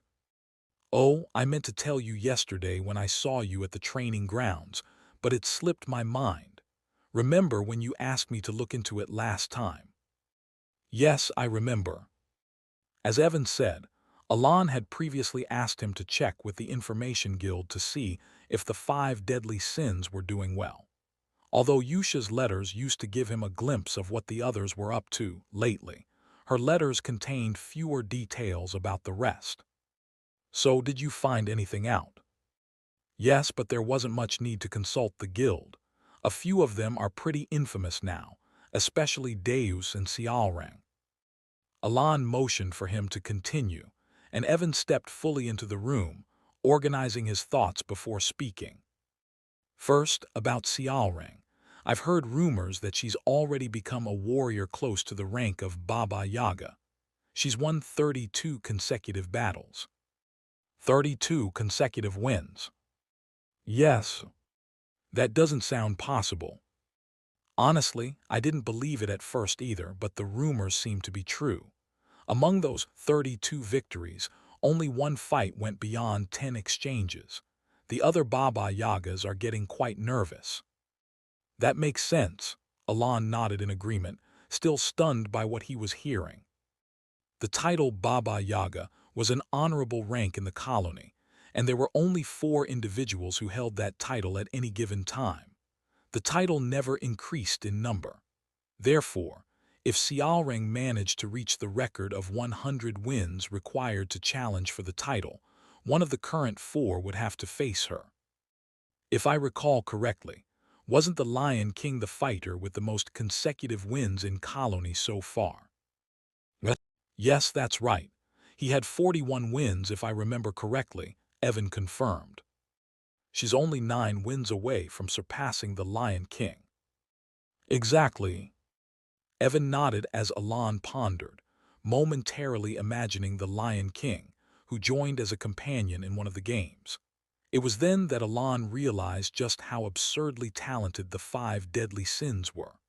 The colony was home to not only common warriors but also formidable ones. Despite being a military powerhouse that heavily relied on its fighters, even the surrounding kingdoms hesitated to pick a fight with them. Maintaining such a winning streak in a place like that was proof of her talent. And as Alan pondered this with a surprised expression, Evan continued speaking. And there's a rumor about Deus as well. What's the rumor? They say that Deus and his order, the Eclipse, recently took down Kurga of the Snow Plains, one of the 8 barbarian chiefs. One of the 8 chiefs? Yes, one of them. You know who they are, right? The monstrous beings who have transcended into superhumans through their rituals, despite being mere barbarians. Even without Evan's explanation, Alan was already familiar with the 8 chiefs. More precisely, he knew just how absurdly powerful they were from the game. To acquire the special magical equipment needed to become a glass cannon in psychedelia, you had to fight the barbarians and defeat the god they worshipped. Just thinking about it makes me dizzy. For a moment, Alan felt lightheaded, recalling how it had been over 5 years since he encountered Ultaltis in the game. Even now, just the thought of Ultaltis made his stomach churn due to how powerful it was. According to the lore, if Ultaltis were to awaken and ascend to a true god, it would gain power comparable to that of the 5 deadly sins. In other words, if Ultaltis were to awaken in the north, the kingdoms would be completely overwhelmed, even without the involvement of the 5 deadly sins. However, Alan wasn't too concerned. Luckily, there's no chance of encountering it. As far as Alan knew, Ultaltis didn't appear unless the 5 deadly sins descended. In the lore, Ultaltis only appeared when the gods descended and shattered the laws of the world, merging with the 5 deadly sins. Unless a god descended and broke the laws of the world in a way that even Alan couldn't foresee, there was no reason for Ultaltis to appear. Deus is doing quite well for himself then. It's not just that. Successfully defeating a chief that even a master knight would struggle with has put him on par with the likes of Reinhardt, the swordmaster. Upon hearing this, Alan felt a slight pang of regret. Maybe I should have visited him at least 3 times a year. Thinking about how sweet it would have been to benefit from the connections with a master knight, Alan pushed aside his bittersweet thoughts and listened as Evan updated him on Rhine, who was now working as an appraiser in the Labyrinth City. The Black Imprint. Yes, Rhine's shop specializes in imprinting black marks that enhance relics' abilities. That's interesting. Intrigued by this ability, which he hadn't encountered in the game, Alan marveled for a moment before asking about the last remaining member. What about Ladin? In truth, Alan had asked Evan to investigate the 5 deadly sins mainly because of his curiosity about Ladin. Although Ladin had lagged behind Sialrang, Alan had lost track of him about half a year ago when Yusha's letters stopped mentioning him. Of course, he wasn't too worried since he'd heard that Ladin had safely arrived in Raxus and was learning the ropes, but the fact that there had been no updates since then made him curious. However, I haven't found any concrete information on him yet. The Information Guild has some leads, but they asked for a bit more time, about a week, to verify whether the information is reliable. I see. Alan nodded, feeling a slight sense of curiosity, but he accepted Evan's explanation. 2 weeks later, while Alan was, as usual, researching relics in his office, he found himself debating whether or not to attend the Asteria social gathering, held every 3 years and attended by all the nobles. He was contemplating this while staring at the invitation when Count the door suddenly burst open without so much as a knock, and Evan rushed in. Alan was about to say something when, "Aladdin, it seems he's become a pirate." "What?" Alan's face froze at Evan's next words. "Have you heard of the Seven Islands? Are you talking about the place where the seven great pirates dwell near Raxus?" "Yes. Apparently, Aladdin has become the captain of the largest of those islands, ruling over it entirely." "Really?" "Yes." Hearing Evan's confirmation, a particular internet post flashed through Alan's mind. A post he had seen long ago about a child who, after receiving 8 years of consistent UNICEF donations, had gone on to become a Somali pirate. Alan, now frozen with the realization that Aladdin had turned into a great pirate, felt like he could truly empathize with the writer of that post. Chapter 20. Just to be sure, what's the chance that the information is wrong? It seems there is none. Listening to Evan's words, Alan thought, why did Aladdin suddenly become a pirate? The reason Alan sent Aladdin to the port city of Raxus was partly due to his unique talent for tracking, but also because he belonged to the Sea God clan. In the game setting, the Sea God clan was extremely rare, with only a few individuals on the entire continent. Although they looked similar to humans, their true identity was difficult to discern at first glance. However, Alan, who had played through the game multiple times and delved into the lore, knew that Aladdin was part of this clan, which is why he recommended the treasure hunter profession to him. As a member of the Sea God clan, Aladdin could breathe underwater, and with his tracking ability, Alan figured that if he could retrieve submerged relics, he would easily make money. On top of that, the nature of a treasure hunter meant that once you struck gold, you could live a comfortable life, so Alan even gifted Aladdin a relic specialized for tracking. But now, Aladdin had become a pirate. Not just any pirate, one of the great pirates of the Seven Archipelagos. He's now a bigger figure than the Count of Palatio ever was. Indeed, Evan agreed. The pirates of the Seven Archipelagos were technically more like lords ruling over their respective islands, each of which could be considered a small domain. Moreover, their naval combat prowess was so formidable that even the Empire, known for its military might, couldn't look down on them. The captains who ruled the archipelagos were superhumans, comparable to sword masters or the barbarian tribes, surpassing the limits of ordinary men. Even more concerning was that the current captains were said to be far stronger than their predecessors. As Alan considered all this, a question arose in his mind. How on earth did Aladdin manage to kill one of these superhumans? Aladdin's talents lay not in combat, so this mystery puzzled him. However, Alan soon arrived at a possible explanation. If Aladdin had recovered some of the prime relics from the old era, it might make sense. There were many ancient relics hidden beneath the waters near Raxus, and some of them were extremely powerful. Alan himself had spent 3 days grinding through the treasure hunter mini-game, just to retrieve one of these relics from the Raxus seabed.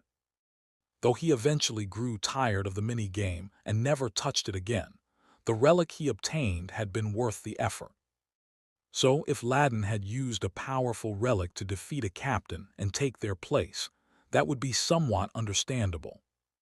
Alan pressed his left hand against his eyes for a moment, but soon regained his composure. In truth, he had anticipated the possibility of something like this happening, as he unleashed other sins into the world. He knew the world wasn't easy enough for everything to go exactly as planned. Still, it left a bitter taste in his mouth, and he let out a quiet sigh. It was summer. Beyond the Sea of Raxus, a vast maritime city in the de facto heart of the Duchy of Korkia, lie 7 archipelagos. These 7 islands, known as the 7 archipelagos to the people, were originally ruled by the first pirate, now remembered as the Pirate King, Chaldean T. Braven. However, after Chaldean's untimely death due to heart disease, the 7 archipelagos were divided among 7 rulers, each ruling their own island, passing their reign down through the generations. This region has since become known as the pirate haven of the 7 archipelagos. Ladin, who killed the pirate Alcride Markney, the former captain of the largest island and holder of the title of the Slayer, granted by the emperor's blessing through sacrifice, became the captain of the first island. With a low sigh, Ladin looked down at the island. Despite being called a pirate town, the first island was quite well structured. Numerous houses were scattered across the ground, surrounded by cliffs that circled the massive island, and the homes built upon these cliffs made the island look like a giant fortress. However, what filled Ladin's mind wasn't the island's scenery, but thoughts of the Great Moon. What exactly is the Great Moon? He wondered. Ladin had never deeply thought about the Great Moon before. Not because he held any deep loyalty to it, but because he simply had no particular interest in it. That didn't mean he wasn't grateful, though. He was fully aware of his circumstances. If not for the Great Moon, he would have been captured by the slave traders and subjected to biological experiments, leading to his inevitable death. Moreover, without the Great Moon, he wouldn't have met Yusha, who helped him unlock his abilities and become what he is today. Still, despite all of this, Ladin felt only gratitude toward the Great Moon, and he obeyed his commands not out of loyalty, but rather because of Yusha. For him, the phrase "everything is for the Great Moon" was simply following Yusha's orders. That's why, when the Great Moon first issued a direct command, Ladin felt resistant. Like the former Sialring, he too thought that going to Raxus had no real meaning. Ladin had too many targets for revenge. He needed revenge against the Black Ones, who slaughtered his entire clan on an unknown, nameless island where they had lived in peace. He also needed revenge on the cursed hunter who, after he barely escaped the Black Ones and reached the continent, took advantage of his weakened state, killed his parents, and sold him into slavery. To Ladin, becoming a treasure hunter held no meaning, and the gifts from the Great Moon didn't seem to align with the vengeance he had sworn to enact. At least, until he learned that the captains of the 7 archipelagos were the ones who killed his parents.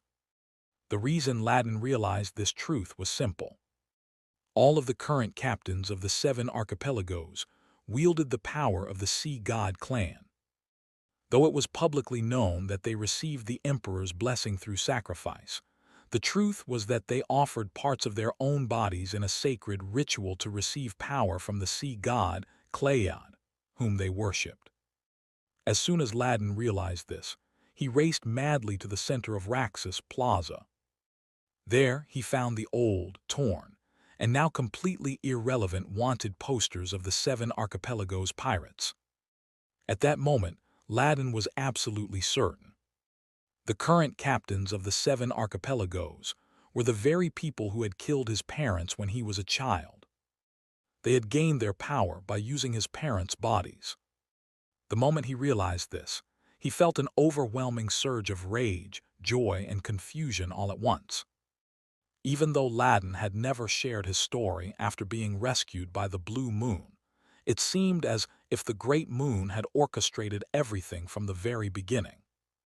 As if fulfilling a promise, he had given him the opportunity for revenge.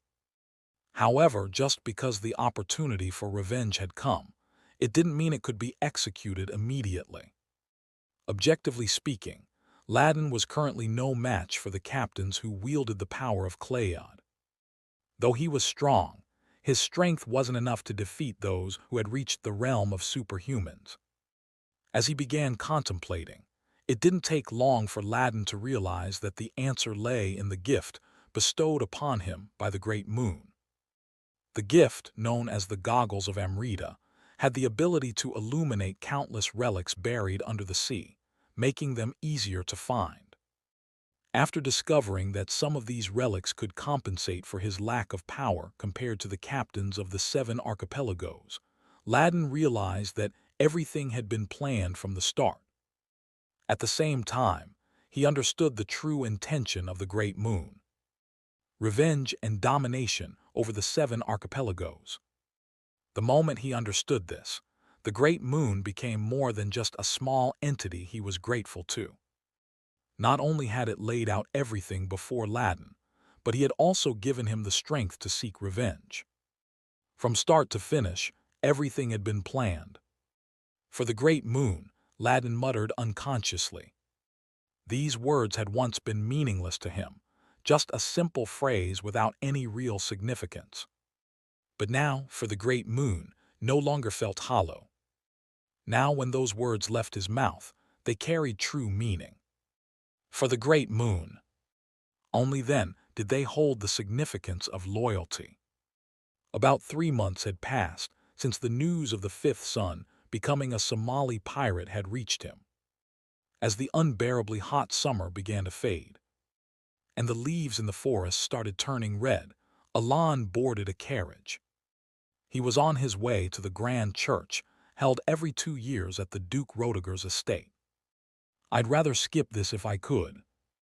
While his body was moving in the carriage, Alan's mind was filled with reluctance. The shadowy reputation of the Count Palacio family had long since faded due to years of inactivity, but what replaced it was mockery, which bothered him. Nevertheless, the reason he went through with it was because all nobles of Asteria were bound by the rule to attend the grand church every 2 years. There was a strange rule that required attendance once every 2 cycles, unless there was an exceptional reason not to. Thus, Alan found himself in the carriage on his way to the grand church, soon to be joined by 2 other nobles.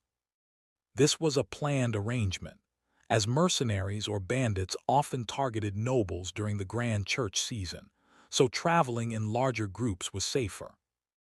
As nobles, they had enough guards to avoid trouble, but even getting into a fight could cost valuable manpower, so they increased their numbers from the start to avoid any incidents. Through this understanding, Alan naturally traveled with 2 families from the east, and the day passed without any issues. The problem, however, came that night. Count Palacio, isn't it a bit much to have only 1 guard? Is it a financial issue? If you're short on funds, I could offer you some help. Ah, it seems you've inherited your title in a rush, and now your finances are in trouble. Alan stared in disbelief at the 2 nobles who had gone out of their way to openly mock him.